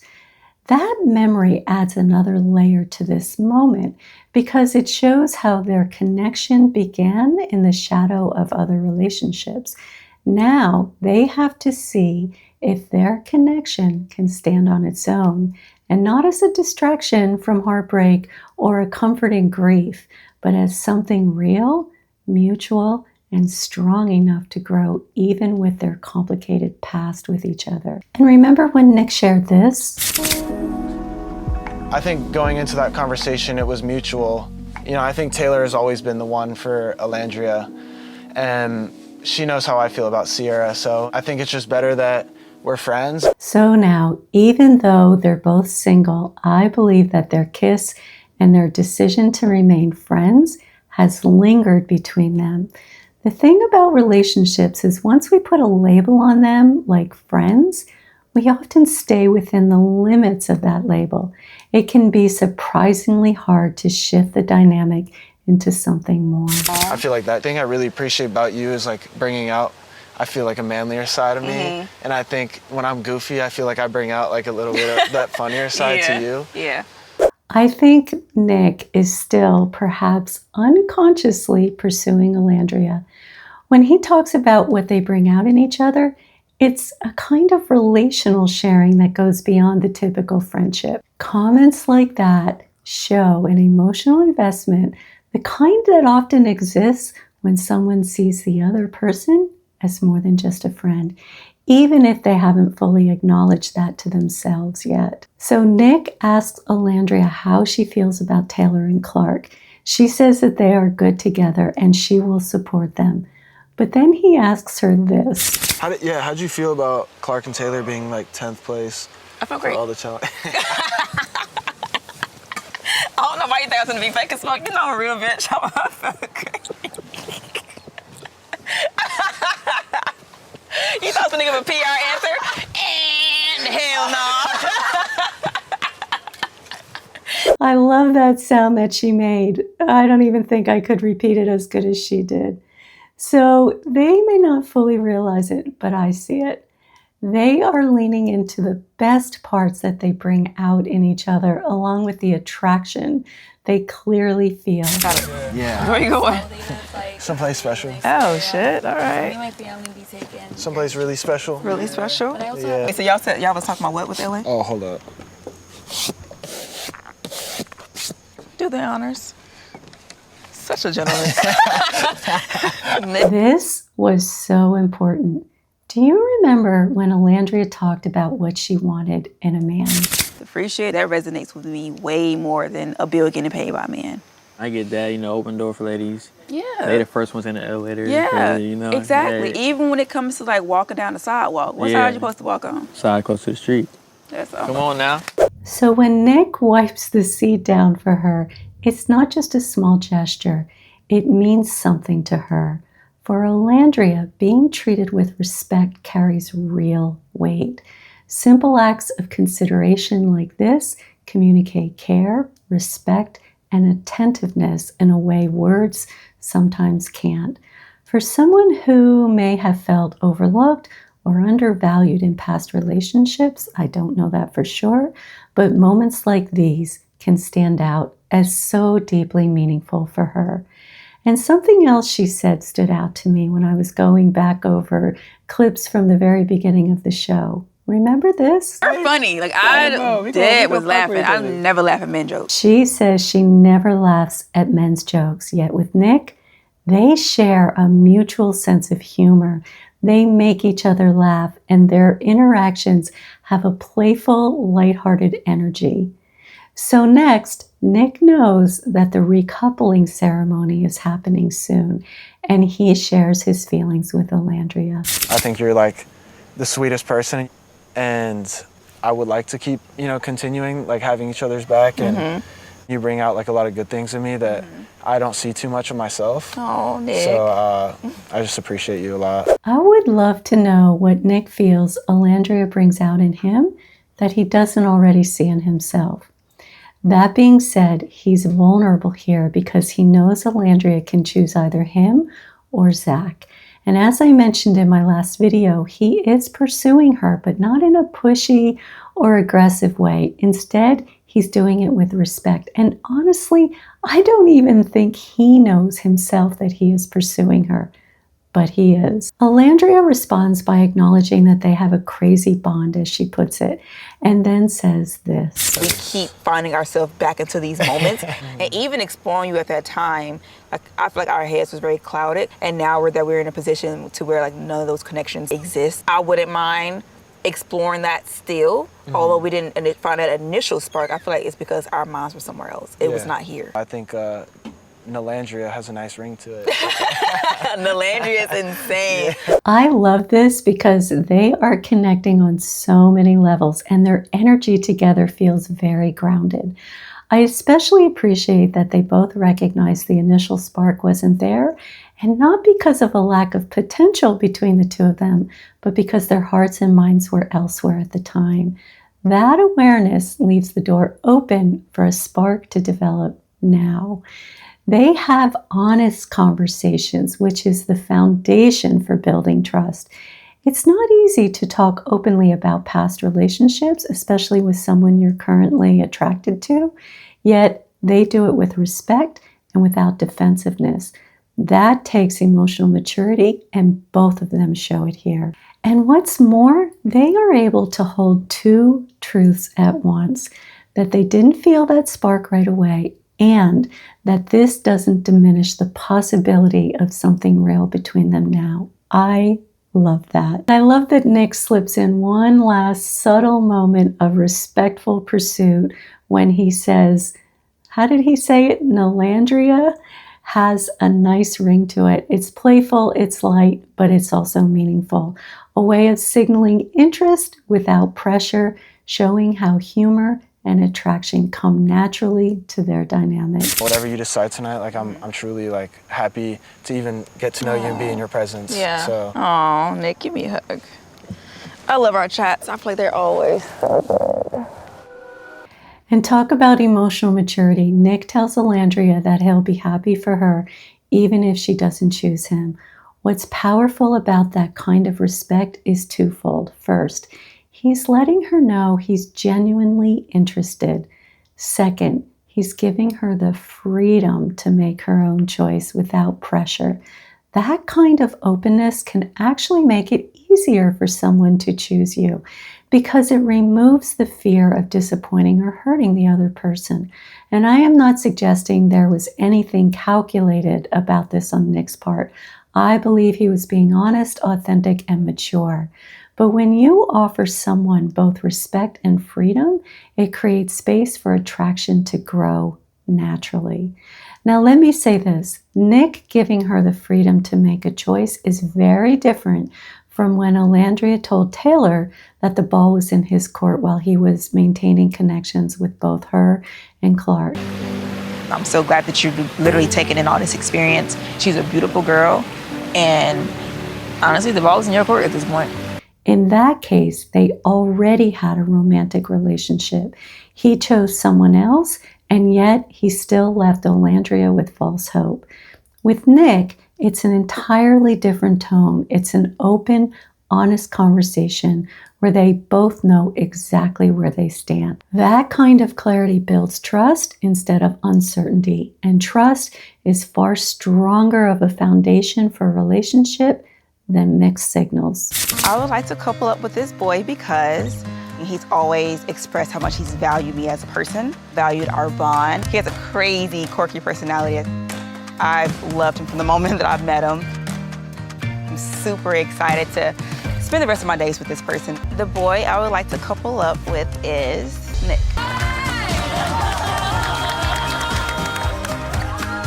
I mean, who wouldn't want someone to celebrate being chosen by you by literally jumping and dancing in the air? And I love that Olandria shared why she wants to be with Nick, because he values her as a person and values their bond. As I said in a previous video, it's not only important, but essential to choose someone for the qualities you value in them and for how they engage with you relationally. I think with Taylor, she wasn't getting her relational needs met. She even said that she didn't feel confident with him. But with Nick, you could see the difference. Her confidence grows because of how he sees her and communicates that to her, and he consistently shows up for her in the relationship. And she showed up for him by choosing him and acknowledging what she values in him. And even as she said it, his quirky personality. Thank you again for like believing in me and believing in this. I couldn't imagine me picking someone else other than you, because I've truly felt like we have had a bond since the beginning. Yeah, and I'm super thankful for your words too that you had said. Like, it's really cool to hear the person that I've tried to be here, and like you really made me feel like validated for that and reassured. I love that. So I think it's cool we get to try it again with like more clarity this time. Right. And so it begins. They decide to see if what they already share can grow into something more. And I appreciate Nick's vulnerability here. When he says that her words made him feel validated and reassured, it tells me he values being truly seen by her. just as he has taken the time to see and appreciate her. To be honest, I still get nervous like talking to you. What? Nick, like what day is it? Seriously. I swear. Me? Yeah, Why? I don't know why. I don't know. I love it. Yeah. Love to keep you on your toes. Exactly. Okay, so some of you asked online why I think they didn't pursue each other. And I read so many of your thoughtful comments and I learned a lot from them. For me, what stood out for each of them, beyond what many of you have already mentioned, is this. I think Olandria came into this experience with a kind of checklist for what she wanted in a man. As I have shared before, many people do. She wanted a cowboy and even said that she and city boys don't get along. Taylor being a cowboy gave her hope, so she emotionally invested in him without fully recognizing that he wasn't meeting her relational needs. She knew she didn't feel confident with him, but when we want something so badly, we often overlook important red flags. She had been single for 5 years and wanted love so deeply that finding it became her #1 priority, and that kind of longing can make it easy to ignore what's missing. And for Nick, well, let me show you something before I say more. She's one of the most attractive women I've ever seen in my lifetime.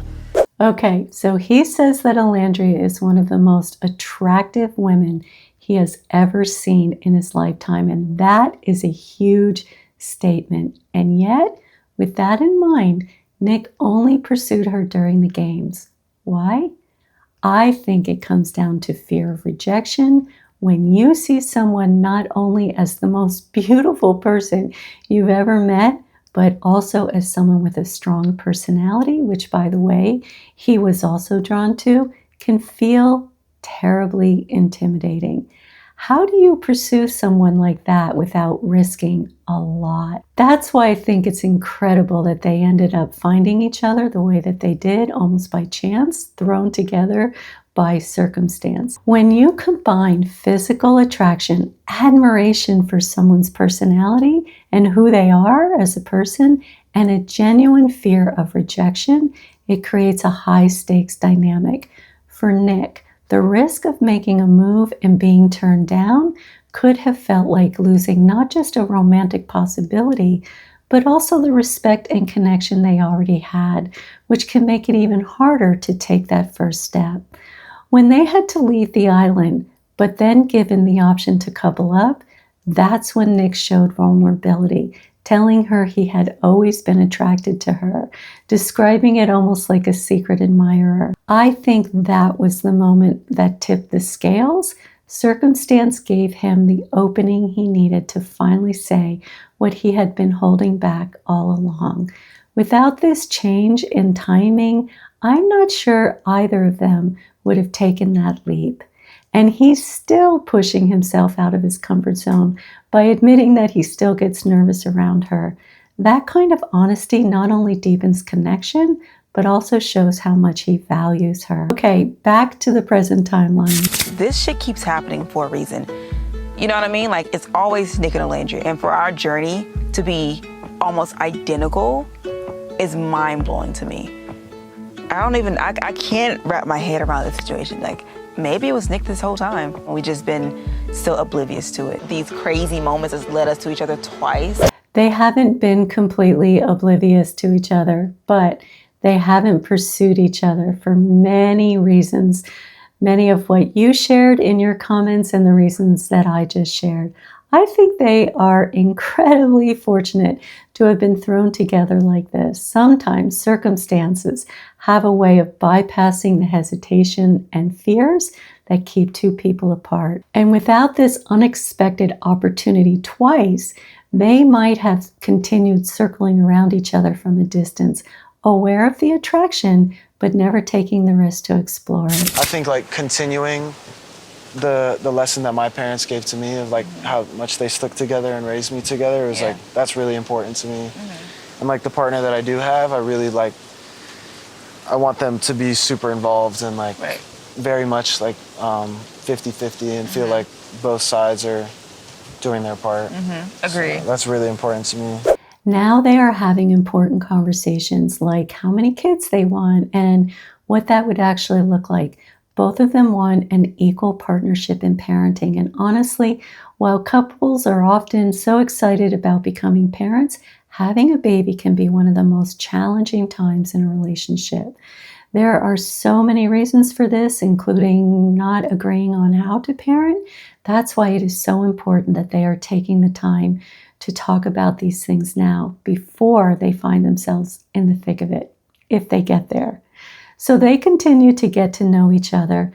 They talk about traveling and favorite football teams. And I love that Nick says this. Being in the villa, we talk a lot about our feelings and stuff, but having like the small talks makes me feel like I'm outside the villa. So thank you for giving me a piece of like home. Do you notice how often Olandria is moved by things Nick says and how she knows his words are genuine? Both of them value the meaningful conversations just as much as the lighthearted, getting to know you ones and the humorous ones. That balance is so important because it shows not only who a person is, but also how they show up in a relationship. And you know, if you have been watching my videos, that I always say that you need to know how a person shows up relationally as much as you need to know what you like about them. And how you feel in their presence. That is so important too. What's going on? We have not had our we moment. haven't We haven't talked. sat down and talked. I feel like But just seeing it on the outside, does it look natural? No, it does. Okay, good. I have suggested in previous videos that Olandria seems to struggle to fully trust her feelings, and that can happen when you've learned to bury them in order to protect others, something I talked about in part 2 of this video series. I believe she'll get there and that Nick will actually play a role in that growth. And likewise, I think she will help Nick grow in his ability to recognize and feel confident in his strength that he doesn't always see in himself. That is exactly what you hope for in a relationship, a healthy relationship, partners who contribute to each other's growth. But it is important to remember that this kind of growth isn't always pretty. It can come through challenging conflicts, hard times together, and even moments when you don't particularly like each other. So let's not romanticize this. Right now, they are in the cute stage, and trust me, and I know you know this, it does not stay that way, and it's okay, because the further you grow, even through hard conflicts and hard times, that is when your connection deepens. What I've learned in this process, you have to be selfish. I struggle with that so much. And I truly felt like me picking Nick last night was the first time that I finally put myself first without considering anybody else. Yeah. Whether that was a friend, another connection, or anybody else. It was just for me. So as selfish as that was last night, I felt good. Okay, let's talk about the meaning of selfish, because it's an overused and often misinterpreted word, and in my experience, it is a label women tend to place on themselves. Being selfish means putting yourself first in a way that causes harm to another person, and there's an important difference between harm and hurt. For example, causing harm would look like saying something like, I'm going to spend all the money that I want, and it doesn't matter if it puts us in financial ruin. That is selfish because it disregards another person's well-being for your own gain. But choosing something that you want for yourself, like Olandria wanting to be with Nick, is not selfish. That is self-care, that is self-love, and it is recognizing that your needs are just as important as everyone else's needs. And here is a very important insight. Women are often conditioned to equate prioritizing themselves with selfishness, which can keep them in relationships, jobs, or situations that don't meet their needs.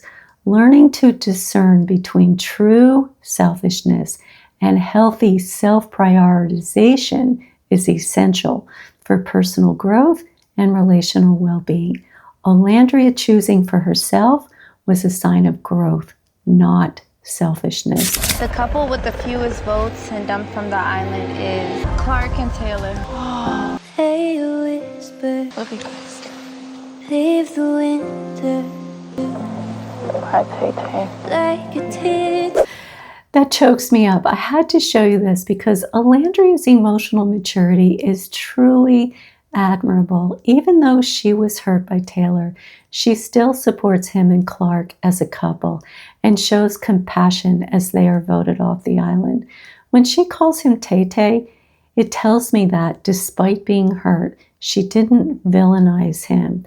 And while it may seem like she's giving to him in that moment, which of course she is, but she is also giving something very important to herself, peace. She's choosing not to carry anger, resentment, or lingering hurt. And by releasing that, she is able to move forward with Nick while genuinely wishing Taylor and Clark the best. That kind of giving is not only rare, it is deeply admirable. Are you happy with how the cookies crumbled? I honestly am. Yeah? The shit was shitty at first, I'm not gonna lie, sister girl. I truly feel like I feel different in this connection, truly. Okay. I feel like he reassures me in ways that I just wasn't reassured before. I am so happy that Olandria recognizes that Nick reassures her in a way that Taylor didn't.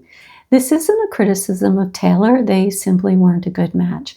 What matters is that she feels a sense of reassurance with Nick, and that is something she clearly values. We all should value that. So they meet each other's family, and that went very well, which was clearly important to both of them. And then this happened. Congratulations, you made it to the finale.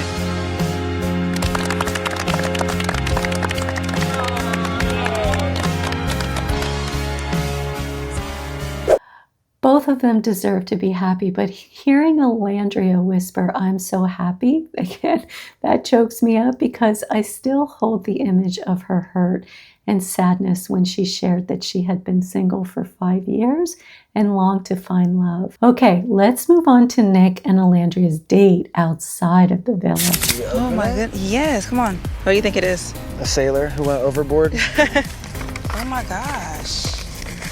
Nick plus Ola, you both radiate such a warm and genuine energy throughout our screen. Nick, your genuineness, your goofiness, I think you are the perfect man for our Ola. Oh my God, I think this is from people watching the show. No way. I'm going to walk you through a few of these messages that they received because I believe the love and support they were shown helped draw them closer together. Support like this matters. It can create a sense of safety, validation, and encouragement that makes it easier to open up emotionally with each other. I'll share more about why I think they especially needed that at this point in their connection. The way you look at each other, it's not just eye contact, it's a conversation without words. Nick, when your eyes find hers, it's like the rest of the world disappears. And Olandria, the way you look back, it's like your whole heart is reaching out, trusting him to hold it. There's something magnetic between you, from someone who believes in what you have. Oh, this one got me. You okay? Yeah. I feel like we missed so many signs along the way. Just reading this, it's like, damn, have our story been brewing this entire time? We just have not been noticing. A couple of things stand out here. First, Olandria feels emotionally safe with Nick. And while we all need that, I think it is especially important for her to know that she can be vulnerable, express her emotions, and trust that Nick will hold space for her to do so. Notice how he immediately asked if she was okay. Then Olandria says, "Has our story been brewing this whole time and we just haven't been noticing?" In that moment, their story is being seen and validated, and they needed that. As I mentioned in my last video, we can't truly know what it's like to be in their position on Love Island, the isolation, the constant cameras, all of it. That's why getting feedback from outside the island is likely even more meaningful for them. It affirms their connection in a way that's not just shaped by the bubble of the show, but by how others see and respond to them. Have you been in love before? In the past, I fell in love with the potential, not the pattern. You fall in love with the potential of a person, like you know what I'm saying, how they can be in the future. Yeah. And instead of like what's in front of you. Like what's happening. Exactly. And I feel like that's what I did here in the villa too. Conversations like this are so important when dating because they reveal what someone has learned about themselves in past relationships. Olandria shared that she tends to fall in love with the potential rather than what's actually in front of her, and she also recognizes that she did this with Taylor. That might be what she meant when she told Huda, don't go too hard for a man, even though that is exactly what she did with Taylor. I am so glad she can see it now. So next, Olandria reads a letter to Nick from his dad. It's heartwarming to witness genuine relationships, romances, and bromances being developed on the island. You and Olandria have come full circle, really, and I can't wait to see what the future holds for you both. In my experience, the best relationships are based upon a solid friendship with common interests and goals. That's what Mom and I have, 35 years in and still in love. That's beautiful. I'm so happy to have read that. It's so valuable for a couple just starting out to have the support of their families.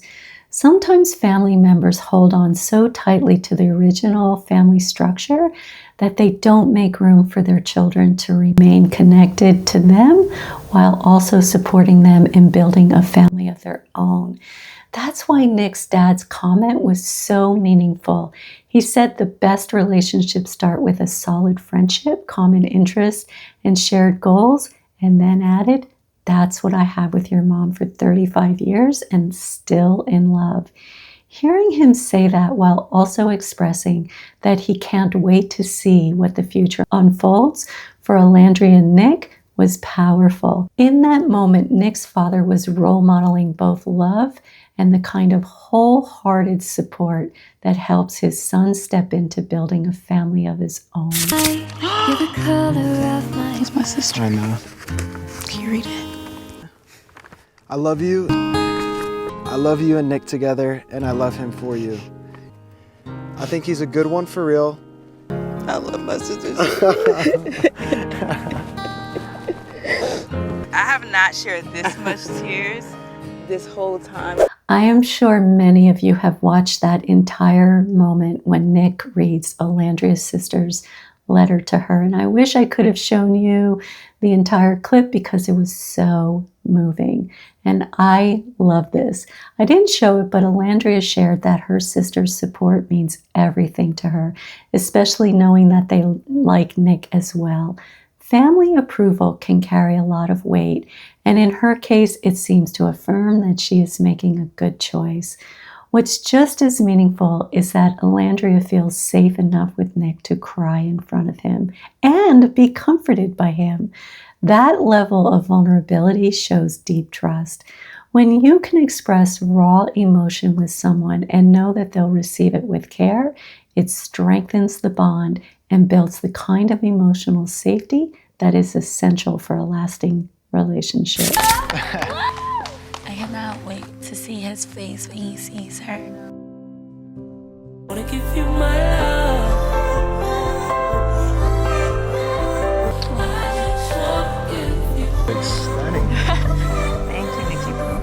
I love this moment. Both of them are so vulnerable, and vulnerability, by the way, is a very good thing. You can see it in Nick's face, how nervous he is. He's mentioned a few times that he gets nervous around Olandria, but in a good way, he says. And here, that nervousness comes from how much he cares. This moment with her matters to him. You can also see his happiness the instant he sees her. And for Olandria, you can tell she feels beautiful. And I don't know why that chokes me up. I just know that that is so important to her. And I believe she feels it even stronger because she knows and trusts that Nick sees her beauty in the way she thinks, feels, looks, and shows up in the world. In his own words, he described her as the most beautiful woman that he has ever seen in his life, and she feels that from him. Dear Nick, I am so blessed to have met you. You're truly something special, and I have never felt so seen and understood. I came to realize something. The person who has been standing beside you through it all may actually be the person you were meant to find. I am not sure how I never noticed that it was you the entire time. Sharing this new journey with you feels exciting and natural, like a chapter that I've been waiting to write forever. Here's to something new, real, and hopefully to something everlasting. What I see here is that Olandria has no regrets about not being with Taylor. She clearly recognizes that she repeated a familiar pattern in choosing him and has learned that sometimes the person you're meant to be with has been right beside you all along. I love this. I learned about your fierce loyalty and passion that you pour into people, even when you may not receive it back. Words on this page, the flirty eyes we share, the hugs, kisses, and laughs will never convey how much I care about you. Love, Nikki Poo. He truly sees her. He acknowledges her fierce loyalty and the passion she pours into the people that she cares about. But he goes a step further in that he recognizes that she doesn't always receive that same level of loyalty and passion in return. That kind of acknowledgement is powerful because it tells her he not only appreciates who she is, but also understands that she deserves what she gives in return. Being seen in both your strengths and your struggles creates a deeper kind of intimacy. P.S. When I secretly kissed you on day 2 while you were blindfolded, I'm very sorry that I didn't tell you sooner. Hashtag Olandria. I do wonder why Nick chose to apologize for not telling her sooner that he secretly kissed her on day 2. Maybe there's a bit of regret, wishing they could have started their journey together earlier without having to go through the painful breakups that they went through. But I do also think that because of all of those experiences, the twists, the grieving other connection, the missed opportunities, make finally coming together even more meaningful. So, looking back, it wasn't just one thing that kept Nick from telling Olandria how he felt. It was timing, fear of rejection, I think, the intimidation of and deep admiration that he had for her, and wanting to protect the friendship that they already had. Maybe that's why when he finally did tell her, it carried so much meaning for him. And I have to say this, who doesn't love a love story? It warms our hearts, moves us, and I believe that all of us love the feeling of being moved by a beautiful story. So I won't put too much of a damper on this. I'll just say this, that they have done the work to build a solid foundation. They see each other, they had important conversations, and they cultivated a deeply meaningful friendship. That said, relationships are truly tested in conflict, and that time will come for them. And I won't say more than that because I want to leave this video with a beautiful, happy ending. I'll just add that when challenges do arise, I hope the foundation that they have built, along with the support of both of their families, will help carry them through. Well, that is a wrap on this episode. This next video is the one that I almost didn't make, and it turned out to be the most challenging. Many of you were asking for me to do a video about Ace, but I was concerned how a trauma-focused perspective would be received. He shared very little about his trauma, and of course that is his right to have that privacy. So I wasn't sure that I understood enough about his trauma and how it showed up on Love Island to create the video. And to be honest, it wasn't until I combed through every single episode that I felt I could present his story with compassion, understanding, and yes, accountability. And even then, I felt very vulnerable posting the video, unsure of how it might be received. Your responses showed me how much you value seeing a fuller, more human picture of Ace or anyone, and that meant so much to me. Even those of you who said you still don't like Ace, you shared that you appreciated the perspective that I offered, and I deeply value that openness, and I felt a huge sigh of relief. A lot of you have been asking me to react to Ace, so here it is, the side of Ace that many likely missed. I see Ace as a deeply layered, complex human being. Of course, as humans, we are all complex. However, the more hurt we experience in our life, the more layers we often carry.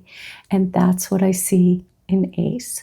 So this is going to be a two-part video series. In this part one, I'm going to talk about Ace on Love Island, and in part two, I'll break down his interview with Speedy. Okay, let's just dive right in, and Ace can tell us some of what he goes through in his own words. I remember through high school, I'm going to school in a nice neighborhood, and I'm going back home in Watts or Long Beach or shit like that, and I'm sleeping on a damn beach chair. I feel like I've grown up really, really fast.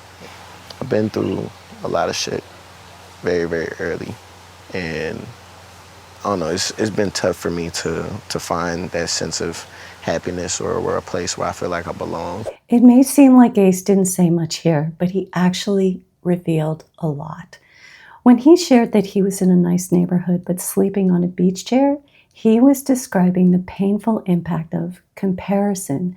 Being surrounded by privilege while feeling excluded from it, that can leave a lasting imprint of shame. I didn't show you this part, but Ace also mentioned that he appreciates life more now. But the real challenge is holding that gratitude while still carrying the weight of likely shame that he feels from those comparisons that he felt growing up. Those two truths are hard to carry at the same time and often feel like they contradict each other. He also said that he went through a lot early on, which tells me that his trauma started very young. And if it hasn't been addressed for him, then it's not just his past, it's something that he carries day to day. And we'll see more of how that shows up in the villa. He also shared that he had to grow up fast. And you can actually see traces of that in how guarded he is and how hard it is for him to show vulnerability and how quickly he gives advice to others. That often comes from stepping into an adult role too early in life, where fixing things feels safer than showing your own pain, and advising others protects against the helplessness that you once felt as a child. And here's the deeper layer. When someone experiences growing up too early, they often miss pieces of their own development. On the outside, they can seem mature and wise, and part of them may be mature and wise, but on the inside, there may still be a longing for the care and safety they never received. Next, we see in Ace's own words what has been his biggest challenge. I've been through some shit. I've been let down a lot of times. It takes me a little bit of time to get to know somebody, to fully trust them. Yeah. And I don't trust easily, and that's been like my #1 issue in life. So Ace shares again that he has gone through a lot when he was young, and being let down has made it difficult for him to trust. And when you pair that with unhealed trauma, as an adult, it creates an especially heavy burden. He also admitted that he struggles to find happiness in the sense of truly belonging. That's the painful bind. He longs for belonging, while at the same time finding it hard to trust others enough to let himself feel like he belongs. When someone has been let down repeatedly, they often develop very high standards for what being let down means, and that can make even small disappointments feel like major disappointments. And here's when it gets even more complicated. For someone who already struggles with trust, once they do extend that trust, and it feels like it has been broken, even by something that they may be perceiving inaccurately, it can feel impossible to repair. And I say perceived because relationships are complex, and so are people. And what feels like a betrayal to one person may look like a misunderstanding to another. The insight that I want to share with you here is this. When distrust and the longing for belonging live side by side, relationships often become fragile. Instead of leaning into repair and understanding, the tendency is to self-protect and cut off. And that may keep someone safe from further hurt, but it also keeps them from ever experiencing the very belonging that they crave. So I want to break down some of Ace's interactions on the show, but first I want to show you how Ace perceives himself and why America voted differently. We asked America to rank the boys from most to least. Genuine. Boys, get into the position you think you should be in now. I think TJ's got to go first. I feel like Zach's got to be last just because of the other night. Damn. I'm going most. 9th is Ace. It's a little questionable for me and puzzling. I wish I could have got like a little bit of constructive criticism. So why does Ace believe that he is the most genuine yet ends up being voted 9th? He said, I'm going for the most. I don't know if you heard that. I believe in his mind it's because he says it like it is. He equates blunt honesty with being genuine. But honesty and genuineness are not the same thing. Genuineness requires not just telling the truth, but also showing vulnerability, being emotionally open, expressive, and willing to let others see your softer side. And Ace rarely shows that. While he may have had some moments of warmth, especially with Shelley, overall he remains very guarded. And when someone equates directness with genuineness, they may overlook the relational side of it. People don't just feel genuineness through words, they feel it through emotional openness.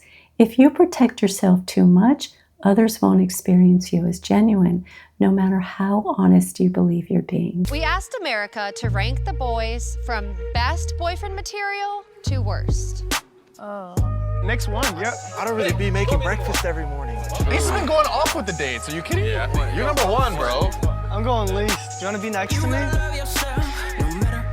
In 8th place is Ace. Oh, yeah. So why did Ace put himself for best boyfriend material when America voted for him 8th? Ace likely ranked himself first because he focused on the side of himself that he values. He enjoys grand romantic gestures, as we saw with Shelley. He enjoys conversations. He craves love and connection, and he places high value on family. From his perspective, those are the qualities of a good partner, and those are important qualities. However, what he doesn't acknowledge is what viewers witnessed. The harshness he directed toward Amaya, both after he chose her and again during the mailbox challenge. And while I understand where that harshness comes from in him, meaning his trauma, it doesn't excuse it. Those words still landed on her and caused real hurt. Also, we didn't see him consistently letting his guard down or showing emotional vulnerability. Sometimes people who have experienced trauma feel incredibly vulnerable on the inside, but they don't realize that from the outside, it looks like they are closed off or even harsh. That gap can create a mismatch where they believe they're offering love and intimacy, but others experience them as guarded. That may be what we're seeing with Ace. His growth work is to understand that a partner who is truly boyfriend material isn't only about gestures and values. It's about being emotionally safe, responsive, and vulnerable in the relationship. And let's look at what he says about being jealous in a relationship. Are you the jealous side? No, I'm not jealous. I'm just overprotective about mine, especially when I'm heavily invested. Like, as far as jealous, I'm not jealous. I'm just. It's giving you. Nah, I'm not. Listen. I'm not jealous. Giving you jealous. I'm not jealous, but I don't Stand in play. your truth, babes. I don't play with that shit. I'm dead ass. Like, Okay. She is calling him out as being jealous. Ace is very measured in how he uses his words. He doesn't like the word jealous being attached to him because of its negative connotation. So he shifts it to something that sounds more positive, like heavily invested and overprotective. Because trauma can create deep shame, a person may feel the need to present things in a more positive light, even if it isn't fully accurate. Shifting the language gives him a sense of control, allowing him to protect his image and avoid the vulnerability of admitting to feelings that trigger shame. Do you remember this? eyes front. This is eyes front. Eyes front. Are you the jealous type? Yeah, for sure. So, yeah, a little bit jealous, but like never that serious. Okay. So he acknowledges a little bit jealous. Of course, we don't know exactly what he means when he says never that serious. But what matters here is this. Jealousy is not a healthy foundation for relationships. Security is. And for someone who has experienced repeated letdowns like Ace described, a sense of security doesn't come easily. Trust challenges can make even normal relationship dynamics feel threatening. So jealousy may surface as a way of masking deeper fears of abandonment or of not being enough. True security requires healing those wounds so that love isn't filtered through fear. So let's look at another challenge that Ace struggles with. And I feel like, I don't like to be touched in general. Okay, so now we know he also doesn't like to be touched. And I do wonder why Ace chose to go on his show so centered on physical touch when that seems uncomfortable for him. And I don't mean that critically. I mean that with genuine curiosity. It may be that he's comfortable with touch on his own terms, like in the games, but when trauma is involved, physical closeness can become very complicated. It can carry both comfort and fear at the same time, leaving someone caught between the desire for intimacy and the need for distance to feel safe. That tension is difficult because what usually creates connection, like touch, may instead stir up fear and discomfort for him. I'll let you know, like, I'm an extremely slow burner when it comes to, like, affection. I'm not super touchy or, like, super, like, kissing outside of the challenges, what I mean, unless, like, I'm really feeling it and I'm really intimate with you. Or even cuddling, I mean, especially if it's my first night getting to know you. Let's talk a bit about boundaries and the mixed messages that they can sometimes send. First, I want to acknowledge that this show is highly edited, and it's edited for drama. So my comments here are about what we see on the screen and how that connects to trauma. So Ace tells Amaya that he's not touchy-feely, though he makes an exception for the challenges. Since his very first interaction with Amaya happened during a challenge, and he did embrace that game. I suggested in a previous video that part of what I think he leaned into was to get Shelly's attention. And yes, it is a game, so on one level, no one should take it too seriously. But after that, Ace did seem to enjoy his conversations with Amaya, and here's where the trauma piece comes in. Mixed messages around boundaries often happen when someone is trying to navigate their own comfort and safety. Ace may genuinely not be comfortable with physical affection, yet in the context of the game, he pushed himself into it. And that can feel confusing to others because the words "I'm not touchy-feely" don't match the actions that we saw. For someone with unhealed trauma, this sort of push-pull is common. They want a relationship, but they also protect themselves from vulnerability. So what might look inconsistent to others is often the visible struggle of trying to balance the need for affection with the need for self-protection. However, this is what he said when he chose Amaya. I'd like to couple up with this girl because, she makes me laugh. She's gorgeous. I'm really just excited to explore this connection. She's very ambitious, very outgoing, very assertive of what she wants, and that's really been big for me. I'm really excited to share a bed with this person and have conversations late night about stupid shit. So the girl I would like to couple up with is Amaya. We hear Ace speak very romantically, saying he was excited to share a bed and have late night conversations with her. But later, his body language towards her appears very closed.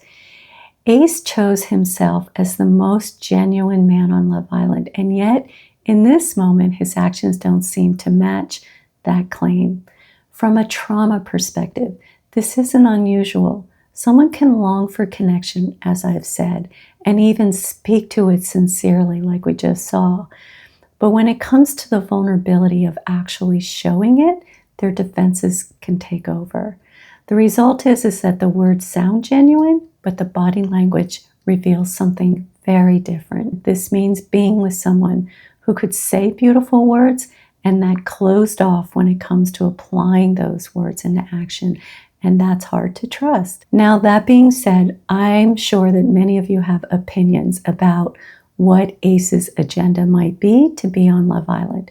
He said he came here for love. But what I want to emphasize is that my focus here in this video is what trauma can look like, not drawing conclusions regarding Ace's intentions on Love Island. I feel like I want to know Ace for real. Like, I feel like every time we talk, I feel like you're always like cool and calm, chilling and trying to be mysterious. But I feel like I ain't trying to be mysterious. I just be chilling. But you know what? Sometimes it could be interpreted as a wall up. Because for a second, that's how I was feeling. I was like, damn, like, Yeah. I was like, I ain't got no walls with you. like a... Today, I don't feel like that. I gotta be on my A game with you. So Shelley acknowledges that she sees walls up around Ace and that she wants to get to know the real Ace. And of course, we don't know what may have been edited out. Maybe he did share more. But from what we saw, he didn't directly address her concern.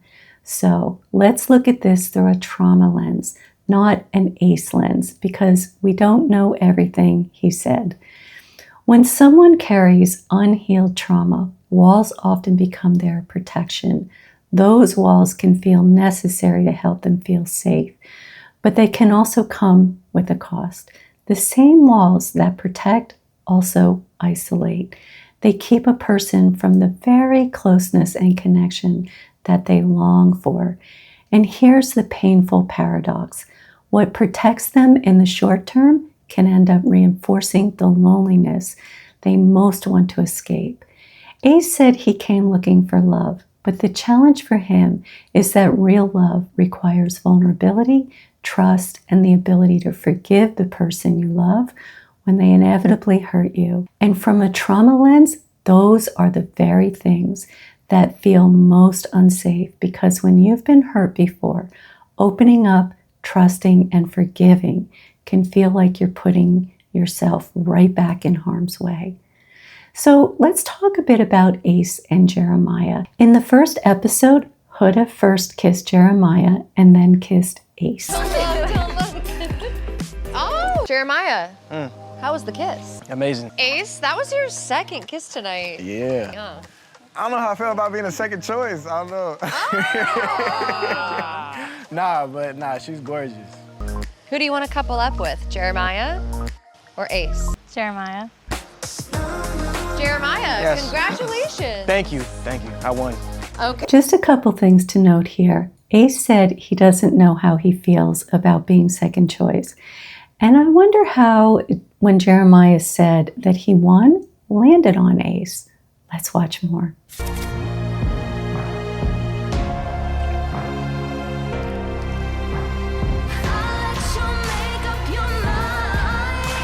So Ace chooses Huda to kiss, which in itself is fine since the point of the show is to explore connections.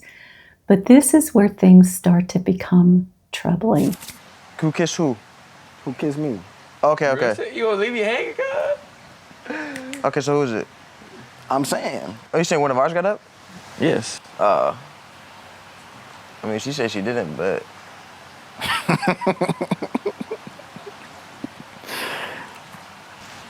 I could be guessing. I don't know. Ace seems to enjoy getting into Jeremiah's head. Is it because Huda chose Jeremiah and not him? Or does he see Jeremiah's uncertainty and vulnerability and take some satisfaction in messing with him? We can't know for sure. But it's clear that something about Jeremiah triggered Ace because he kept targeting him. You don't see that? That's crazy. Cover your ears. We found a connection and we instantly liked each other, and then we explored that further. You bullshitting. I'm not going for that bullshit. You What's the lying. bullshit? You lying, What am I bro. lying about? You acting like you all about one person day one. That's scamming to me. Off the rip, that's If you watched my reunion video, you know that I don't believe that Jeremiah was lying about anything. And at the reunion, he did do an excellent job of advocating for himself with Ace. He was also clear in saying that he felt hurt when Ace accused him of scamming. And let's not forget, Ace came after Jeremiah like this right after America voted to couple Jeremiah up with Iris. So Jeremiah was already emotionally struggling at that point. Whatever Ace was wrestling with within himself in relation to Jeremiah, it really wasn't about Jeremiah.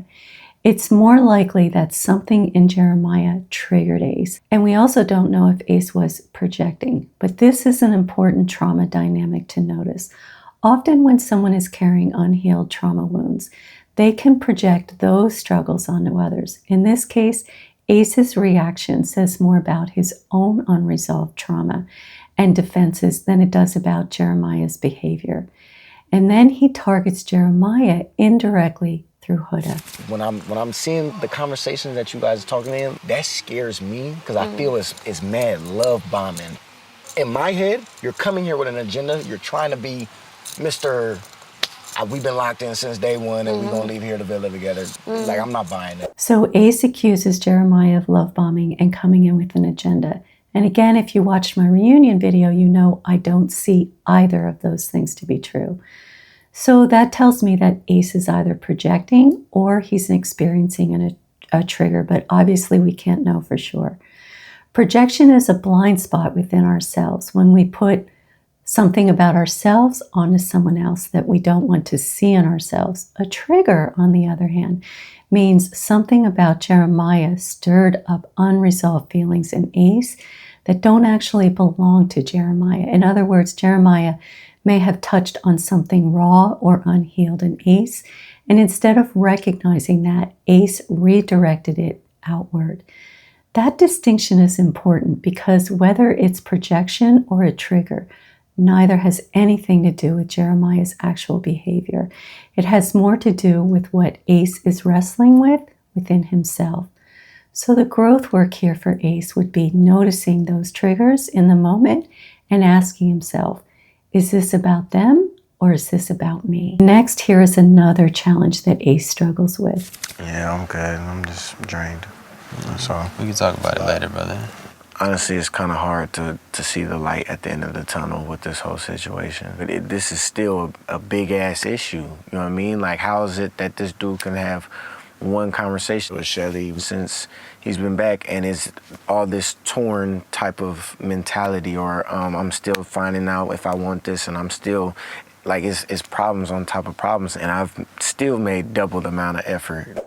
Ace will struggle in relationships when he feels helpless, hopeless, or rejected. And that is exactly what he's describing here. From his perspective, he feels like he's putting in his best effort while Shelly continues to explore other people. That experience can feel defeating. And let me share with you how he is responding to that. Shit. Yeah, I'm about to lock in. I don't lose. I don't lose. I hate losing. I can't. I can't.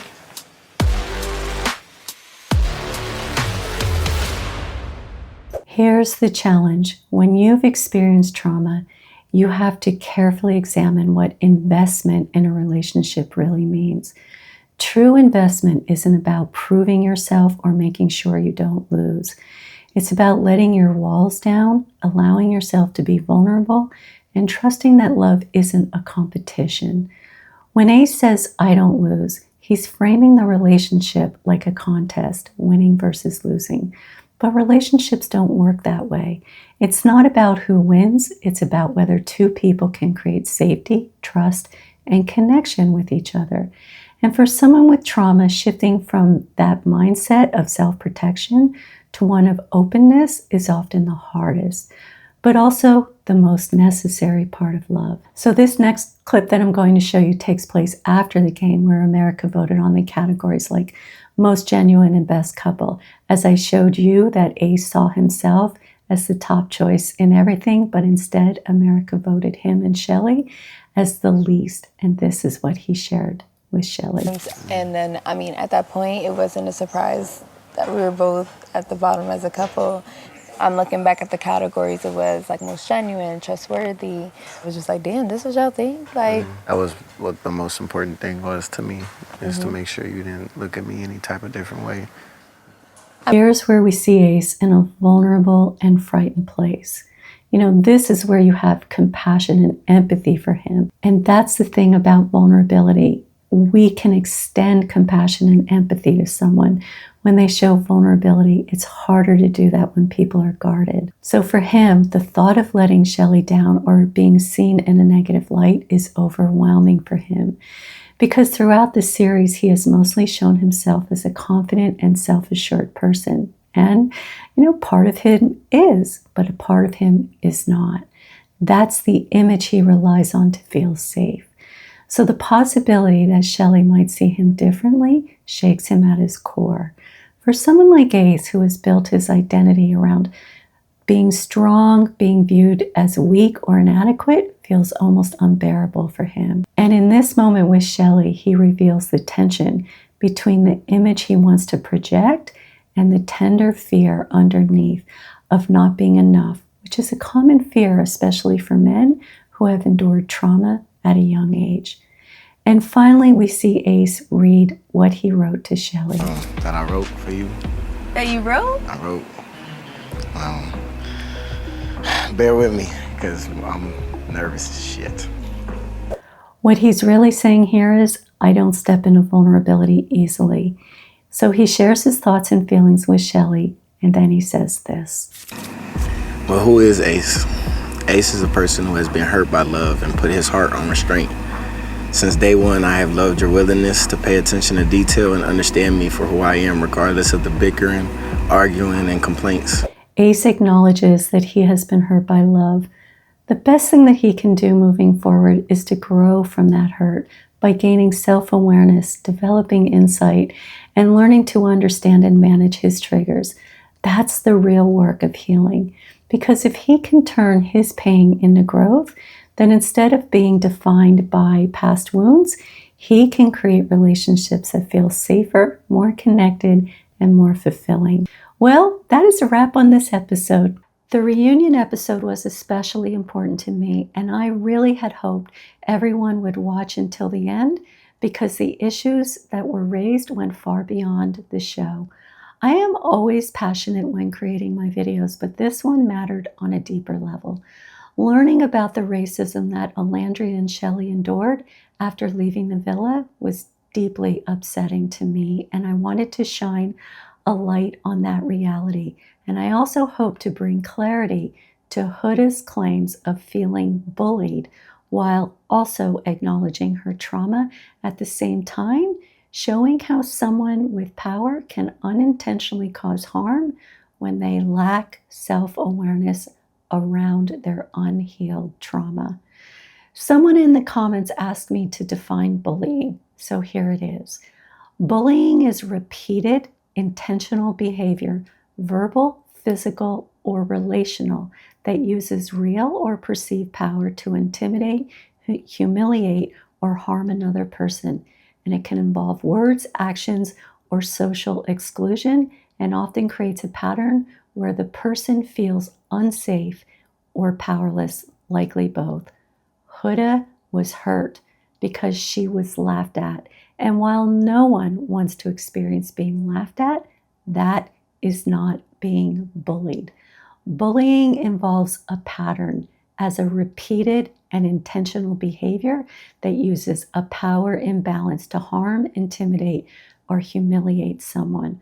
One-time laughter can be hurtful, but it isn't typically labeled as bullying unless it becomes ongoing or part of a larger pattern of targeting. I hope that brings you some clarity as to why I took the position that Huda was not bullied. Yes, she was hurt, but at the same time, she created a narrative, as I talk about in this next video, that was very dangerous and hurtful. The Love Island reunion gave us 5 unforgettable moments. A moment of tension, then a healing moment, an empowerment moment, the bullying accusation, but the last unforgettable moment stood out as the most hurtful of the night. And I know that every YouTube creator asks you to watch until the end, but I truly hope that you do because the message at the end of this video is so important. Also, in this video, I am going to answer the question, did Jeremiah love bomb Huda? So let's start with the tension moment. How is it seeing each other? Fine. I mean, Weird.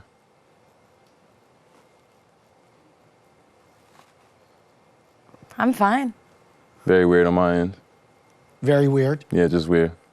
That moment was so tense, it silenced the entire room, and the silence was deafening.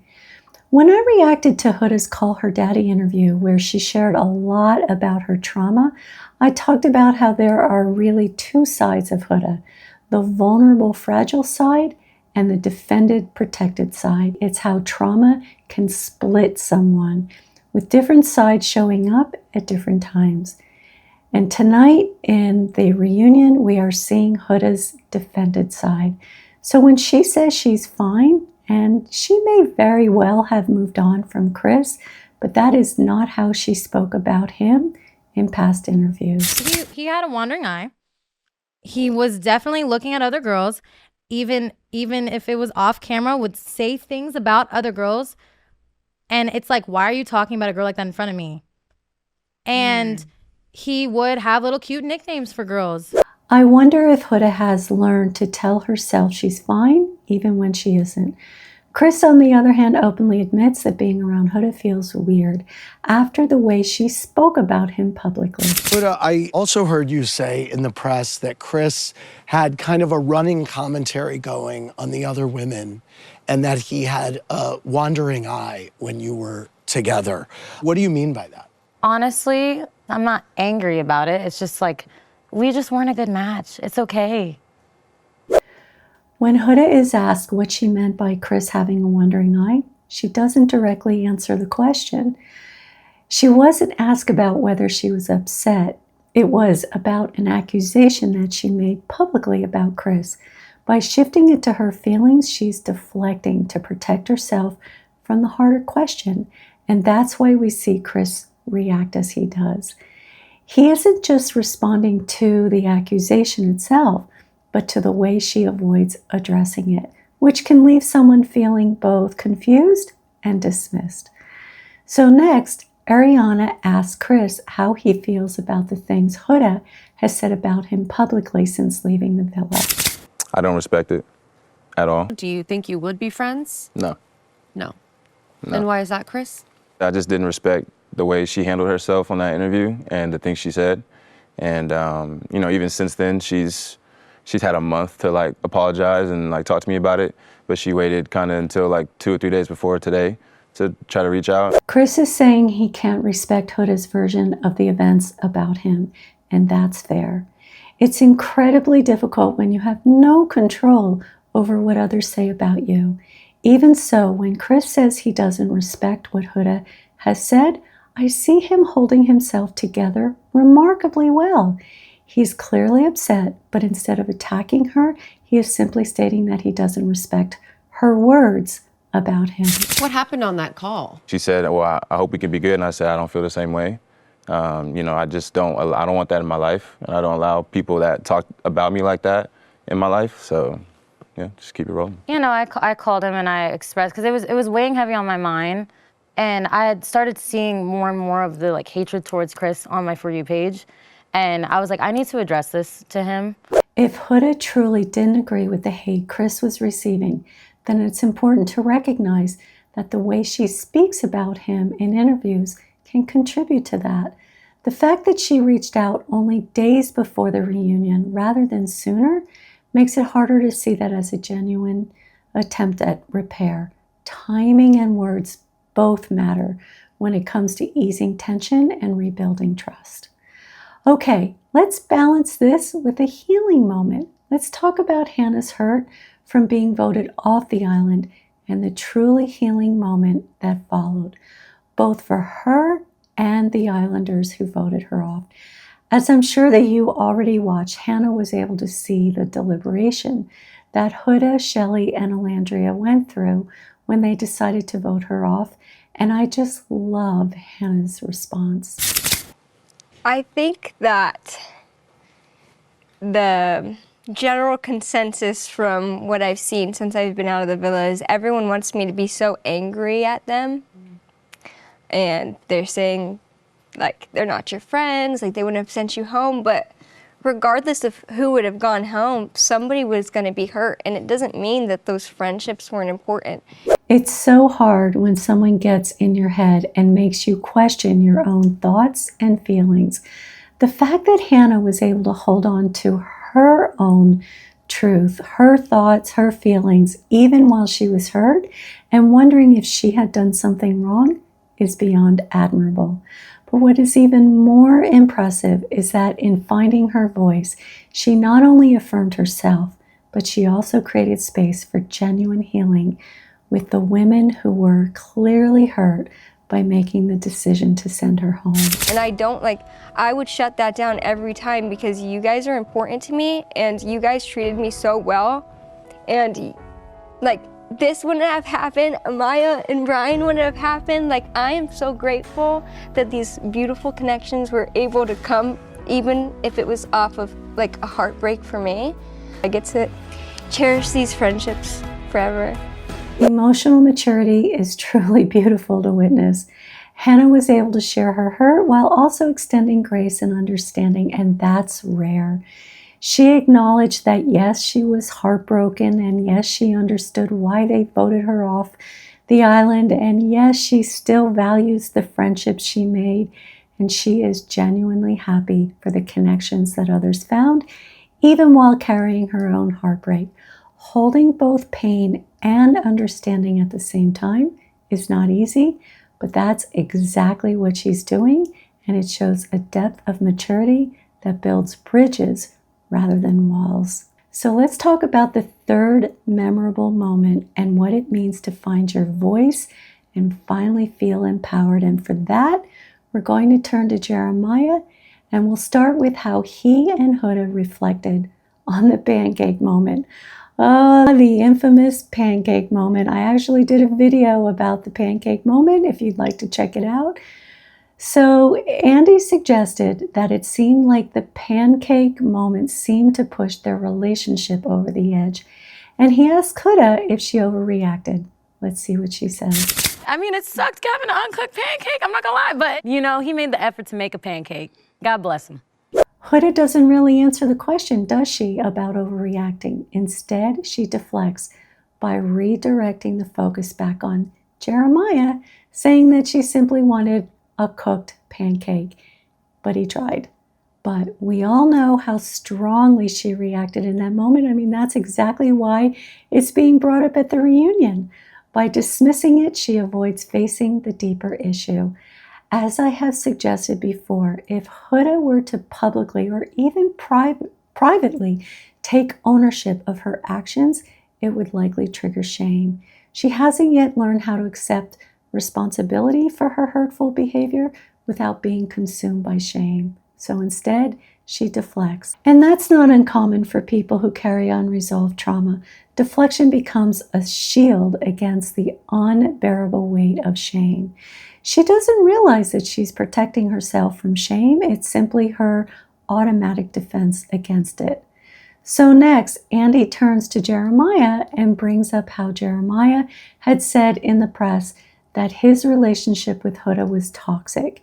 And he asked whether Jeremiah felt that way while he was actually in the relationship with her, or if that perspective came afterward. Jeremiah admitted that he screwed up the cooking of the pancake, but then he goes on to say this. It wasn't about the undercooked pancake, but it was like the way she went about things, like asking Taylor and then like, oh, thank you, Taylor, thank you, Taylor. That's her sign to get me to notice another man cooking or something. To me, that's strange. That's where I was like, okay, let me start paying real attention to how our communication is.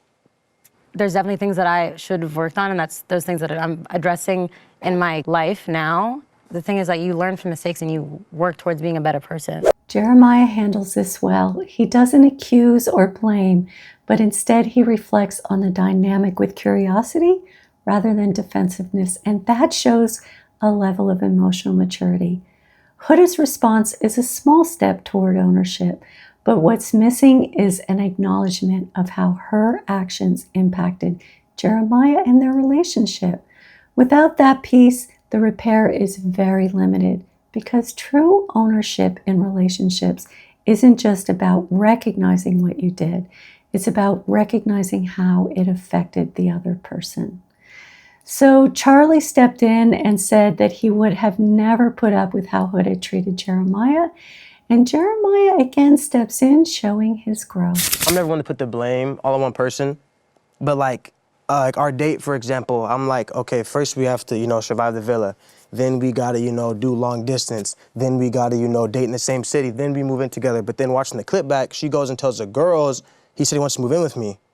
And that makes the girls look at me some type of way as the love bombing where that's not at all what happened. I'm going to walk you through this entire exchange because it's important. Jeremiah found his confident voice, something that he didn't have in the villa. He questioned himself often in the villa, and I know that the accusation of him love bombing has been the narrative. Huda, in her interview on Call Her Daddy, addresses love bombing. Let's watch. Do you think you were love bombed? Yeah. Plain simple. I think I was. In all complete honesty. I know that he feels indifferent. I don't think he fully understands the capacity of love bombing. He thinks that love bombing is just gifts and shit. I'm pretty sure. I think that's what I heard. I'm just like, that's not it. That's not all of it. Looking at me all the time and being like, I'm just kidding. So Huda is driving the narrative that Jeremiah love bombed her.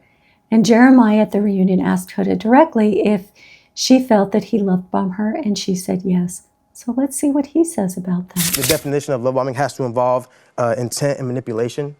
People don't have to do it intentionally. You can love bomb unintentionally.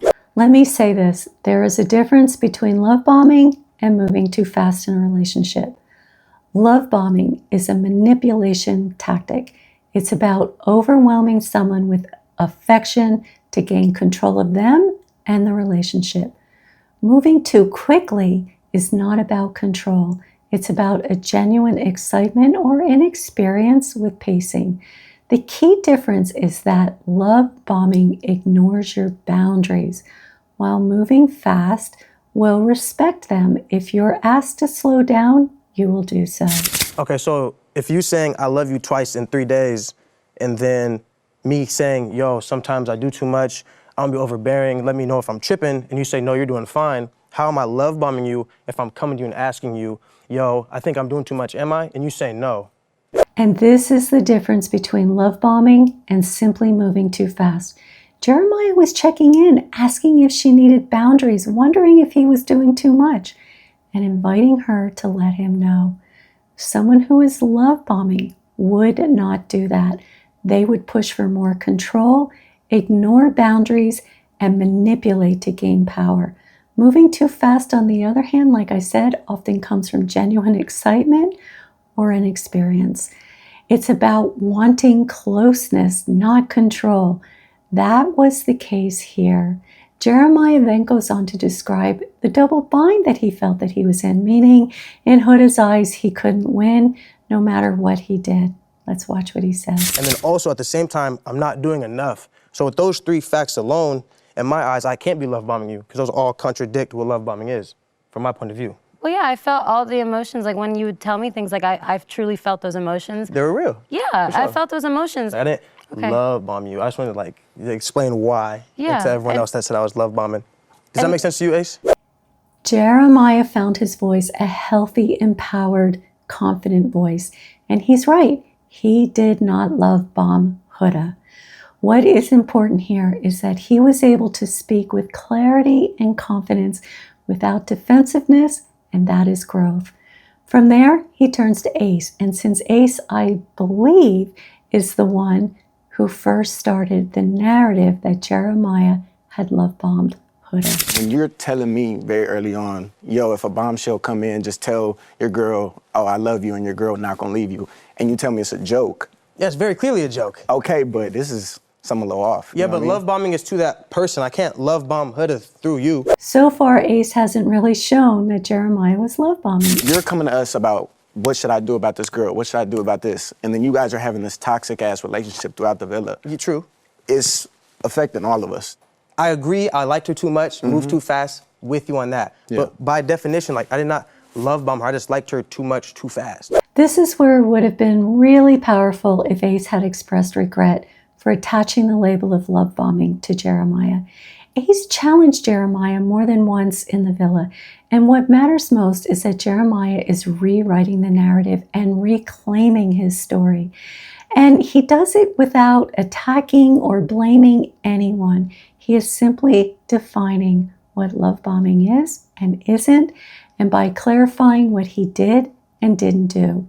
He also takes accountability for moving too fast with Huda.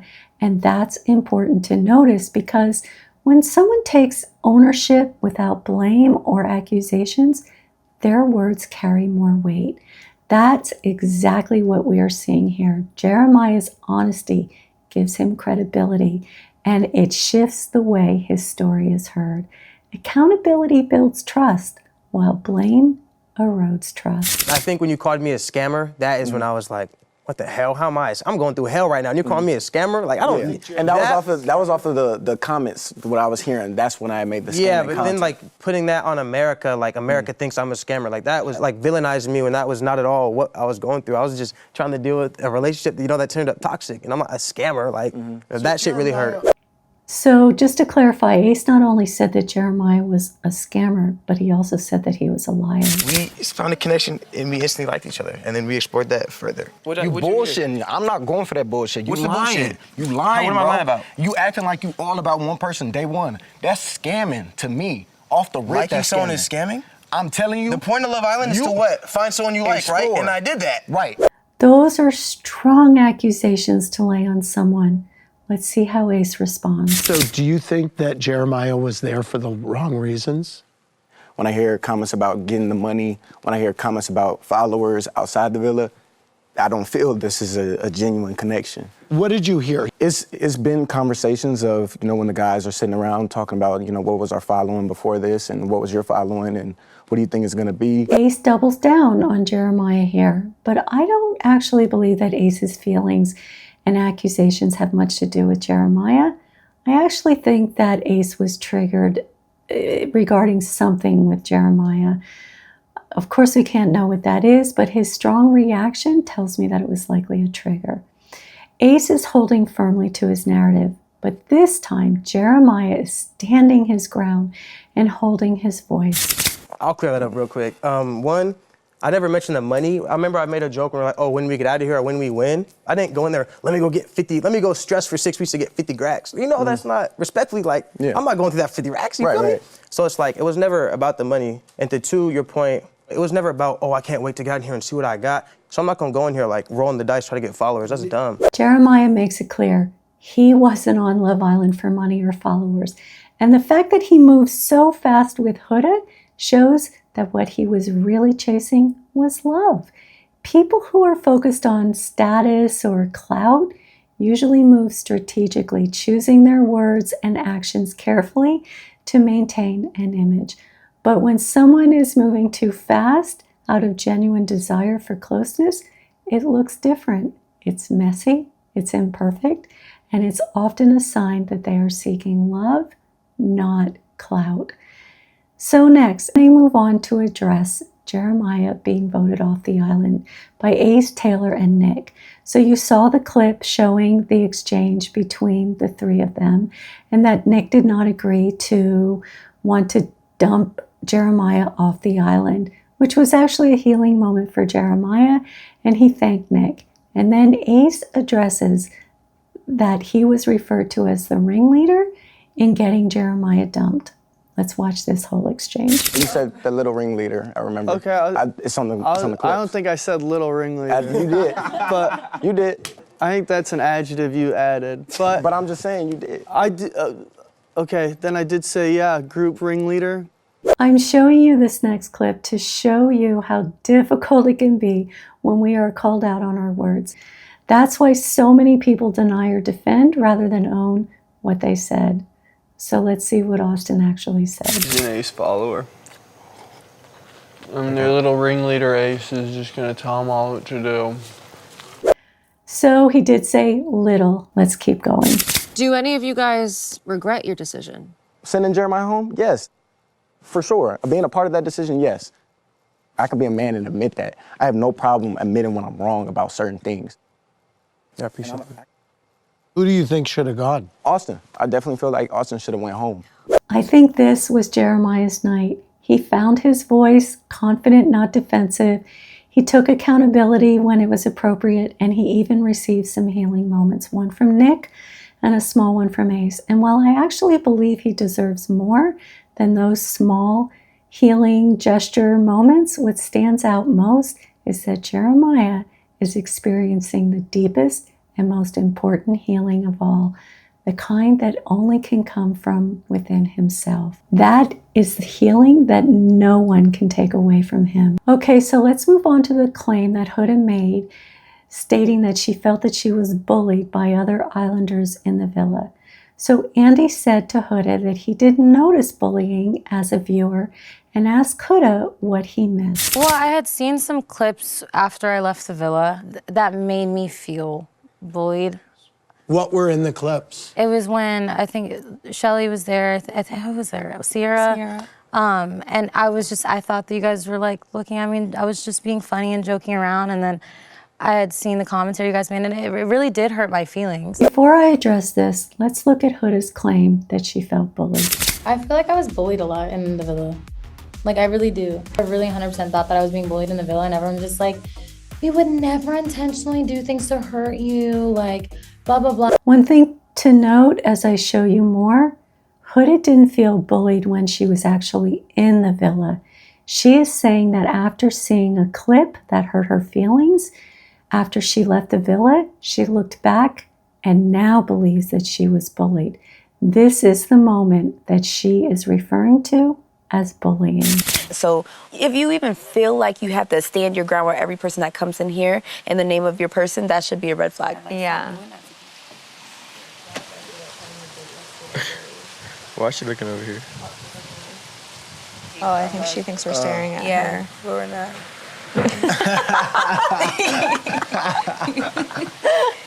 I'm going to say more about that moment, but let's see how Shelly addresses this moment with Huda. I know exactly what clip she was talking about. We were all on the couch just sitting down talking. Might look like it was a mean girl situation or everyone was being mean or anything, but it wasn't even that. Like, I just knowing like how we all showed up for you and was there and kept preaching sisterhood. I don't think personally there was a time that anyone really bullied you. Shelly acknowledges that that moment could have come across as a mean girl moment that could have been hurtful. But let me say this, at the same time, Huda had no idea what was actually happening. She didn't know what they were talking about and assumed it was about her. Of course it was, but she didn't know that. And it still doesn't make it bullying. The laughter was in response to Huda posing. Had she not assumed that they were staring at her, there would not have been laughter in that way. And that doesn't take away from the fact that Huda felt hurt in the aftermath of watching that clip. But feeling hurt and being bullied are not the same thing. I'm not saying, oh, Shelly bullied me from start to finish. Nothing like that. I think that there were certain things that were said that did hurt my feelings. Maybe bullying could have been a different word, but truly, I've really just moved on from it. It is what it is. Like, you know, I don't have any ill will towards you, like, at all. And likewise, and if you did feel like you were bullied, then I apologize for that. To say that you were bullied is a very strong and potentially damaging accusation. In this case, there was no bullying, and yet in trying to make sense of her hurt, Huda used the word bullying. But that word did not reflect what actually happened, and that created a narrative with unintended consequences. Labeling people as bullies when they were not can have serious consequences. It can damage reputations, invite public hate and harassment, and unfairly brand a person or people with an identity that follows them for a long time after the show. False accusations like this don't just distort the story. They can deeply wound the people who are wrongly targeted. Huda casually says she could have used a different word, then quickly adds that she's moved on without ever acknowledging the impact of publicly claiming she was bullied. Shelly apologizes, but honestly, I wish that she hadn't said that she was sorry that Huda felt bullied. I wish that she would have apologized for Huda's hurt feelings instead. Huda thanked Shelly, I didn't show you this, for her apology, but the problem with that is that Huda is embracing that moment as if she was the only one who was the injured or wronged person, without ever addressing the fact that she put a damaging accusation into the public. And this will naturally flow into the most hurtful, unforgettable moment in this Love Island reunion. I add that being in the villa, watching the day-to-day, I really thought that I saw Olandria really being there for you as a friend. Why did you feel like you couldn't lean on her in these moments where you said you felt you weren't supported? This is actually painful to break down, but it's important. So first, before I show you Huda's response to Ariana's question, I want to show you what she said in an interview. I would try to talk about things in a lot of scenarios where there's a lot of situations where I would be like, hey, can I talk to this about you? Or do you think this? And people would dismiss me multiple times in the villa.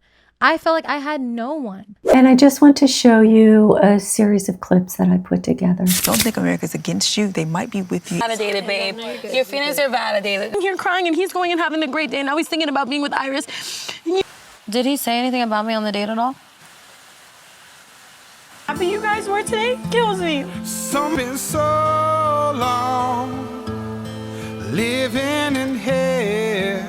It's obvious that these women supported Huda. So let's see how Huda responds. So with Olandria, me and Olandria were really good friends in the villa. Like, I love that bitch down. You're not a bitch, but like, you know what I mean? This is how we talk. But I love Olandria, like I love, like to death, okay?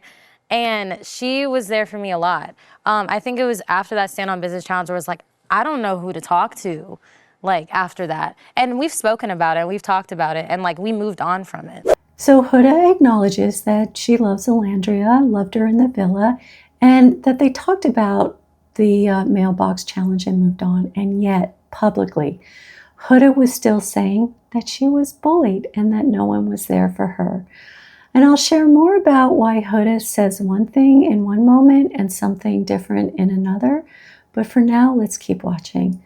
So Ariana asked Olandria if she and Huda are still close. So like she said, we're super close in the villa. Upon exiting the villa, once we got our phones back, I saw the amount of hate that I was getting from her stands, and I expressed to Huda, hey, I really feel like it's important, especially if you consider yourself being very, very close to me, and you was close to Shelly at some point, to speak out to your fans and kind of address, because the racism and all the things, because out of all of us, she had the biggest following. I don't think it comes easy for Olandria to ask someone for help. That's just my sense of her. Of course, I can't know that for sure.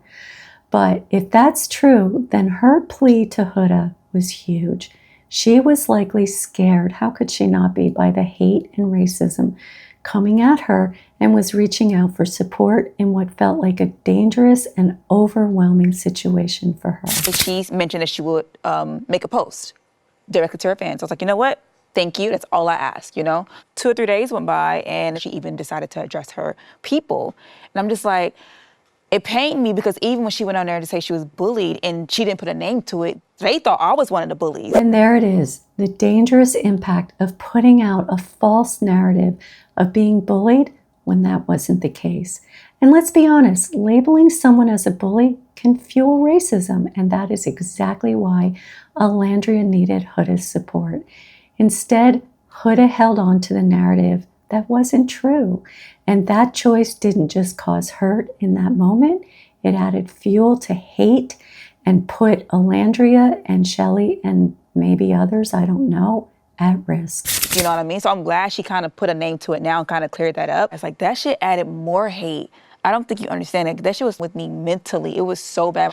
I'm like, dang, like me and Huda was so close. Like I wasn't even worth the post. Like to address your people when they have the whole narrative wrong, you kind of just got into the real world and kind of fell into that narrative and fed it. And I'm like, damn, like did our friendship not mean anything, you know? Which is... I believe that Olandria is a fiercely loyal friend, and anyone would be fortunate to have her for a friend.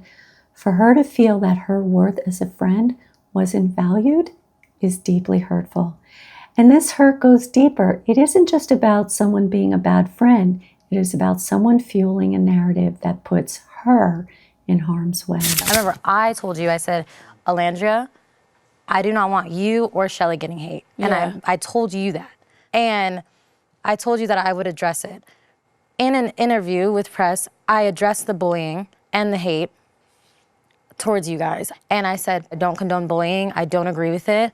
And it got aired the day you unfollowed me. I'm going to show you the TikTok video where Huda says that she doesn't condone bullying in a minute, and I will comment on that.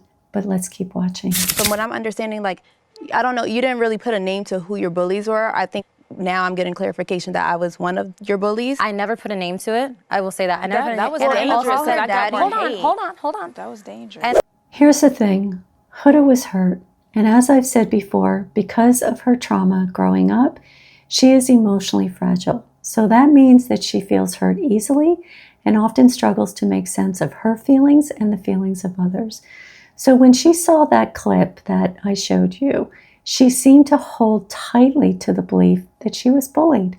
And we know that bullying is a trigger for her since she shared that in her Call Her Daddy interview, that she was bullied as a child. But here's the important distinction. She was not bullied in this situation. She even admits that she could have used a different word. What she does not acknowledge, though, is that the ownership of the dangerous narrative that she put into the media, one that unfairly labeled others and could have real dangerous consequences for them. I literally called you out on the podcast and I said, I love Olandria. So I'm unsure of why you thought it was towards you at all. Like, because I got hate from it. That's why I was so confused. And I didn't even know that. And I wish you would have said something so I could just clarify again that I love you. Huda continues to miss the point. It matters that she didn't name her so-called bullies who weren't bullies in the first place, because then people make assumptions on their own. It also doesn't matter that she says that she loves Olandria. Her bullying narrative blurred any clarity about what she was truly experiencing in the villa. And here's the other issue. Huda was told that her fans were directing hate and racism towards Olandria and Shelley, yet she never made a simple post asking for it to stop. So Shelley goes on to say that Huda was communicating to both her and Olandria after they left the villa, saying things that she missed them and they thought that everything was fine. And then the bully narrative started, which confused and hurt both Shelley and Olandria. And this is Huda's response. Definitely said things on emotion. I thought things were great. And then starting to see the videos, it hurt my feelings. And I should have addressed that to you directly. And I do apologize for not saying things to you directly. And I don't think you should be getting any hatred at all in like terms of like people defending me or anything like that. Like you are a good person. And I don't want you to be getting any hate. I mean, I appreciate your apology. When Huda is hurt, it can be hard for her to see perspectives beyond her own hurt. So in those moments, her focus narrows inward, which makes it difficult for her to recognize the experiences of others alongside her own. What we're seeing here is the well-defended Huda, not the vulnerable, hurting Huda we often saw on Love Island. And when she apologizes for not going to Shelley directly, she is still missing the larger issue, the dangerous narrative she put out publicly, which carried consequences beyond her own hurt. And that is what Shelley and Olandria are trying to communicate to her.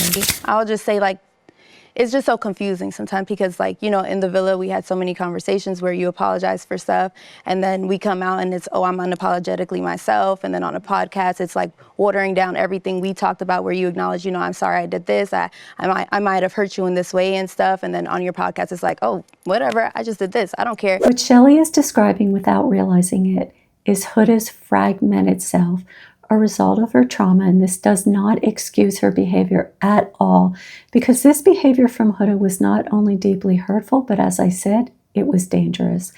I am simply explaining it.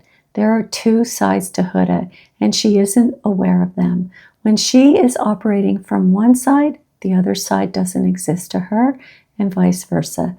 And that kind of fragmentation can be deeply confusing for the people around her because they never know which version of Huda they'll encounter. One part of Huda wants connection and the other part protects her from pain and shame. And that conflict within her makes repair hard for others. And here's the confusing part. Huda can be kind, loving, thoughtful, supportive, and caring, but only as long as she isn't being questioned for hurting someone else.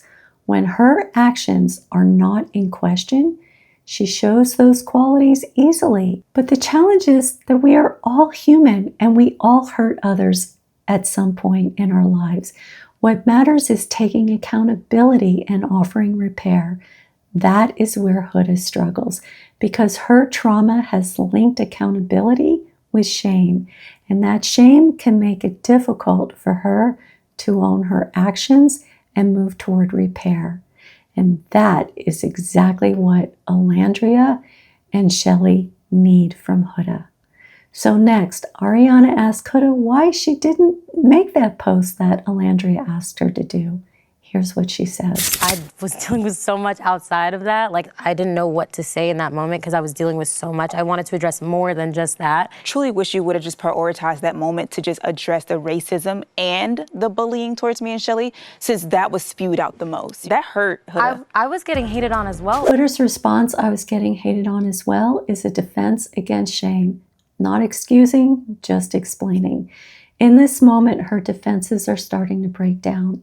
And when that happens, she tends to deflect and cast herself as the injured party as well. This is often how people try to protect themselves from the weight of overwhelming shame. And as Huda struggles to take accountability, the hurt for Olandria and Shelly only grows deeper. I get that, but your face was not plastered on George Floyd's body. I didn't Mine even see was. that. I told That's the you other that. thing. This was as a result. I don't condone that either. I don't condone I it either. explained Me it in addressing the bullying airport, is like that shit is hurt. That shit hurt. And I'm sorry. I'm sorry. Like, I didn't make the post. I'm glad you've grown from it now, but that shit hurt, bro. I'm really sorry. We was close. I'm really, like, truly, And you I didn't am. fucking speak out for me. For Olandria to show her vulnerability and her hurt here tells us just how deeply she's been affected by all of this. Because as I shared in a previous video, Olandria usually keeps her emotions very close. For Huda to respond with, I didn't make that post, shows that she still doesn't understand or take ownership of the narrative that she put out there. Here's what she could have said instead. Olandria and Shelly, I am so sorry that I didn't have your back. I didn't think about the dangerous position I put you both in when I chose not to make that post I said I would do. I will do everything that I can to change the narrative that I am responsible for putting out there. Both of you were good to me in the villa, especially you, Olandria. You have always been a loyal friend, and I hurt you in a way you did not deserve. And while, yes, I was struggling with my own hurt, I am still responsible for not stopping a narrative that put both you and Shelly in harm's way. I'm hurt. I said bullying, and when I was It wasn't just bullying, it was racism. All of it. And I'm really sorry about that. Like, I do not make these posts by people. I told people I don't want anybody getting hate. I don't want any bullying. I don't want anything. I've said it so many times, said it so many times today. Like, I'm sorry that all of that happened. But I was getting racism hate too. Like, I don't want you guys getting hate in that way. I think that's wrong. Racism is wrong. Huda continues to deflect by repeating, I didn't make the post. And of course she didn't. That was never what Shelly and Olandria were asking of her. What they wanted was for her to make a post that could have ended the narrative of hate and racism. Instead, she created a narrative that she was bullied, leaving room for speculation about her so-called bullies and who they were. Huda is communicating her beliefs about bullying, racism, and hate, but it falls short when she's also feeding a narrative of being bullied without clarity about what actually happened in the villa. That lack of clarity not only hurts others, it also undermines her own credibility, because when you tell your story in a way that doesn't match the reality, people stop knowing what to trust. And this is the TikTok video that Huda spoke about against bullying. With Olandria, like, I still love Olandria. Like, if I'm not hating her, I don't think anyone should be. I think that, everyone is entitled to their own opinion, but I think there are lines that are crossed. And I don't condone hate. I don't condone bullying. I don't condone anything of that. I think people's safeties are at risk. Yeah. And the last thing I want is for anyone to feel unsafe or to feel like they're getting some sort of backlash at my expense. I think that's ridiculous. I think, everyone should be able to live their life normally. Everyone's entitled to their own opinion. You can say, hey, I don't agree with what you did, but, do it in a respectful way that's not like antagonizing. And, even with Shelly, like, me and Shelly, we're not the closest, but we're cool with each other. And, I do wish for the best, and I do care for her as a person. We can still hug each other and say hi. When Huda says, I still love Olandria, it leaves room for speculation. What does she mean when she says still loves her? That wording suggests a fracture in their relationship without offering clarity. She adds to the confusion by saying that lines were crossed and that everyone is entitled to their opinions.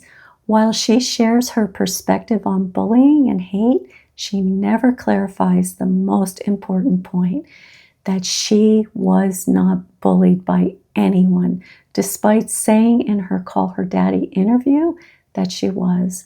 Without that clarification, she fuels speculation rather than putting an end to it. And vague statements like these don't bring resolution. They create more uncertainty and keep the harmful, dangerous narrative alive. I shared in my Call Her Daddy interview about Huda my thoughts on her trauma, and those still hold true. She has endured so much in her upbringing. But Huda has power now, and with that comes responsibility.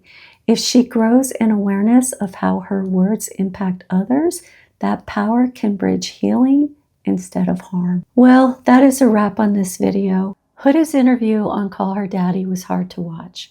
Hearing about her trauma after trauma after trauma, while also seeing the two distinct sides of her personality, which I describe in the video as fragmentation, it was striking. This episode gave me the opportunity to explore the profound impact of trauma. While I wish that no one ever has to endure trauma, I was very grateful for the opportunity to shed light on how trauma shapes a person's inner world and outward behavior. A lot of you have asked if I could react to Huda's interview on Call Her Daddy, so here it is. But let me just quickly say this. You've also been asking me to react to the other Islanders, and I promise next week a video will come out about Olandria and Taylor, and I'm actually going to do a two-part, so stay tuned for that. But today, I'm going to focus on the many layers of Huda's trauma. When trauma is unhealed, especially trauma from early childhood, it can interrupt emotional development and leave a person emotionally stuck at that age when the trauma occurred. Childhood tools are usually so limited to deal with emotion. We have access to crying and tantruming and pouting or shutting down because that's all a child has available to express distress. So now that we have heard more directly from Huda, we have a better understanding of how her trauma showed up in her relationships on Love Island, especially with Jeremiah and Chris, but also in her interactions with the other Islanders. Unfortunately, Huda carries a heavy emotional load, which is the lasting impact of trauma. It's clear she has a lot of growth work ahead of her. So today, I'm diving into all of that. Okay, let's dive in because there is really a lot to unpack. Let's start here. I just want to show you how someone who has experienced a lot of trauma can be disconnected from a part of themselves without any awareness. So Alex asks Huda how she feels about the hate online. Like, if people are hating on me, okay, for you, like I don't give a, like, why does it matter? But remember this? I don't know whether it's America hates me. In that moment after the vote, when Huda says America hates me, it was a raw, vulnerable reaction. And we now know that Huda has a deep wound around rejection, worthiness, and being seen. It taps into old pain. I'm not wanted. I don't belong. Huda's comment in the interview, though, I don't care what people say, is a defense, a protective shield meant to reduce the pain of hurtful comments about her. Caring about what people say about her can feel unsafe and too painful, so she shuts it all down without realizing that she shuts all of that down. Trauma survivors often switch between vulnerability and self-protection. They might feel deeply hurt one moment and completely shut down the next to survive that pain. This back and forth isn't hypocrisy, it's fragmentation. And what that means is that different parts of Huda are showing up at different times. One part can feel hurt and rejected, that's the vulnerable part. And the other part tries to protect herself by acting like she doesn't care. It's how her system copes with big emotions. And there is a lot of that with Huda. So when she says this, I try to pay the hate like no mind. To be honest, like, you don't know me. You don't know me at all. what she's saying sounds very reasonable. But if you listen closely, she's in a well-defended space. The truth is, even the most emotionally healthy person would feel hurt if hate were directed their way, especially after being so vulnerable. Huda was in an incredibly exposed position on Love Island. With everyone watching and judging her, what you're seeing now is someone who's learned to protect herself by disconnecting from emotion, which she had to do to survive by denying and cutting off those feelings. And let me be clear, she is not aware of any of this, so none of this is intentional on her part. Growing up, my dad was extremely abusive towards my mother, towards me and my siblings. A vivid memory I have as a kid is like, I don't even know how old I was, but I remember hearing my dad like beating the shit out of my mom in the room. And I remember like finally, like I think someone got the door open, and I just remember seeing my mom's face, like her glasses were broken, and then I just see him snatch her head back and slam the door. Like I'm gonna cry.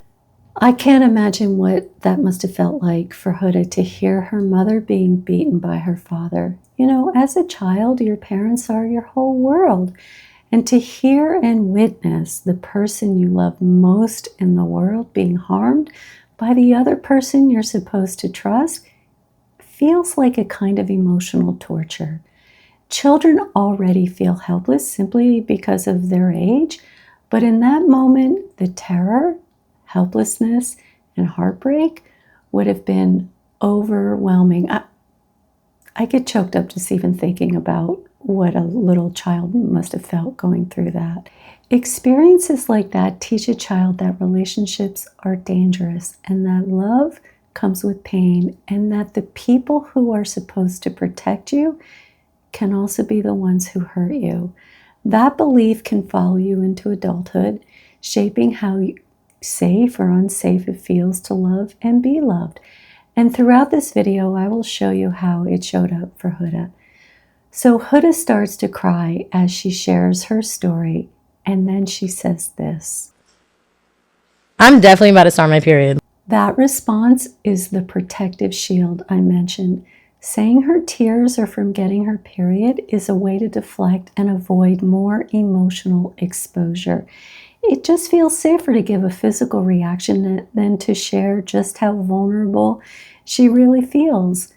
So next, Alex asks how Huda believes that being the youngest in an abusive environment impacted her personal development. I think I was a lot more persuasive being a lot younger. So I was a lot more persuasive in terms of like giving me sweets and like buying me things and, you know, doing things towards me and hurting me and then saying, oh, here's this, or like doing things and, you know, saying, you know, I'll go take you here if, you know, whatever. If you noticed, Huda's response did not make a lot of sense. Her words were jumbled and hard to follow because it didn't make sense that she learned to be persuasive. At least I think that's what she was saying. I learned to be persuasive. But what I think she was actually trying to describe was how manipulation and coercion shaped her development. I think she is saying that when she was hurt or abused, because she does use the word hurt, her abuser would do things to hurt her and then try to make up for it with gifts or like sweets and promises to take her places. And if you watch how she answers the rest of that question, she immediately shifts into a story about her mom leaving, how they lived, how her mom was sleeping on a futon, none of which directly answers the question she was asked. This is something I see often when I work with people who have experienced trauma. When the pain is too overwhelming or the story feels too fragmented, they may go in a different direction instead of staying with the core question. So as a therapist, I have learned to gently circle back because it's not avoidance in the typical sense. It's often a survival strategy. Their nervous system is protecting them from going somewhere that feels too unsafe. And perhaps they don't even have the words or the self-awareness or insight to answer the question, which is actually more often the case. So next, Alex asks her if she has a relationship with her father. I haven't talked to my dad in 8 years. I stopped talking to him when I was 16.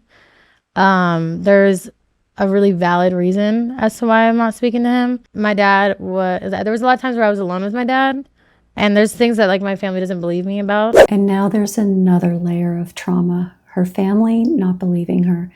That kind of betrayal can leave a lasting wound, especially around the fear of not being believed as an adult. For Huda, this shows up in a very real way. As I have shown you, Huda has two sides, a deeply vulnerable side and a very well-defended side. And the challenge for her is that these can seem to contradict each other, which makes her easy to misinterpret and not believe what we see.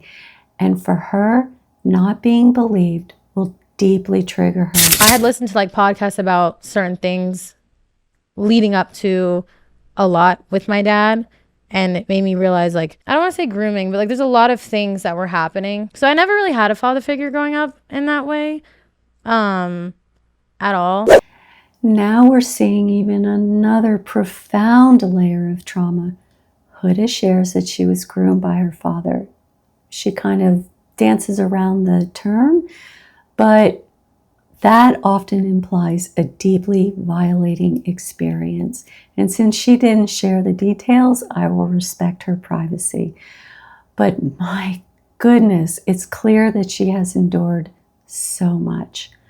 What I will say is this, with trauma of this magnitude, especially when it involves betrayal by a caregiver, it can create deep confusion around safety, power, and identity. It's not uncommon for a person to vacillate between feeling like a victim and at times becoming the one who causes harm. This isn't about blame, it's about how trauma can distort emotional regulation, boundaries, and one's ability to connect in a safe and healthy way. Healing from this kind of trauma is incredibly difficult, but it is not impossible with the right kind of support and deep inner work.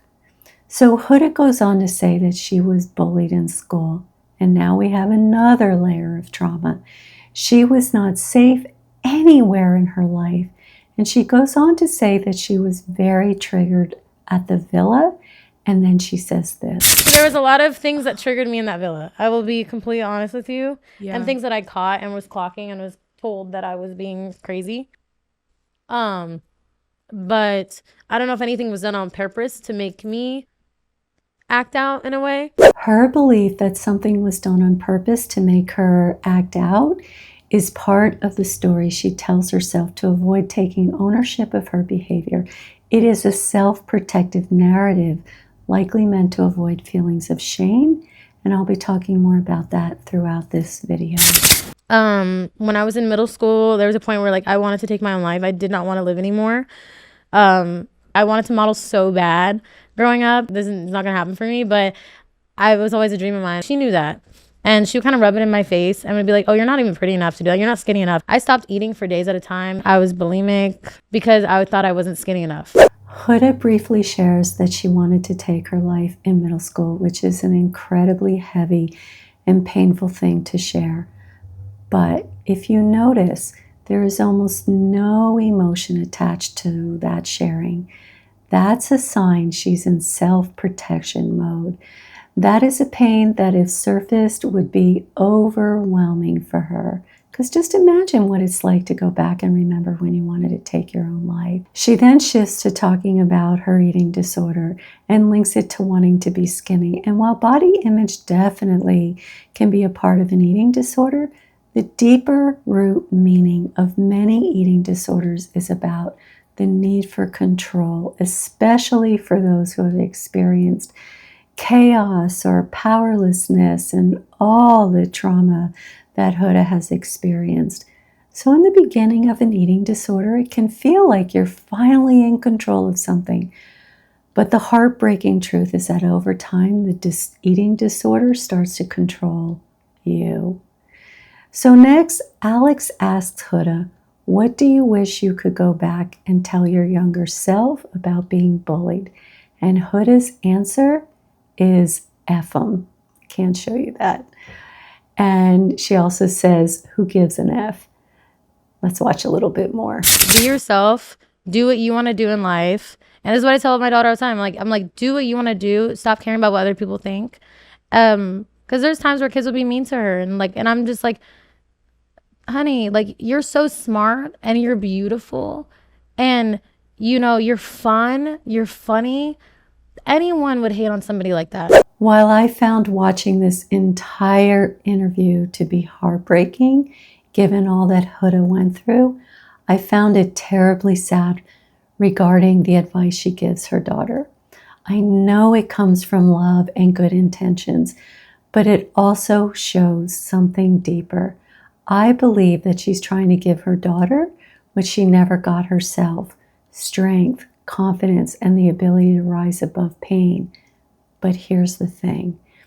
When she tells her daughter not to care what others think or quickly reassures her with compliments, she is unintentionally skipping over the most important part, and that is really seeing and hearing her daughter's pain and experience. And I know that's because she wasn't seen or protected as a child. No one stood between her and the harm that she endured. So now she may not fully realize what protection truly looks like. It's not just encouraging words. It's slowing down and asking questions, sitting with her daughter's pain and helping her feel safe. That's what helps a child build real resilience, not being told they're strong, but feeling supported in their most vulnerable moments. And who knows, maybe Huda does that and just didn't share this in the interview. Okay, let's talk briefly about her relationship with her daughter's father. But first, it's important to note that Huda says she had to get out from under her mother's control, and that kind of upbringing can lead to wild behavior once you're finally free. When you grow up in a controlling home, you often miss out on learning how to make choices, create boundaries, and trust yourself.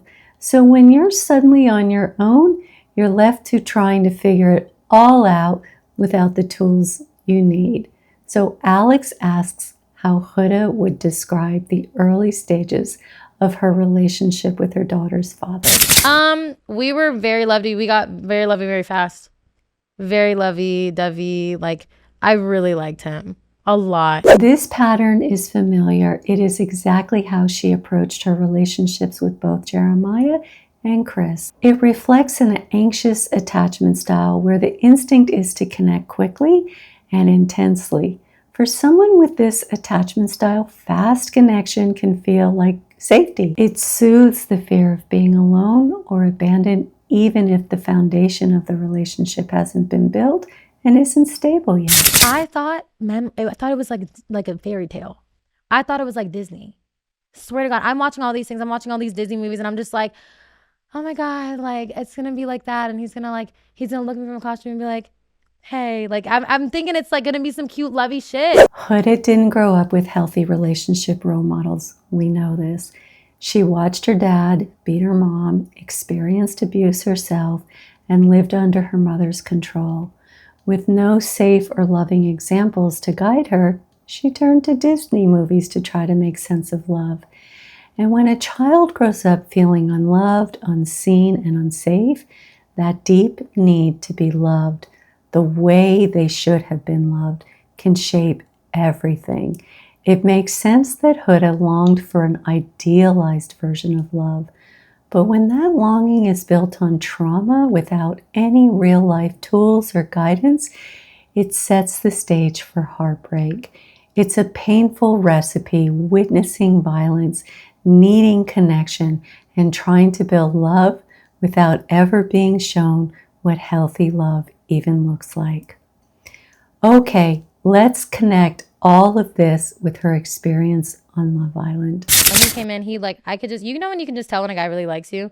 the way they look at you. Yes. I remember I was like, I went to go hug him and like I tripped backwards and he like pulled me in and that like stuck with me. And I was like, it's like a movie. I was like, love it. You know, my childhood dreams are coming true. In that first moment with Jeremiah, when he pulled her in and kissed her, Huda felt like her childhood dreams were finally coming true. To her, it wasn't just a kiss, it was the beginning of the love she's always longed for.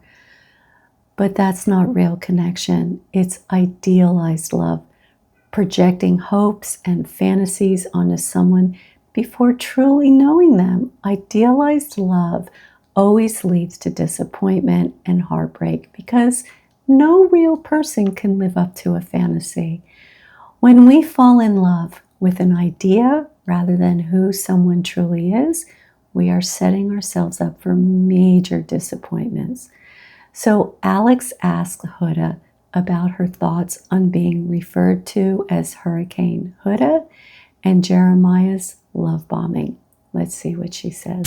Jeremiah was the victim of Hurricane Huda, or if you were the victim of Jeremiah's love bombing. Just if you had to give your immediate reaction, what is your answer?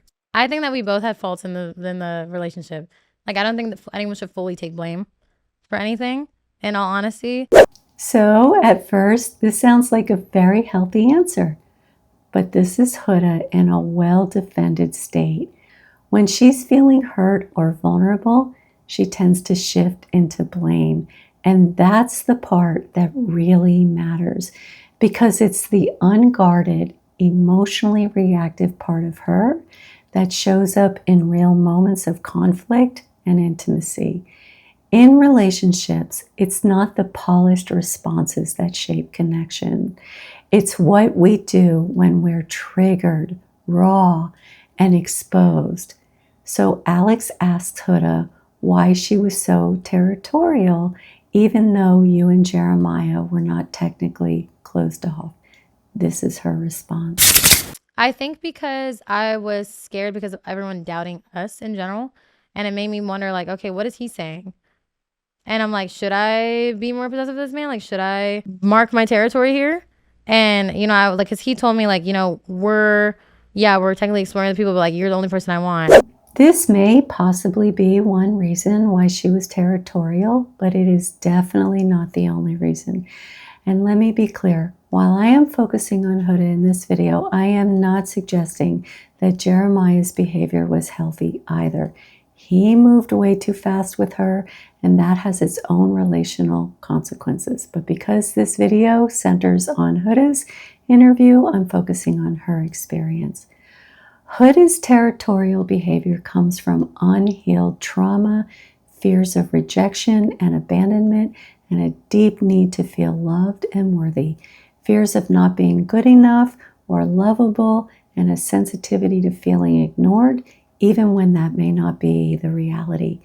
These fears run deep for her, and they often drive strong emotional reactions. But because Huda is in a well-defended place right now, these deeper truths are not rising to the surface. Recognizing them would require self-awareness, reflection, and vulnerability, and that kind of inner work takes time, safety, and a willingness to look inward. So Alex points out that Huda and Jeremiah were intimate very early and asks how that complicated things in their relationship. That's why. I think that a lot of times when guys end up getting what they want, it changes their character. And you felt that way? I did. Like when I would ask him to do like nice things for me, because like a lot of the guys in the villa were doing really cute, thoughtful things for their girls. That's why the love bombing, like, hey, you know, you got what you wanted. I genuinely wonder if Huda would have latched on to the idea that Jeremiah love bombed her if that label hadn't been suggested to her. That being said, it is true that some men pursue someone intensely, get what they want sexually, and then pull away. What Huda doesn't seem to consider is how her own idealized version of love shaped her expectations and needs in her relationship with Jeremiah. Her deep need to feel secure and loved is understandable, especially given her history. But that kind of security can't come from someone else. It only starts to take root when we do our own growth work, when we learn to feel safe and whole within ourselves. I would ask of things, and like people were always like, Huda, I saw people were saying like, oh, she's so needy, but like sometimes it's more than just breakfast in the morning. And then people are like, oh, you're not doing something for him. I'm not giving wifey shit to men who don't deserve it. Why did Huda feel that Jeremiah didn't deserve for her to do nice things for him? It goes back to everything I've just shared. When you idealize someone and you believe your dreams have come true the moment you meet them, they are bound to fall short. No one can live up to that kind of fantasy. So when reality sets in and the person doesn't match the dream, it often leads to disappointment, resentment, and the belief that they are unworthy of your care, even if that reaction is more about the unmet fantasy than the actual person. I definitely think after you guys were intimate, I felt you understandably being needier, like wanting more validation external from physical. And it almost felt like that like pursuer regressor situation where you were going to him being like, can you do this? Can you do this? He would run away. And he would run away. And then it was almost... And I felt that in person. And it just makes you want to run more. You know, as I watch this, I can't help but think that Huda would benefit so much more by sitting with a therapist right now. When she shares her narrative, there's no gentle challenge to the story she's telling herself. And just to be clear, I'm not suggesting that Alex should take on that role. That kind of work needs to be done slowly, carefully, and with deep trust between her and her therapist. In the interview, Huda says that Jeremiah pulled away because they were intimate. And maybe that's true. I can't say that for sure. But what would be more empowering for Huda is understanding that relationship patterns are co-created. She brought a lot of intensity and emotional demand to her relationship with Jeremiah. And Jeremiah struggled to advocate for himself, likely responded by retreating. I am not placing all the responsibility on Huda. Jeremiah often avoided discomfort, laughed things off when he was uncomfortable, and apologized without really engaging. Their dynamic was shaped by both of them.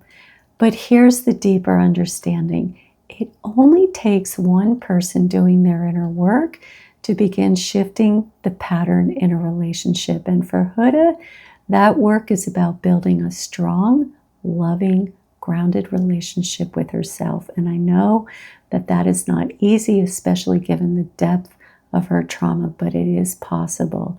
And that's the only way to create the kind of love and connection she is truly longing for. Because when Huda learns to connect with herself on a deeper level, she will no longer rely on idealized love or unrealistic expectations to feel whole, and she'll be less likely to react intensely from a place of fear and rejection, and allow for a space for more grounded and a healthy relationship that she deserves. We all deserve that. So Alex asks Huda why she and Jeremiah got to a point where they were arguing most of the time. And this is what she says. There was little things that built up where it was like, okay, you know, I'm asking you like, hey, do you want to play ping pong with me? Like, I really want to play ping pong. And you don't want to play with me, but you pull Iris and play with her. You've never pulled me the entire season to play ping pong. It's like little things that like mean something to me. And people say, oh, you're so nitpicky. Okay, there's things that I like in a relationship. There's things I want in a relationship. The right man is going to do all of those things. What really stands out here is that this moment isn't truly about Jeremiah playing ping pong with Iris instead of her. For Huda, this taps into a deeper pattern, one where she constantly compares. She compares what she sees in other couples and uses it as a way to criticize her partner. She notices what her partner does for someone else, even something small or friendly, and thinks, why don't you do that for me? This kind of comparison comes from living with an idealized view of love, where anything short of fantasy feels like rejection or proof of not being loved enough. It creates a cycle where no one can measure up because the standard isn't based on reality, it's based on longing, insecurity, and unmet childhood needs. Again, I am not suggesting that Jeremiah did not contribute to the relational challenges, but this is a therapist reacts to Huda's interview. It made me hysterical because I was like, this man doesn't care. Now that we know more about Huda's story, that one comment she makes about Jeremiah, that was after America's vote when she was so devastated that he didn't come to her, reveals so much. It's a small moment, but it speaks volumes about her underlying wounds, expectations, and the way she experiences connection and abandonment. When Huda says this man doesn't care, it reveals a deeply painful trigger. And it is so important that she understands that, because when we are not aware of our triggers, we emotionally relive the past as if it's happening all over again. We react as though the current moment is the original wound, but it's not. This is where our growth work begins, learning to separate past pain from present experiences. And I have a mantra. I use it often with people that I counsel. And the mantra is, it feels the same, but it is not the same. And while it may sound simple, it is anything but. Working your way through a trigger is incredibly hard. I can still struggle with it. It takes courage to work towards sorting out what is different with insight and a willingness to pause and ask, what's really happening right now? How is this moment different from my past? It is so hard to separate the past from the present, but it is so important to do so.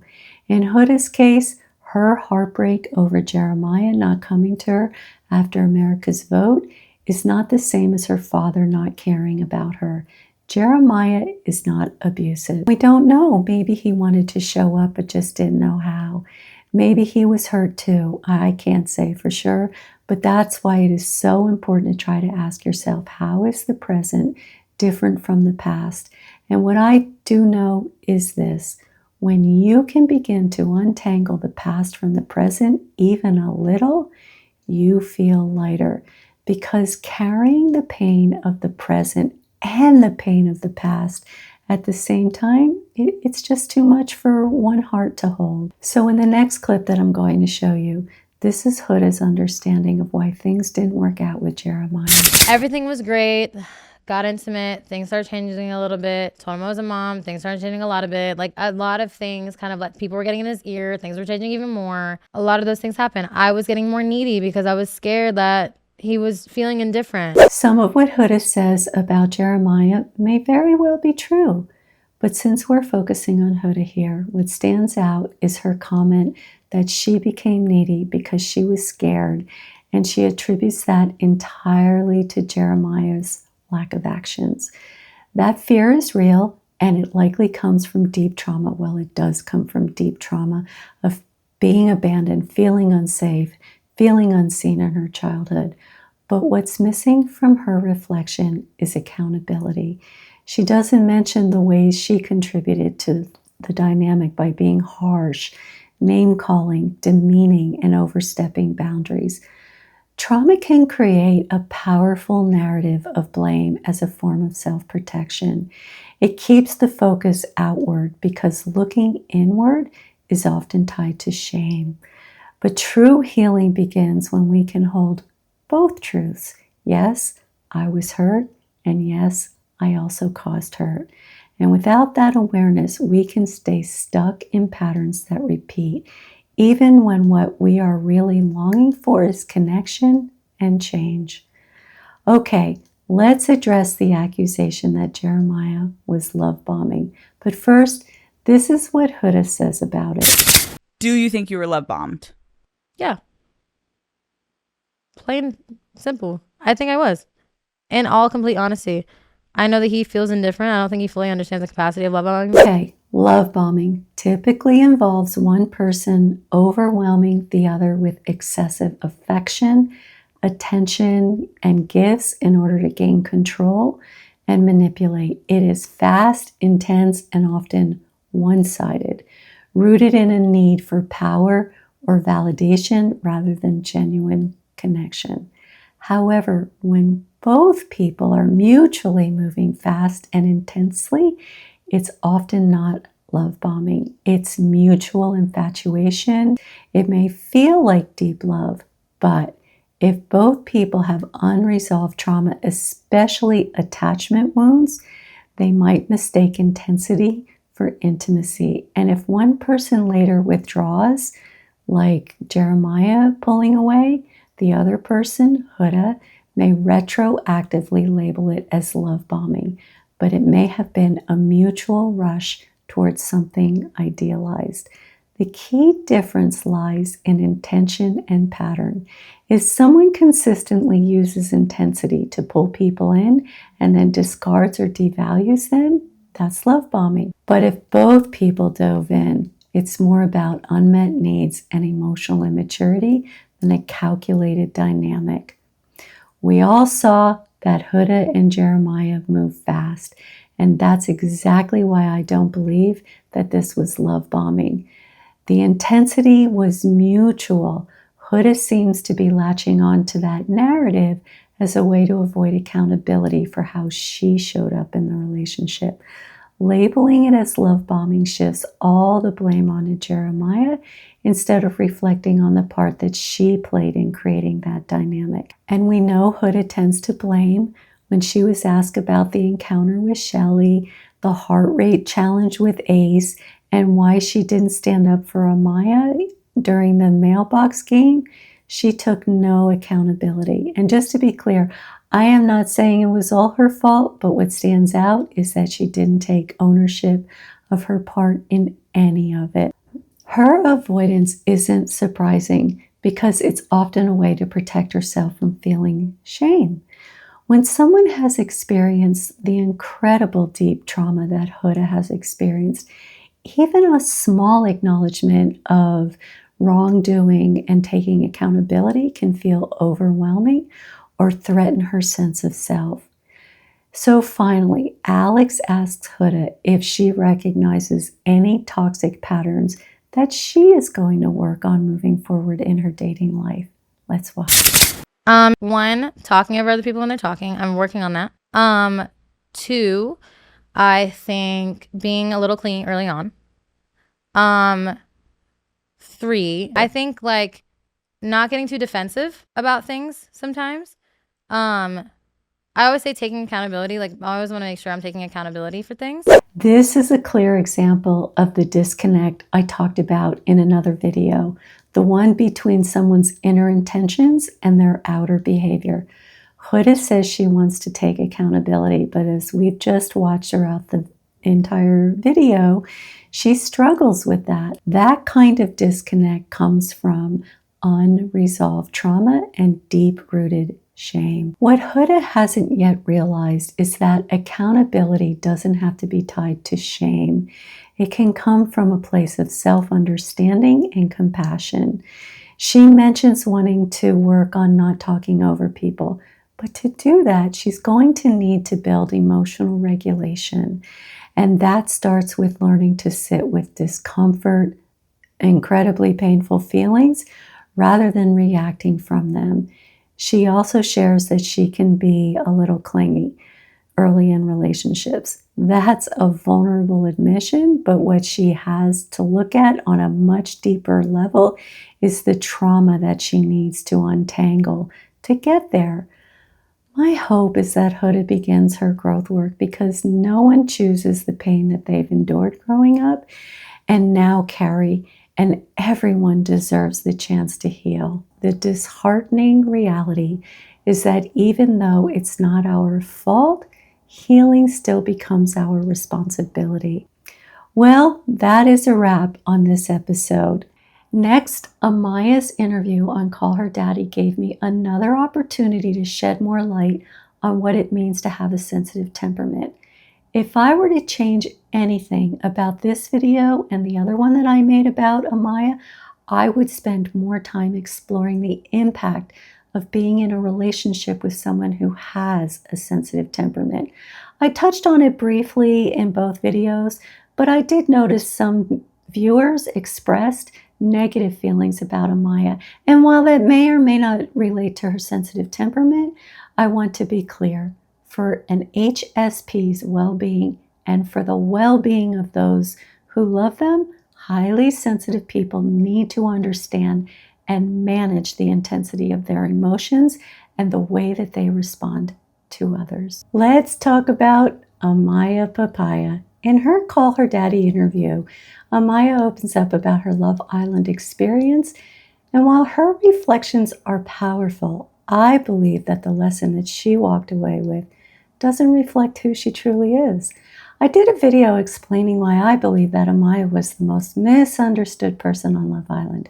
And today I'm going to be reacting to her as we hear her in her own words describe how she felt during her time on Love Island. Amaya shared how she felt during the mailbox challenge and why she thinks no one stood up for her. And I'm going to share what I believe kept everyone silent in that moment. Okay, let's just dive right in. So Alex asks Amaya how she is feeling after having won Love Island. And this is her response, which does not surprise me at all.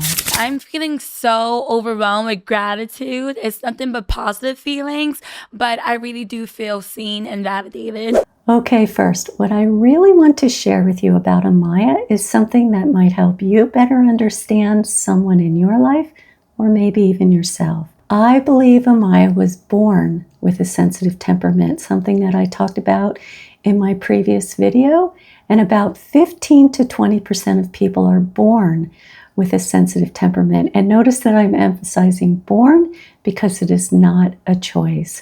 I go into more detail about this in the other video that I made about Amaya if you want to check that out. People born with this temperament experience emotions more intensely than others, often feeling many emotions at the same time, which can overwhelm their nervous system. And this isn't about being too emotional or too dramatic. You don't choose to have a sensitive temperament, like I said. You are born with it.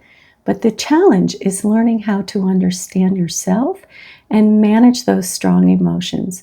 So when you see Amaya's tears, they are not weakness. They are a glimpse into how she deeply feels because of her sensitive temperament. So when she says that she feels validated and seen, of course that's important for all of us. But for someone with a sensitive temperament, it carries even deeper meaning. Here's why.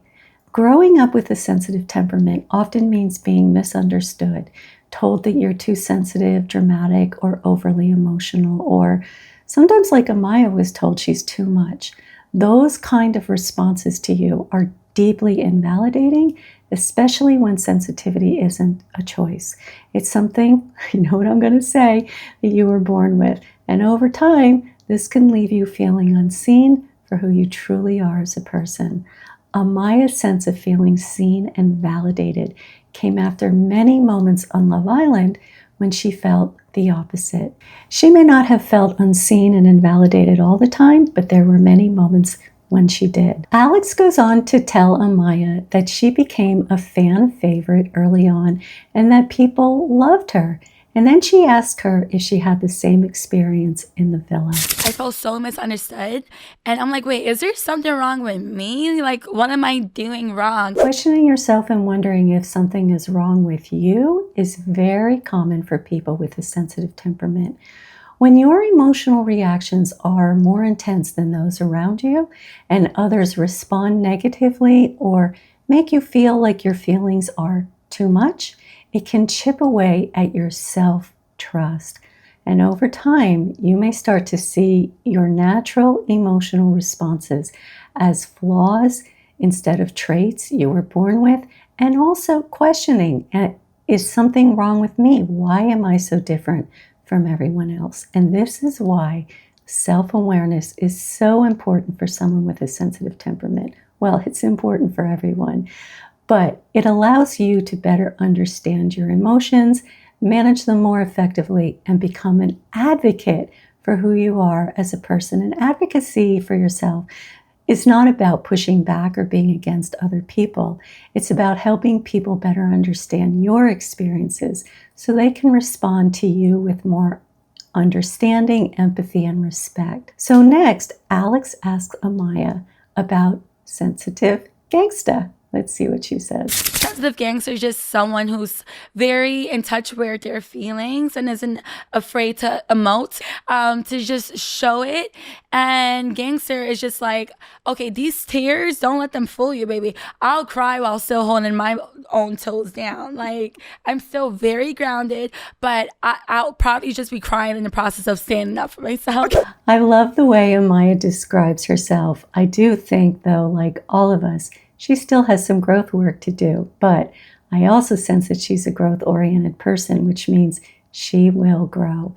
So one important step for her would be recognizing and fully understanding that she has a sensitive temperament. She would really benefit from exploring why she feels what she feels. That's where the real depth of insight and self-awareness becomes transformative, not just for her, but this is true for anyone, any of you out there. It's not about hiding what she feels, but letting herself fully feel it while staying steady and grounded and confident. And she can show that vulnerability and strength can exist at the same time. Next, Amaya talks about being a nurse. With my patients, I'm such a bit like, girl, if my patients are crying, I'll probably like shed a tear and just be there for them, because you have to keep in mind that I'm with people on their worst day, like when they're feeling sick. So I want to be the person, the sunshine of their rainy day. So when I used to teach college courses, a lot of my human development students were nursing majors. And this is a class that covers a lot. But whenever I had a room full of future nurses, I'd always tell them this one thing. If you take anything away from this course, please remember to prioritize self-care. Nursing is such a giving profession. You're constantly giving so much to people. And when you do that, your own fuel tank eventually runs low. And just like a car can't run on an empty tank, neither can you. If you don't refill your tank, what happens? Well, you end up feeling resentful, burned out, irritable, and too exhausted to keep doing the work that you love to do. And by the way, this is true for anyone in the caretaking profession. This is true for moms, dads. I work with men who have to help them understand the concept of self-care, because when they get depleted, it is a terrible place to be in. And the only way to fill that tank back up is with self-care, giving to yourself the same way that you give to others. And for someone like Amaya, as a highly sensitive person, this matters even more, because HSPs thrive on giving. They feel things so deeply and they want to be there for everyone. But what they often don't see is how essential it is to also give back to themselves. Without that, the very sensitivity that makes them so empathetic can leave them feeling drained. But with self-care, that same sensitivity becomes a strength and allows them to connect more deeply without losing themselves in the process. So next, Amaya talks about her experience with Ace and the babe moment. Everybody has their own boundaries. However, it was just like, that's really part of my lingo. And I know he did ask the question of like, do you usually call your partner's babe or something like that? And I just gradually said yes. I was like, yeah, but like, I guess he thought I was being disrespectful when I'm not going to change who I am or change the way I speak. One of the things that I love most about being a therapist is gaining a deeper understanding of people. It's so easy to judge someone based on a single moment we witness. But when we know more of their story, our understanding around them changes. And I keep this in mind, especially when I'm working with couples. I might see what looks like an unfair argument, but I know I am only witnessing a moment while they are living in their full story in that moment. So with that in mind, when Amaya called Ace babe, it clearly stirred something in Ace. He mentioned on the show that he doesn't trust easily, and while we don't know the reasons behind that, it's likely connected to past hurt. And if we knew more of his full story and his reaction to being called babe, it would probably make more sense. For Amaya, Brian shared that he understands that in her culture, babe is simply normal lingo. Still, I wonder if, because Amaya is such a deeply feeling person, she simply connects more quickly because of how deeply she experiences emotions. And many people with a sensitive temperament value deep connection. And for someone like Ace who has trust challenges, that intensity can feel overwhelming or even frightening. In the end, as Amaya said herself, and I didn't show this, they simply were not compatible. Next, Amaya talks about how she felt coming in as a bombshell and the impact that had on her initial experience on Love Island. I remembered like the first couple of nights where I was sleeping, I like cried myself to sleep. And then somebody in the bedroom was like, is someone crying? And I'm like, no, it's just my allergy. Waking up with my face all puffy. Cause I'm just sensitive, like honestly, like, and obviously like after a while it didn't feel like that like anymore, but especially with the argument between Ace and I and how I was probably portrayed. In my video about Amaya, I suggested that she was likely misunderstood as soon as she entered the villa, and she confirms that this is how she felt. She shared that she was so nervous coming in as a bombshell and then immediately had the difficult experience with Ace. That's a lot for anyone to process, and trying to carry it alone makes it even harder. Feeling misunderstood right from the start can shape your whole experience. And for someone like Amaya who feels deeply and values connection, not being able to share her experience and the vulnerability that she felt probably made that isolation feel even stronger. It's why she cried herself to sleep. And when you don't feel safe to process big emotions, they get heavier, and you can start believing that the misunderstanding says something about you. That's why she felt so unseen and why validation later on meant so much to her. So next, she talks about her relationship with Huda. Girl, she is the funniest girl I have ever met. Like the nicest girl, very motherly. And I know we did start off in a rocky place. Eventually with time, it just was clear that we were really misunderstood, me and her, which made us bond to each other even more. We just felt like nobody really understood how deep we are with our feelings, so we just bonded off of that. I've done a few videos about Huda, and the one that really stands out to me is her interview on Call Her Daddy. If you watch that interview or my video, you know that Huda is carrying a lot of trauma. She has a lot of growth work ahead of her if she chooses to take that path, and I really hope that she does, because everyone deserves the chance to heal.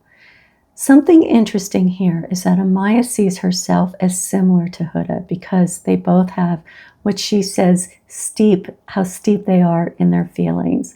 And maybe Huda does have a sensitive temperament, I can't know for sure, but there's an important difference. Amaya's sensitivity comes from being an HSP, while Huda's big emotional reactions come from being emotionally fragile because of her trauma. And those two things are not the same. And if she has a sensitive temperament, then she is really overwhelmed with emotions. Between the fragility from her trauma and sensitive temperament, that is a lot to carry. And when you're an HSP, you go through life feeling misunderstood. And so when you see someone else who's expressive or emotional, it is easy to assume they are just like you. But if that person is fragile or emotionally immature, you will likely end up being surprised and even disappointed when they don't respond the way you would as a sensitive temperament.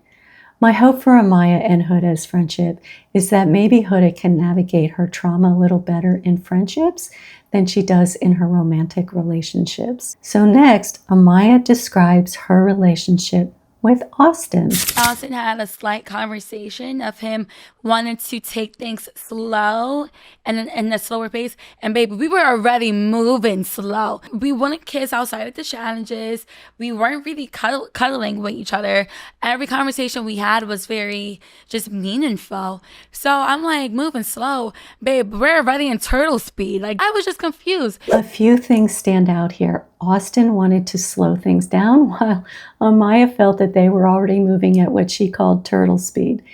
This shows one of the most important challenging parts of relationships. Two people can have very different perspectives on the same dynamic. Those perspectives are shaped by so many factors: upbringing, personality wiring, past relationship experiences, and in Maya's case, her highly sensitive temperament, which makes her naturally crave deeper connection. And when these differences are not understood, it can feel like one person is pulling while the other person is resisting, when in reality, both are simply moving at the pace that feels natural to them. That's why working toward mutual understanding is so important in relationships. Not to erase the differences, but to learn how to bridge them. That being said, Amaya seemed to be better matched with Brian than she was with Austin. And that isn't anything against Austin or a criticism of him. It's simply a reminder that compatibility often comes down to finding someone whose pace, needs, and way of connecting align more naturally with your own. When that happens, the relationship feels less like a struggle to negotiate differences and more like a rhythm that you both can settle into. So next, Alex asked Amaya what she was expecting to see on her end from the mailbox experience. I was hoping that people would just be honest with me prior to that, because there was a lot of things I found out that night about how people felt that never once said it to my face. So with me, I'm not like that. I usually just say things to people how I feel. I don't wait for a challenge to do so. Many HSPs live in a space of authenticity. Not all, of course, but for those who do, it can feel surprising, even disorienting when others don't. From what we saw on Love Island, Amaya seems to lean into that authenticity. She's very direct with people, and for her, being straightforward is part of how she connects. And for many HSPs, honesty and transparency are how they build trust. So it can feel confusing when someone communicates in a different style or at a different depth. Do you remember this? So Shadi, I definitely do want to talk to you. So like, what's going on between you and Ace? Because yesterday, you were one of the girls that I did cry and vent to about him. No, and I feel like you had many opportunities to tell me like, hey girl, I still feel a connection with him and I still want to pursue that. Yeah. And now the way I view it is like, wait, was she being genuine with me? Amaya went directly to Shelly to ask if she was being genuine with her. That shows how much Amaya values expressing her feelings and hearing honesty in return. But that doesn't necessarily mean that she always does it in the best possible way. For someone with a sensitive temperament, emotions can come on so strong that they're hard to contain. And when that happens, it can also be difficult for the person on the receiving end to know how to respond. We might value honesty and emotional expression, but if those emotions come across too intensely, and they often can from a sensitive temperament, they can overwhelm the very person we're trying to connect with. That's why self-awareness and timing matters just as much as authenticity. When we can express our feelings clearly and in a way that others can take them in, connection has a much better chance of deepening instead of shutting down. So next, Alex shares that when Ace, Austin, and Zach ganged up on Amaya, it was very uncomfortable and upsetting to watch. And this is what Amaya had to say about it. Oh my God. And plus, people were already not necessarily complaining, but just say I cry too much. So it's like, damn, how can I not cry right now? It was a really, really tough moment for me, to be honest with you. Like to just be on that podium and having nobody but myself at that moment. I was blacking out. Like when Amaya says that she was blacking out, What she is really describing is dissociation. Her mind was disconnecting from the moment because it was too overwhelming to process. That tells us that the experience was traumatic for her, and it was clear to everyone watching how intense that moment was. It would have felt traumatic for anyone in her position. Dissociation is just your body's way of protecting you. It steps in when your nervous system is overloaded. So Alex asked her if she ever experienced anything like that before. To be honest, no. Because like once again, like I'm able to walk away and like block someone when I feel like there's a conversation is just leading to something horrible. Right. But at that moment, I really just needed to embrace it and just stand on business. So now Amaya is describing the experience of feeling trapped. Not only from being unexpectedly ganged up on in the villa in front of everyone, but also under the pressure of cameras. In that moment, she was dissociating, trying to stand up for herself, and at the same time likely feeling some shame for crying, since she had already been criticized and shamed for her tears in other situations. What's important to see here is how many layers were happening for her all at once. She wasn't just navigating conflict. She was battling her nervous system shutting down, the spotlight of public scrutiny, and the internalized fear of being judged for her sensitivity. For someone with a sensitive temperament, or even anyone, that combination can feel overwhelming, even unbearable. Her tears in that moment were communicating the invisible weight that she was carrying. And then Zach added more salt in the wound. And on top of that, I had no idea Zach felt that way. And that was the person I was currently in the couple with. So out of everybody, I was like, okay, at least I have somebody to stand up for me. But it was not him at all. Imagine being in a relationship with someone and having no idea they felt negatively toward you, and then they choose to tell you in front of everyone at the very moment you are already being ganged up on. And in that situation, I think she stood her ground rather well. She told him to stop, and that took strength, especially when her nervous system was already under so much pressure. What's important here is that she didn't collapse under the weight of all of it. Even while feeling overwhelmed, she was still able to create a boundary in the moment when she told Zach to stop talking. That was powerful. Strength isn't about not crying and not feeling. It's about finding your voice and holding on to yourself, even when you're vulnerable. Next, Amaya shares her perspective on being too much too soon by all three guys who ganged up on her. My father loves to say that a strong, confident woman, especially a woman who's in touch with her emotions, would intimidate the cowards and people who are not vulnerable and open like that. I never understood the coming off too strong part because I never groped anybody. We never spoke about marriage or kids talk.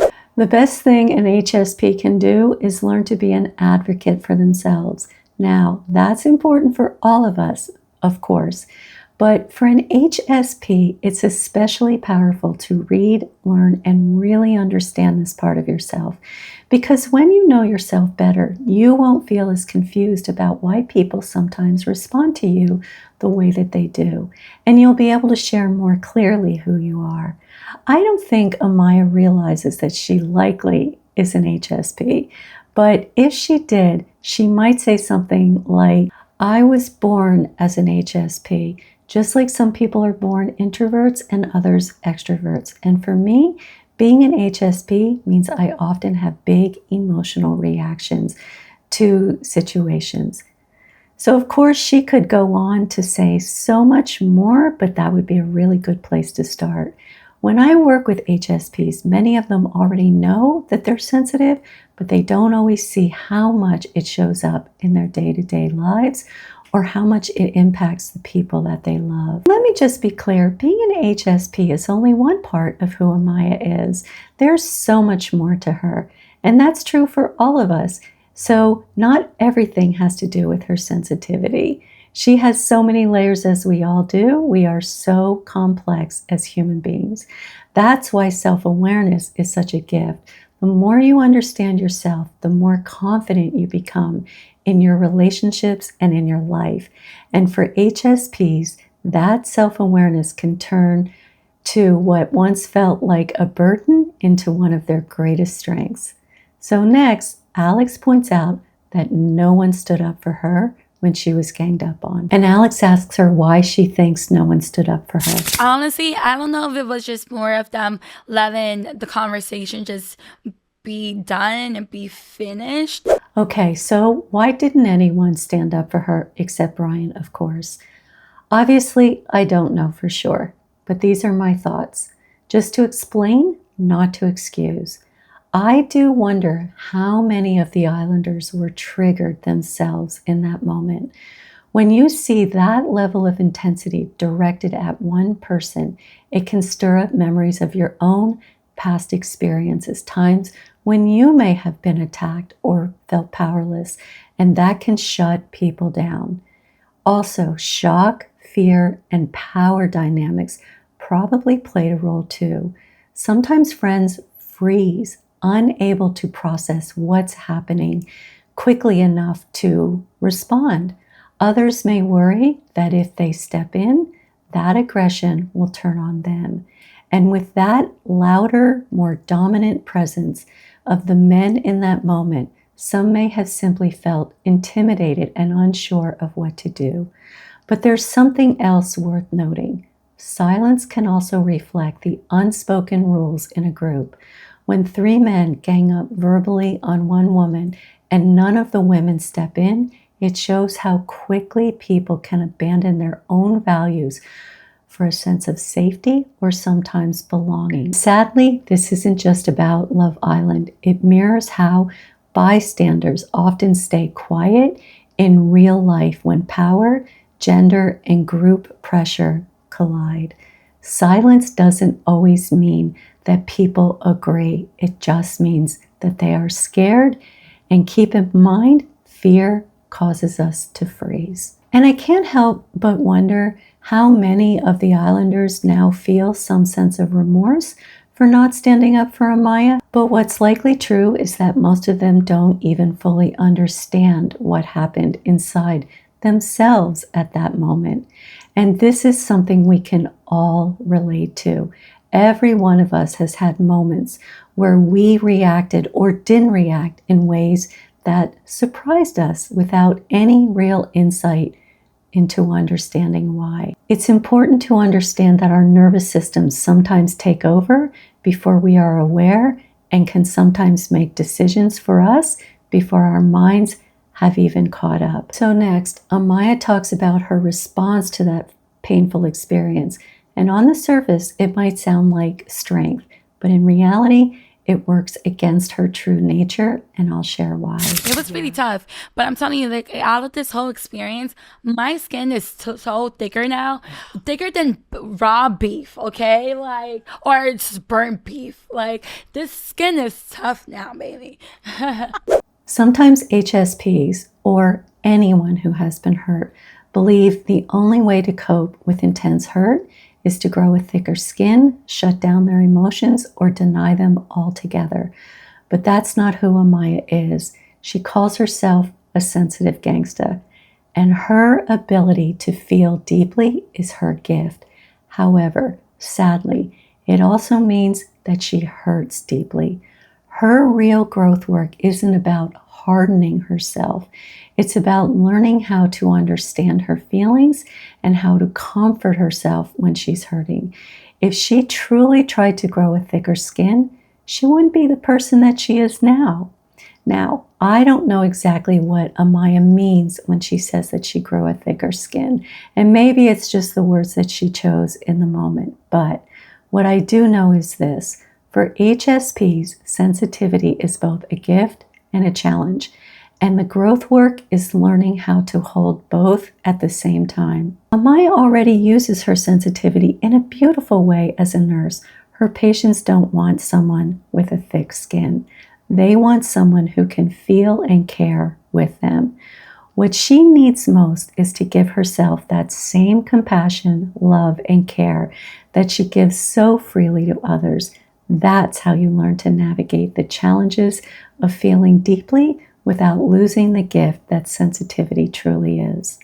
So next, Alex asked Amaya how she viewed Brian differently after he stood up for her.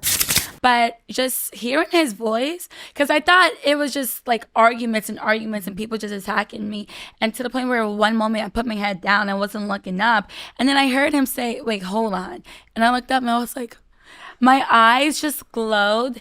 And I really did feel like he was my knight in armor that night, like just saving me. I'm really glad that Brian stood up for her in that moment. She deserved that, especially because she so freely stands up for others. Amaya describes him as her knight in shining armor.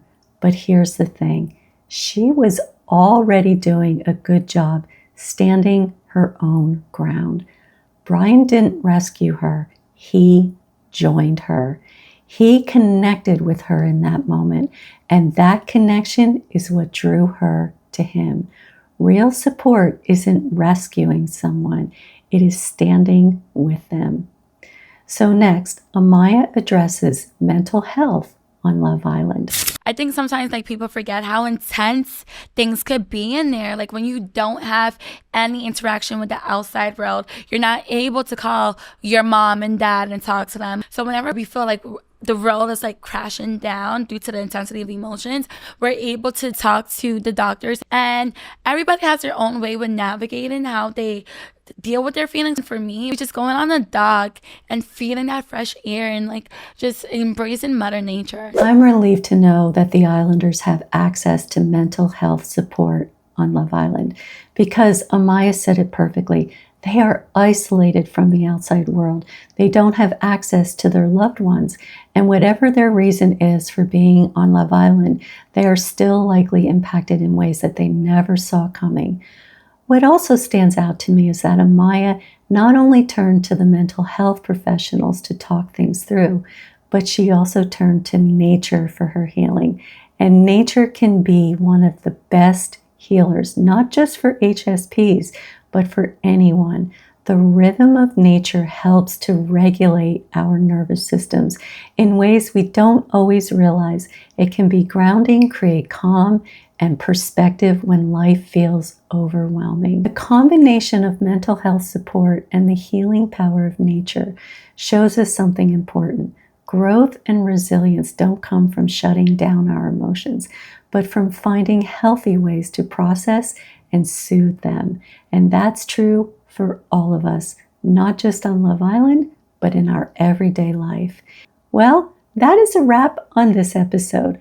In my next video, I cover Ace's interview on Speedy's podcast, and I'd say it was my second most challenging video to create. As I read through the podcast comments, many people said that they valued Ace's honesty. And in some ways that's true. He shed light on the idea that Huda was kept on the island because production wanted her there. At the same time, this interview did give me an opportunity to show how trauma can appear in very different ways than it did, for example, with Huda. We did watch it play out in this interview with Ace and Speedy, and I talk about that in this next video. Here we are, part 2 of my video series about Ace. So if you watch part 1, you know that I talked a lot about how trauma for Ace showed up on Love Island. And in this video, the question is, what happens when the parts of yourself you can't see are suddenly on display for the whole world to judge?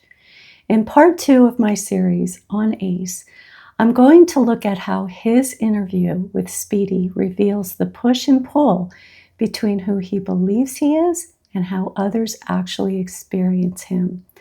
And more importantly, what this tension teaches us about trauma, self-awareness, and relationships. So let's just dive right in. Speedy says that he wants to talk about who is Ace and asks him why he has his name tatted on his back. Ace has always been a lifelong nickname. Oh, it's a nickname? It's a nickname, and my mom was going to name me that at birth, but you know, things happen, and for me, it holds sentimental value. I go by Ace, and I make sure that's important for people to know is Ace. Ace is what your name is. Yeah. I think it is always interesting that Ace only shares so much, and of course that is his right. Everyone deserves privacy and the ability to choose what they share and what they hold back. At the same time, if I were the interviewer, I would have been curious to ask Ace about the sentimental value behind the nickname Ace. I mean, after all, he has it tattooed on his body, which naturally draws attention. What stands out here for me is the mixed message. On one hand, the tattoo suggests his name holds deep meaning for him, something he wants permanently visible. But on the other hand, when asked, he stays vague and avoids opening up about it. I mean, from my experience when I talk with people, tattoos are deeply meaningful, and I have found that people want to share the meaning behind their tattoo. This kind of mixed signals can often show up for people with unresolved trauma, as I talked about in part 1. On one hand, a person may want to express importance, connection, or identity through something outward, like a tattoo. And on the other hand, they may still feel the need to protect themselves by holding back the emotional story behind it. It's not just about privacy. It can reflect an internal sort of push-pull between wanting to be seen and fearing vulnerability. So next, Ace talks about the community that he grew before Love Island. People would think I'm just some sort of dance teacher, which is surface level, but for me, you know, I just use my gifts to spread love and spread positivity. And that's what I built my following off of, is just, you know, spreading peace, because that's what I stand for. I love that Ace says that he stands for love and peace, and given all that he has shared, that he didn't have it easy growing up, it's impressive that he chose to align himself with values so different from the pain that he experienced.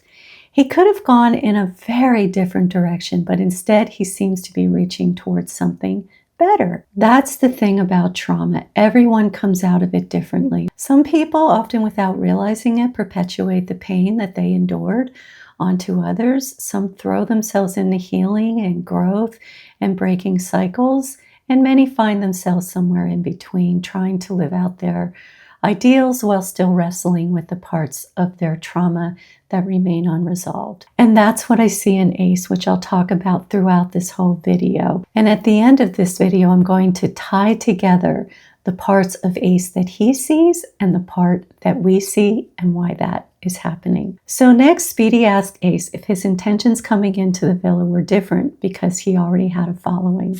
My intentions was to get to know someone through and through for them. I didn't want to ask nobody about no social media aspect of it. And when I felt like going into this villa and people were asking me, yo, what is your following? What's your following this? And what do you think is gonna be outside of this? I don't feel people are there for genuine intentions. When I'm hearing people in those conversations, it doesn't seem genuine to me, especially when, again, I have those things, so that's not my main focus in this villa. I would have asked Ace why he felt that he had to go on Love Island to find love. He says that people were not genuine, and that certainly can be true. I just want to show you something that Jeremiah said to Ace at the reunion. Andy asked Ace if he thought that Jeremiah was there for the wrong reasons, and if he was focused too much on what would happen after they left the villa. When I hear comments about getting the money, when I hear comments about followers outside the villa, I don't feel this is a genuine connection. It's been conversations of, you know, when the guys are sitting around talking about, you know, what was our following before this and what was your following and what do you think it's gonna be? So first, Ace said that he didn't think that Huda and Jeremiah had a genuine connection, and I don't think anyone can draw conclusions about who has a genuine connection or not. I mean, we all know that their relationship was toxic, but Ace really dug his heels in, believing that they did not have a genuine connection. I question if this was a trigger for Ace, meaning, did he grow up with people in his life who moved too quickly in a relationship and it ultimately hurt him? It's just a thought. Also, he said that people were talking about their following, and that may be true, but that doesn't mean that's why they are there. I mean, it may be or it may not be. I'm going to say more, but I want to show you how Jeremiah responded to Ace. One, I never mentioned the money. I remember I made a joke where like, oh, when we get out of here or when we win. I didn't go in there, let me go stress for 6 weeks to get 50 racks. You know, that's not, respectfully, like, I'm not going through that 50 racks, you feel me? So it's like, it was never about the money. And to your point, it was never about, oh, I can't wait to get in here and see what I got. So I'm not gonna go in here like rolling the dice, try to get followers. That's dumb. So Jeremiah addressed those claims rather well. Here's the thing, Ace has very strong opinions. And while there's nothing inherently wrong with that, it's important to recognize that strong opinions can sometimes close you off from curiosity about others. When you're certain you already know something about someone, you may stop listening for different perspectives. From a trauma perspective, as I have mentioned in part 1, unprocessed trauma can lock a person into rigid beliefs. Those beliefs aren't always the truth in itself. They can be shaped by triggers and projections. In other words, what feels like a fact may actually be a defense against something painful underneath. One common impact of trauma is black and white thinking. And let me say more about this because it is so important. Seeing things as good or bad, right or wrong, with little space in between, that kind of thinking can be difficult for the people on the receiving end of it, but it's also exhausting for the person holding it. Life becomes a constant cycle of judgment and reactivity without much room for openness or understanding. I always say that living in the gray zone is liberating. Gray thinking expands your possibilities. So, for example, instead of concluding that someone is rejecting you, which is so painful and it's so absolute, you might consider alternatives if you live in the gray zone. Maybe they're busy, maybe they're tired, or maybe they're facing their own struggles. Gray doesn't erase pain, but it makes space for compassion for yourself and for others. When you are able to shift from black and white to gray, it often becomes so healing. It doesn't mean giving up on your values or losing conviction. It means holding them with enough openness to stay curious about others' perspectives and to allow for more than one truth to exist at one time. That's where deeper connection becomes possible. So as the interview continues, Speedy asks Ace about voting Jeremiah off the island.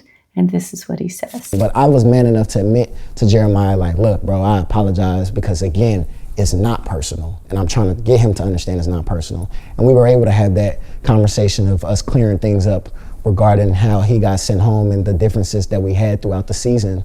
And, you know, we understood where we were both coming from. It's not a genuine apology when someone says, I'm sorry, but it's not personal. That kind of statement dismisses the impact of hurtful actions.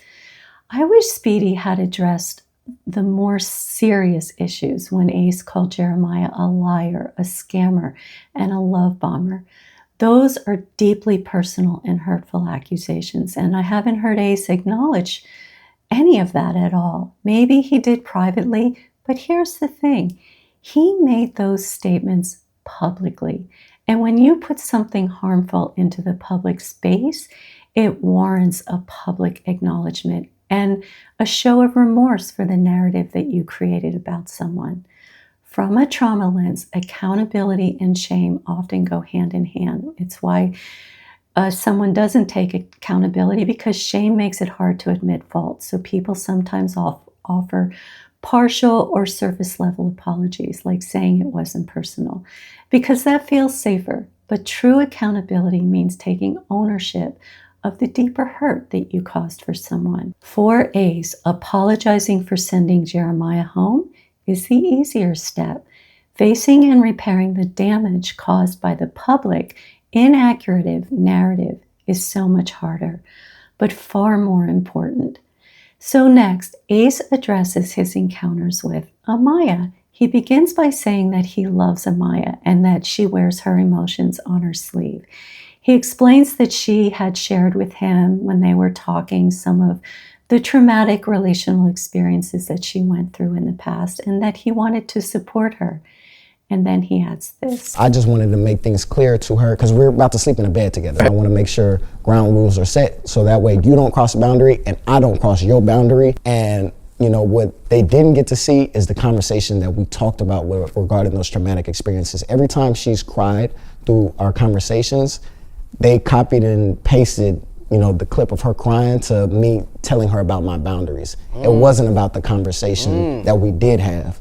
And it sucks that people didn't get to see that. Who knows, that may very well be true that in editing they copied and pasted Amaya crying. However, no one copied and pasted this. He's like, oh, I'm keep it real with you. Like, I'm still exploring other connections. And like, obviously, like, I understand that. That's why we're here. But like, that's not the first thing I want to hear after you pick me. Girl. I would be curious how Ace would respond if he was shown that clip of Amaya being hurt and expressing her hurt.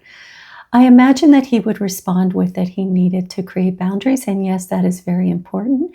However, what stands out to me is that when he chose her, he was very romantic in describing what it would be like sharing a bed with her. Let me just quick show you this. I did talk about this in part 1, but I want to show you in case you haven't been here before.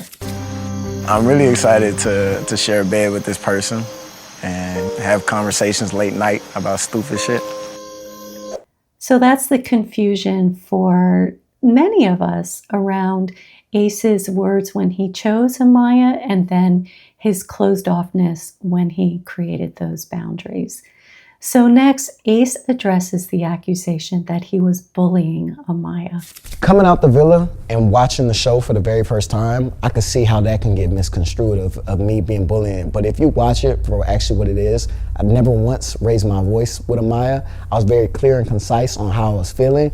And me just stating my boundary, I don't see how that can be taken as me bullying. The idea that not raising your voice means you couldn't have bullied Amaya isn't accurate. Not raising your voice can actually signal that you are in complete control. And if you are harsh while calm, that calmness itself can feel intimidating. Do I think Ace bullied Amaya? Here's what I would say. Ace was trying to stand his ground, but it came across as harsh and controlling. Ace is only acknowledging one part of who he is, and that's what I will talk about throughout the rest of this video. He may very well have been sensitive to Amaya in certain conversations about past relationships, but he struggles to acknowledge his harsher side. Ace believes that he is simply being direct or saying it like it is, as he has described himself many times. What he doesn't recognize is that his delivery comes across as harsh, and when he says it like it is, it feels like his truth, but it may not reflect someone else's experience of the situation. This is important because what we call our truth is always filtered through our lens, shaped by our history, our wounds, and our perspective. It doesn't necessarily make it the truth. Without that awareness, people can unintentionally cause harm while believing they're just being honest. What I see with Ace is that he would benefit from acknowledging all sides of himself, both the sensitive and the harsh. When you deny the harsh part of yourself, you risk always feeling misunderstood because others are responding to the side of you that you don't see or won't acknowledge. That is a painful cycle. He will feel hurt for feeling misunderstood, while others will feel hurt by his harshness. If he were to acknowledge that he has moments of harshness, it isn't about shaming himself. It's about self-awareness. Because once you recognize it, you can work to manage it, soften it, and communicate more effectively. Without that step, the pattern repeats. Ace continues to feel unseen, and others continue to feel wounded. And this is what Ace said about the babe moment. And I've been very clear with Amaya, and it sucks that people didn't get to see a friendship that we built, because after maybe about 6-7 days after the whole babe incident, we were cool. We didn't both apologized to each other and both said, look, I'm sorry for the way I came off, because this wasn't my intent. So what he is sharing is that they were good a week after the babe moment. But during the mailbox challenge, which was weeks after he claims that they moved past the babe moment, his confrontation in the mailbox challenge with her crossed a line. It was hurtful, and I can't help but wonder, why couldn't he let the whole babe comment go, especially when he says now that they got past that. They were friends and apologized to each other. Why did he feel the need to challenge her publicly after becoming friends? Amaya was trying to stand her ground in the mailbox challenge, and Ace jumped in with what looked like a need to set her straight. This comes back to how Ace sees himself. He believes his truth. He prides himself on being direct, but he doesn't always consider the impact of his words on others. From a trauma perspective, this can happen when you've experienced pain. You may feel that you're doing much better than the people who hurt you, and that may be true, but it doesn't erase the reality that your actions can still wound others. That's the self-awareness Ace would benefit from, because he says he is about love and peace, and I'm not questioning that intention, but until he's able to acknowledge both sides of who he is, he will continue to struggle with how others see him, and he will continue to feel misunderstood. True peace is acknowledging both sides of himself, but with insight, understanding, and compassion. Okay, let's move on to Ace's perspective about Nick and Olandria. My last conversation with Nick before I left was, he finds her attractive, she finds him attractive, but they haven't found a romantic spark. And that was my conversation with him throughout this entire experience. He was saying that it was nothing more than a physical attraction. It was just not at that romantic spark level. Okay, so we all knew this. Both Nick and Olandria admitted that to each other, but at the same time, both of them were in other relationships. I actually addressed all of this in my Nick Olandria video. But next, Speedy asks Ace what his reaction is to Nick and Olandria since leaving the villa. Ace responds by saying he's very happy for Olandria, especially given all that she went through in the villa, and that he's very close to her. But Speedy points out something interesting. Ace never actually said he was happy for Nick. Yeah, I'm happy for Nick too. I'm happy for Nick too. I'm happy for both of them. It's just I'm really happy for Olandria because, again, we developed a really close bond in there as well. Okay, so he says he is happy for both of them. So why does he say this? Do you feel like Olandria and Nick's relationship is real?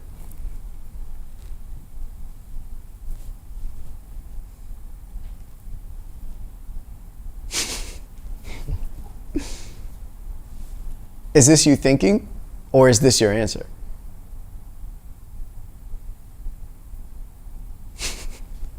I'm going to assume that that's your answer. Mm-hmm. So why do that?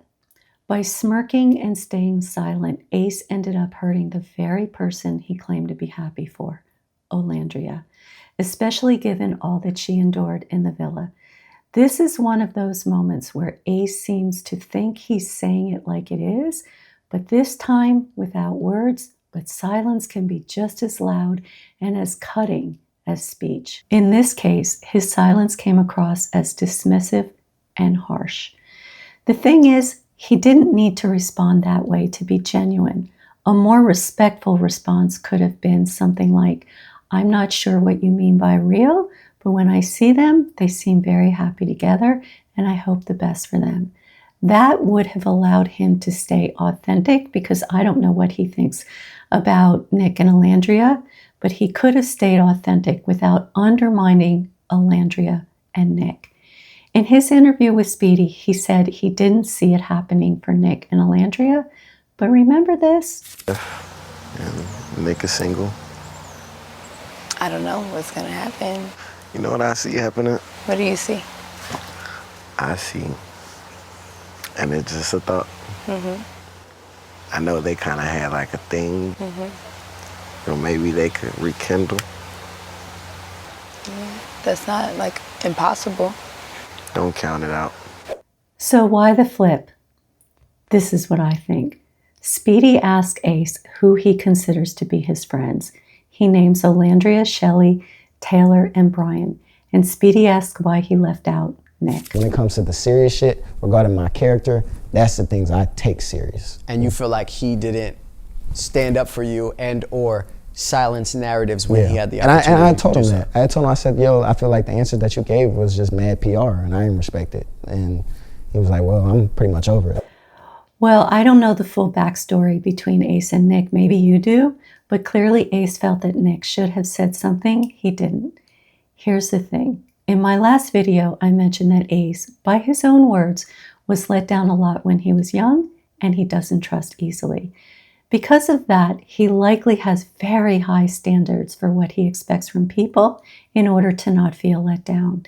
And when he feels that trust has been broken, there's often little, if any, room for repair. So when he says that he and Nick are cool, what he really is saying is that they can be in the same room together, but he will never see him the same way, and he will likely never trust him again. But here's the striking part. Ace is upset because Nick didn't step up to support him in the way he wanted, and yet he just did something very similar to his close friend, Olandria. By smirking and staying silent when asked if her relationship with Nick was real, he implied doubt, and in doing so failed to support her. The very thing he feels wounded by is what he ended up passing along to someone he cares about. And he did the same thing to Jeremiah. He put a hurtful narrative in public by saying that Jeremiah was a liar, scamming, and a love bomber. This is a classic example of how unhealed trauma and pain can play out.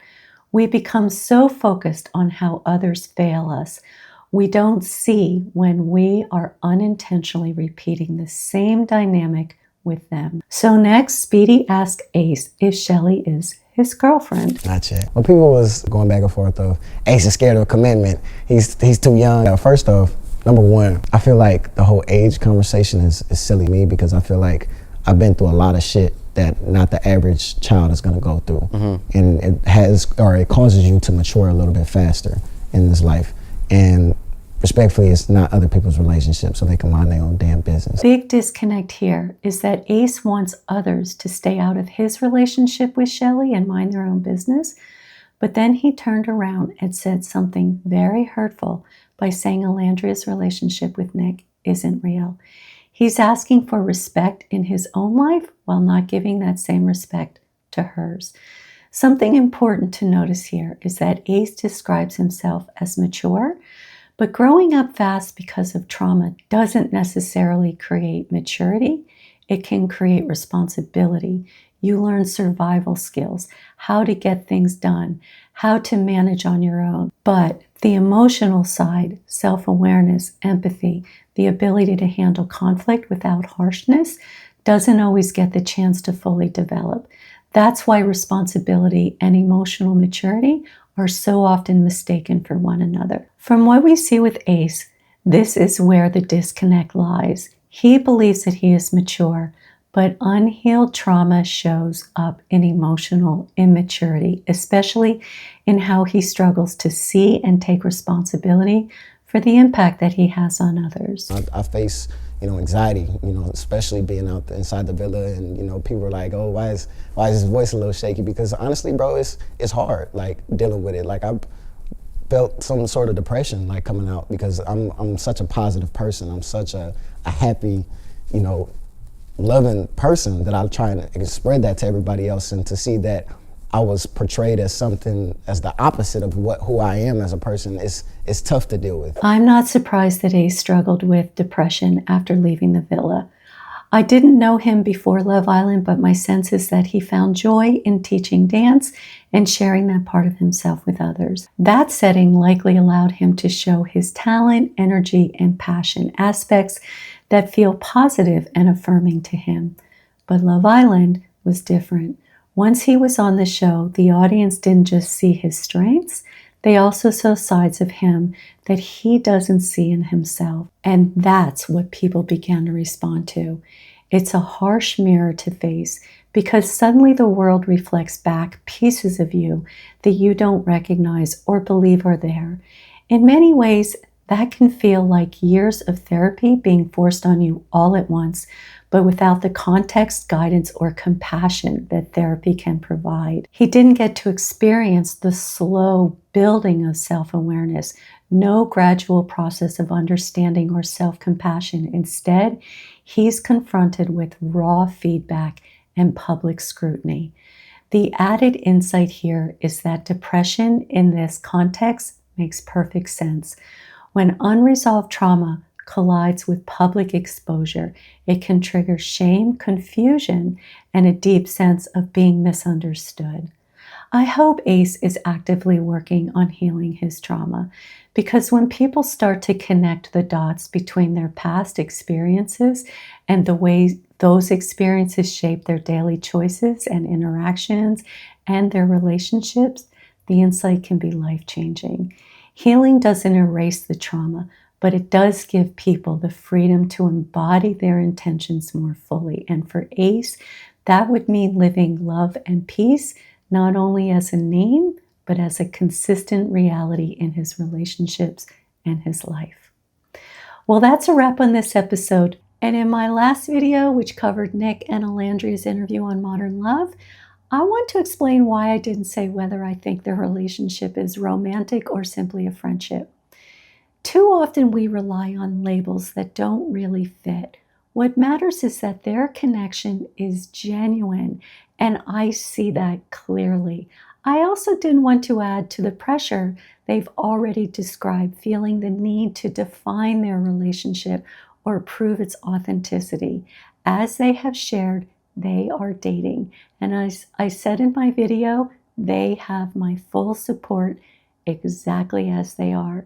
Do I hope that they build a strong, long-lasting relationship and have a beautiful life together? Of course I do.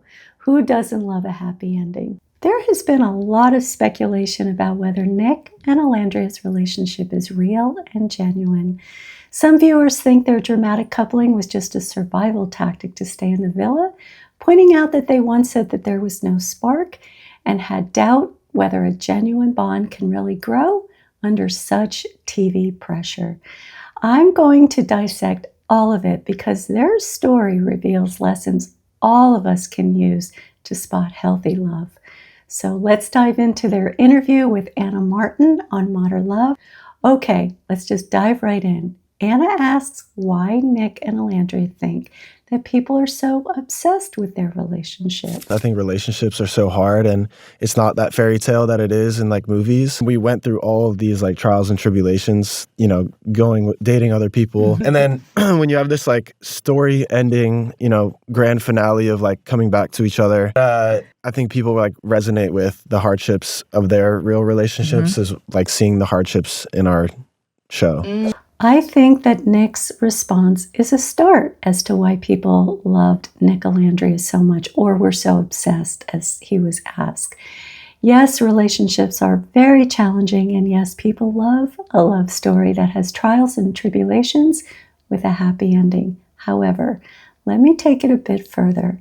We are all wired for love. We crave it, we need it, we thrive on it, yet the very thing that we crave most is also what can wound us the deepest. Watching Nick and Olandria after their separate heartbreaks, Nick grieving Sierra's departure and Olandria stung by Taylor's rejection, many of us recognized that heartache. Most of us know what it's like to be both hopeful and guarded after loss. Their willingness to lean toward each other shows a kind of quiet courage, choosing to risk love again while still carrying old hurt. But this is also where people began to question whether it was a strategic move to stay on the island. So let's walk through that. Single for 5 years, and I truly felt like this time I actually was getting it right. I want to find love so bad, y'all. I really do. That's about as genuine and vulnerable as it gets.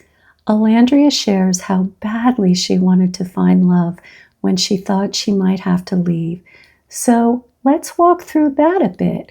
We know that the show gave Nick and Olandria the option to couple up, and this was their response. Olandria and Nick, you have a choice. You can remain single, but you must leave the island tonight, or you can couple up and return to the villa together. Me and you couple up. Yes. Oh shit. Oh my god. Oh my goodness. Did you see this coming? Bro, no! I think there's only one right answer. Let's go to the... Okay, so when they got the text asking if they wanted to couple up, both said yes. And at first, it looked like that yes was simply to stay in the villa. But Nick immediately spoke up and said this. I just want to say, I've been wanting to get to know you. I feel like we haven't had the opportunity to like get these conversations. Agreed. And I think like this text is the perfect opportunity to do that. In the beginning, how we kept kissing and we would never pull each other for a Yeah. chat. I'm like, he keeps choosing me. Like, you know what I'm saying? Is something there, but it's like once Sierra got involved, and yeah. This was Nick's first real chance to tell Olandria he had feelings for her. And remember, they had just learned that both Taylor and Sierra were now coupled up with other people, which opened a door to possibilities they might not have considered before. Even though we know that they had to get closure on those relationships, it still opened a door for them. So next, Olandria answers the same question Anna asks, why she thinks that people are so obsessed with them. And then with him being a fair-skinned male and I'm a dark-skinned female, but seeing me being loved out loud resonated with a lot of people in my community. It's like, oh, this is beautiful. Like dark-skinned Black woman being yearned for and loved out loud by someone that looks like Nick. It's like, this is beautiful. Like, this is like healing the world in a sense, because you don't see this often, especially not in real time. The idea of watching a man yearn for a woman taps into something almost universal. The longing we all have to feel desired. That's the beauty of the beginning of a relationship, when we naturally feel wanted and pursued.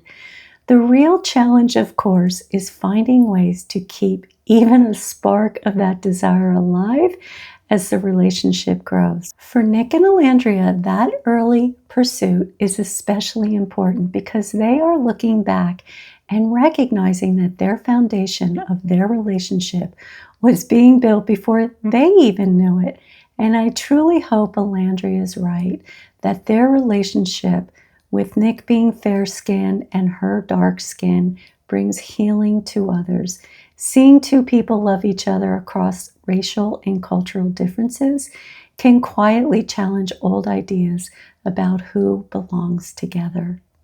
So next, Anna asked them why they thought that they were single before entering the villa. Excellent question, by the way.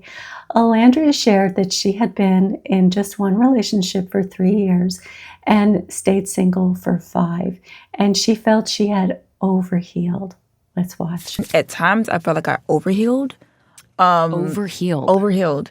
So in my relationship, considering that it was my first one, I truly found myself being way more forgiving than I should have been.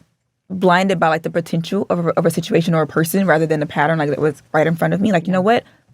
You're just not, instead of just seeing it for what it was, I just saw it for what I wanted it to be. Olandria's experience is not unusual, especially for a first relationship, because that's when we're learning. Many people stay with someone for the potential they see rather than for what or who the person is in present time.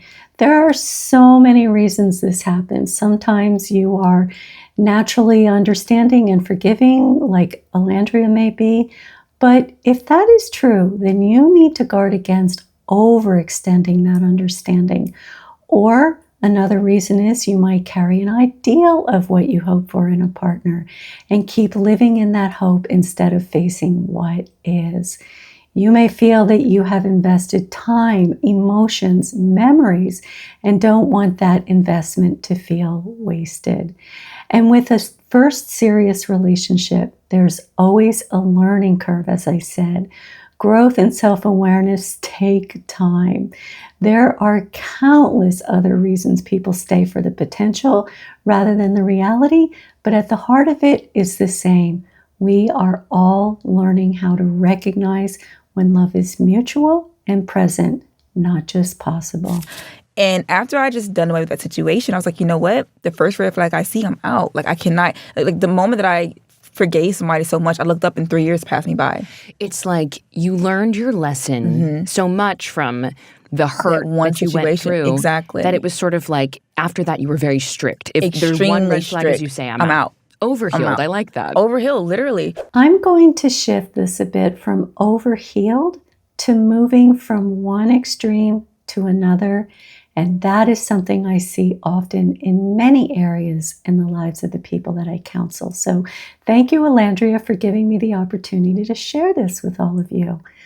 When we've lived at one extreme, like Olandria extending too much forgiveness, we can swing to the opposite side. In her case, the moment she saw one little red flag, she was out. This happens because the middle ground feels too close to the old pattern. Staying at the far end feels safer, as it almost guarantees you won't slip back into over-forgiving in Olandria's case. And I see this with so many experiences. So, for example, someone who has spent years over-accommodating others, they might swing to the completely other side and stop accommodating altogether, fearful of falling back into over-accommodating again. The real work is finding your way to the middle, where healthy balance lives. Okay, so with all of this in mind, some people are suggesting that Nick and Olandria's relationship wasn't real because it looked like they moved too quickly after their relationships with Sierra and Taylor ended. But one thing that many may not have considered is that Olandria may have simply wanted to stay open-minded to new possibilities, just as she committed herself to do when entering the villa. I also have thoughts on why Nick may have moved on so quickly, and I'll share that with you shortly. So when I was asked to come onto the show, I was like, you know what, Olandria? We're going to believe in second chances. We're going to believe in giving grace, extending grace. Like, you're going to know the value in that, which is why me and Taylor's situation dragged out for so long. Because I didn't want to be that girl anymore to write people off immediately. It's like, you know what? I'm not coming into this show with that same mindset. I want to be more open. I want to learn the value of second chances and the value of giving grace. Did it kind of get me embarrassed? Yes, but I learned so much from it, though. She entered the villa with the goal of finding that middle ground.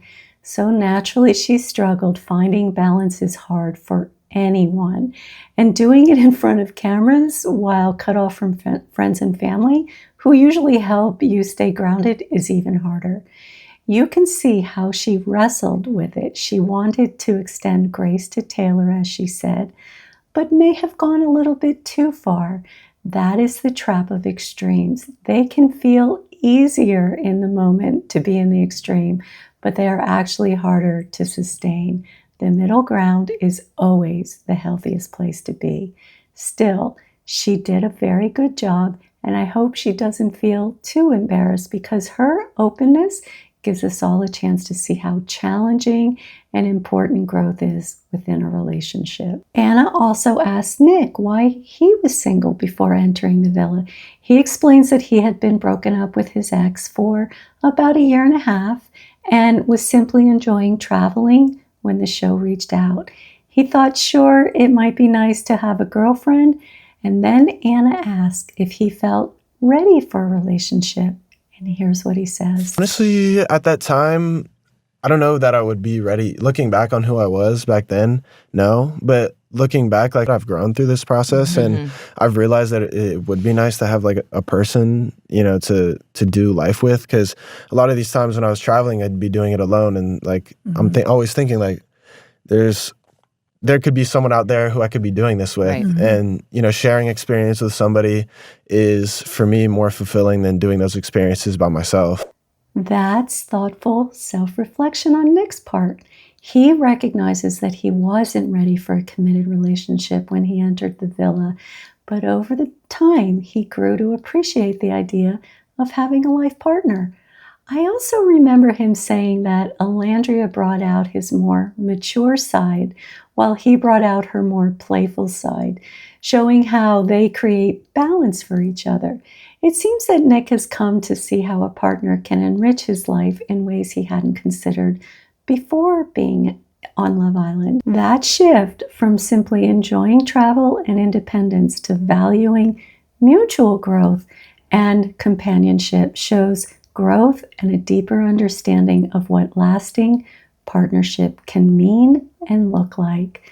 So next, Anna talks with Olandria about her relationship with Taylor and shares that it was tough to watch her work so hard for a connection when it didn't seem like Taylor was reciprocating, and asks her why she puts so much work into that relationship. And let me say this, by understanding what Olandria experienced with Taylor, it will help us see the depth of her connection with Nick, because it shows what she learned about what she truly needs and how she hopes to be cared for in a relationship. And as she mentioned earlier, Nick showed a yearning for her that I didn't see Taylor show her. So let's see what she says. Because Taylor was reciprocating the energy. It just was edited to where you guys couldn't see that.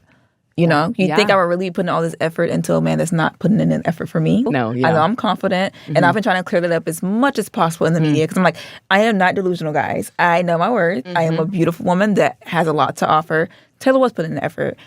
I can understand why Olandria wants to shift the narrative that she was pursuing someone who wasn't reciprocating. That can feel publicly humiliating, and she doesn't deserve that.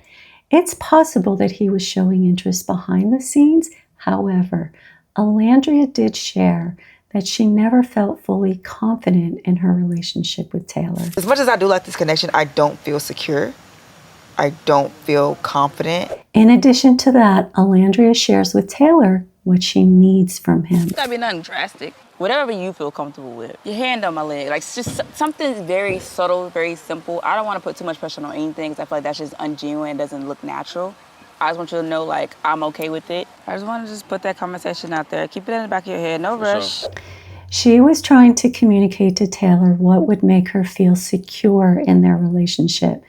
And this is why it is so important to understand the difference between what you want in a person and what you want in a relationship. And I'll say more about that because it's so important. But first, let's watch this. He was a gentleman. The women loved him. He was very attention to detail. He remembered people's tea orders, coffee orders, breakfast. How did I say breakfast? Like, he was very good with women.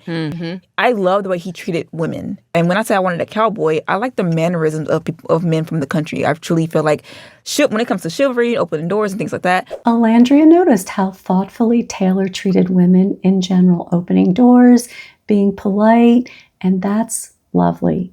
But what truly matters is how someone shows up inside an intimate relationship. The small courtesies are nice, but the deeper question is, how does this person engage with you when it really counts? She even mentioned wanting a cowboy because of how they treat women, which shows a common pattern.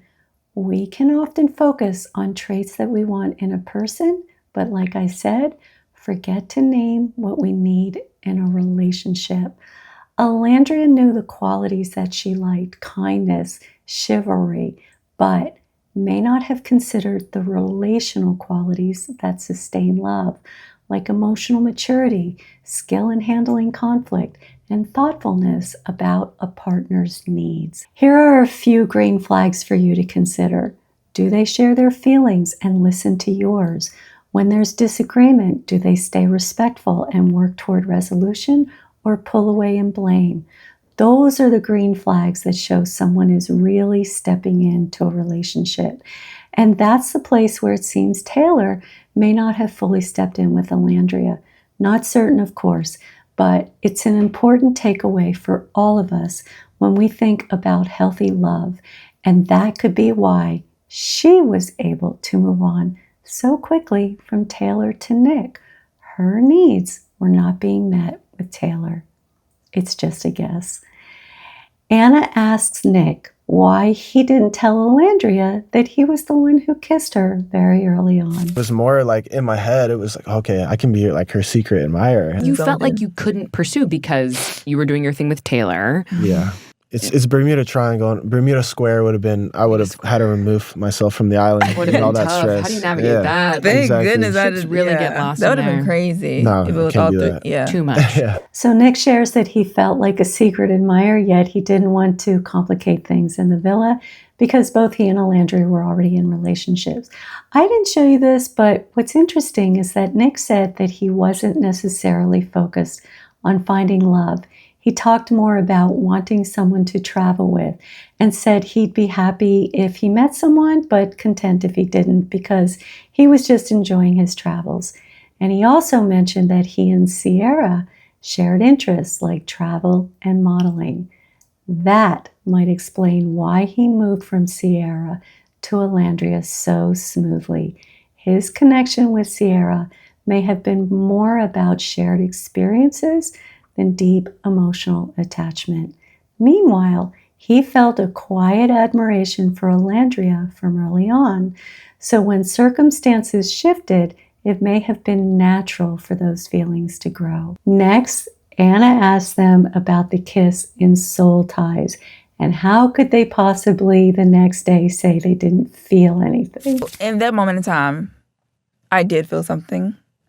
It was a great, like I didn't realize how steamy the kiss was until I watched it back. Because we've kissed so many times in the challenges, so it's just like, our kisses are always blindness. good. You've kiss Yes. blindness. So she did feel something, but then later, So when afterwards, like, I kind of felt like a sense of guilt because I know how Sierra was having a hard time in Casa because she was really missing Nick and Sierra's crying. who Nick is with. Yes, coupled and up this is to that before I time. was done. Like she was crying, so I have all that playing in my head. And then at that time, Taylor, I did not know Taylor, did not find me physically attractive, all that stuff. So it's like I felt like I owed him something. So I was like, oh my gosh, I got to tell Taylor and I got to tell Sierra. Like I feel bad. External noise. Yes. For you. that's a lot for Olandria to carry, caring about Sierra's feelings while having feelings of her own.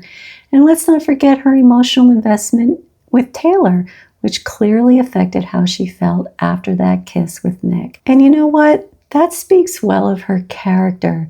She felt a connection with Nick, but still didn't want to hurt anyone. I'm always considering everyone else's feelings when I make decisions. I felt terrible for Sierra and Taylor. I felt like I owed them so much. So I didn't allow myself to truly feel what I wanted to feel when it came to Nick and admit it to him like, I liked it and I wouldn't mind, you know? But at the same time, I know, not only did I know Sierra's missing Nick, I know he was missing her too. I don't even want to do this to you anymore. Like, I don't even want to put him in a situation to make him choose between me or Sierra. Everything that Olandria shares here is completely understandable. She was aware of her own feelings and of what everyone else might be feeling. And that matters because if you ignore the feelings of others, you risk losing support from many people when you move into a new relationship. They may feel that you didn't care how your choices affected others. In my Nick Olandria video, I said that they needed to find real closure in their relationships before exploring their feelings for each other. Without that closure, their new relationship could have been tainted by unfinished business. You're thinking about basically everyone else except But for me. yourself. Exactly. And that has been my downfall my entire life, always considering everyone else except for Olandria. That is a concern that I have for Olandria. She puts other people ahead of herself, even when it might be unfair to her. And it is hard sometimes to find that middle ground of caring for others while caring for yourself at the same time. Remember when she said this at the villa? What I've learned in this process, you have to be selfish. I struggle with that so much. And Insane. I truly felt like me picking Nick last night was the first time that I finally put myself first without considering anybody else. Yeah. Whether that was a friend, another connection, or anybody else. It was just for me. So as selfish as that was last night, I felt good. I talked in my Nick Olandria video about the true definition of selfishness. Check that out if you'd like, but I'll briefly say this. Selfishness is when you knowingly cause harm to someone else for your own benefit.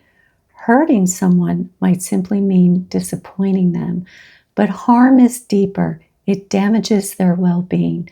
That is very different from healthy self-care, which is meeting your own needs. Now, let me say this.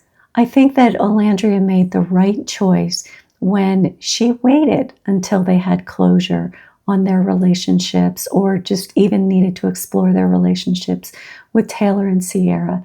If they had completely ignored Taylor and Sierra, that would have been very harmful. So they went about it the right way, not a selfish way, but a way where they found closure, and then they were able to move on with each other in a very healthy way. So next, Nick addresses his thoughts about the kiss in Soul Ties. And you watch that playback, it's like, how are you going to tell me that you didn't feel? I'm looking at myself, telling myself. He literally zoned out Nick, for a like, moment. No, you look drunk after that kiss.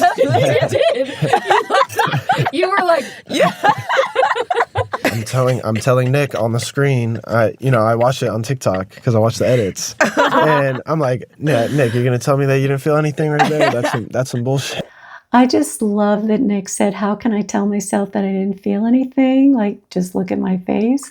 He's basically saying his reaction was as authentic as it gets. So next, Anna asked them how they would describe their connection to each other. I think it is a slow burn. We started off as close friends. I love it. And everyone knows I'm a slow burner. So, like, it's kind of like me and Nick was building in on this story that we didn't even know. Like, it wasn't even, published yet. Like, we were just adding to it every single episode. You know what I mean?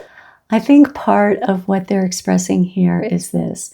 How can anyone question the genuineness of our connection? They didn't plan it, and it took time for both of them to even understand what was happening between them. That slow realization can actually be a sign of something real, a connection that grows naturally rather than being rushed or staged. It shows they weren't trying to force a storyline.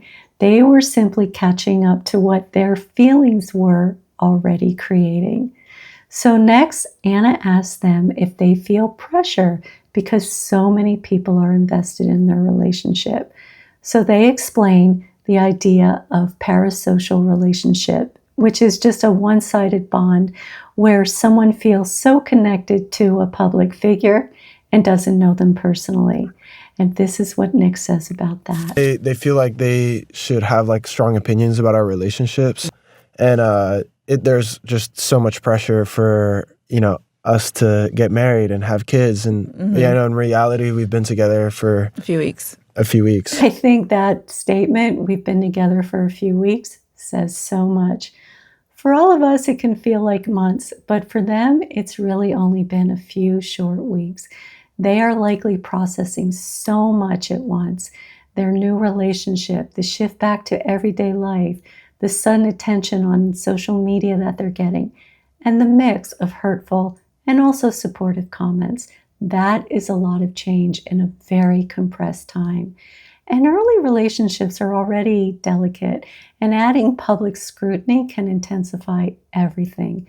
Testing their ability to communicate, to create boundaries, and to stay as grounded as possible as a couple. This is our real life relationship. Yeah. If you think that we're not displaying PDA, at an event, it's because we aren't comfortable with that. Yeah. And we did that all season. Yeah. Oh my, y'all seen this you can kiss. run, Y'all you can seen run back that the do show. all that a stuff. year-long break from kissing. Like, I want to give that yeah, too. just like they see us out like, oh, they're not doing this. They're not kissing. They're not doing this. Oh, it's not genuine. They explained it rather well. It's their real relationship, and they made an excellent point. After being on public display, they deserve privacy. That privacy isn't just a preference, it is essential for a new couple. Stepping away from constant outside opinions gives them space to build trust, navigate conflicts, and decide what their relationship will look like on their own terms, something every healthy partnership needs.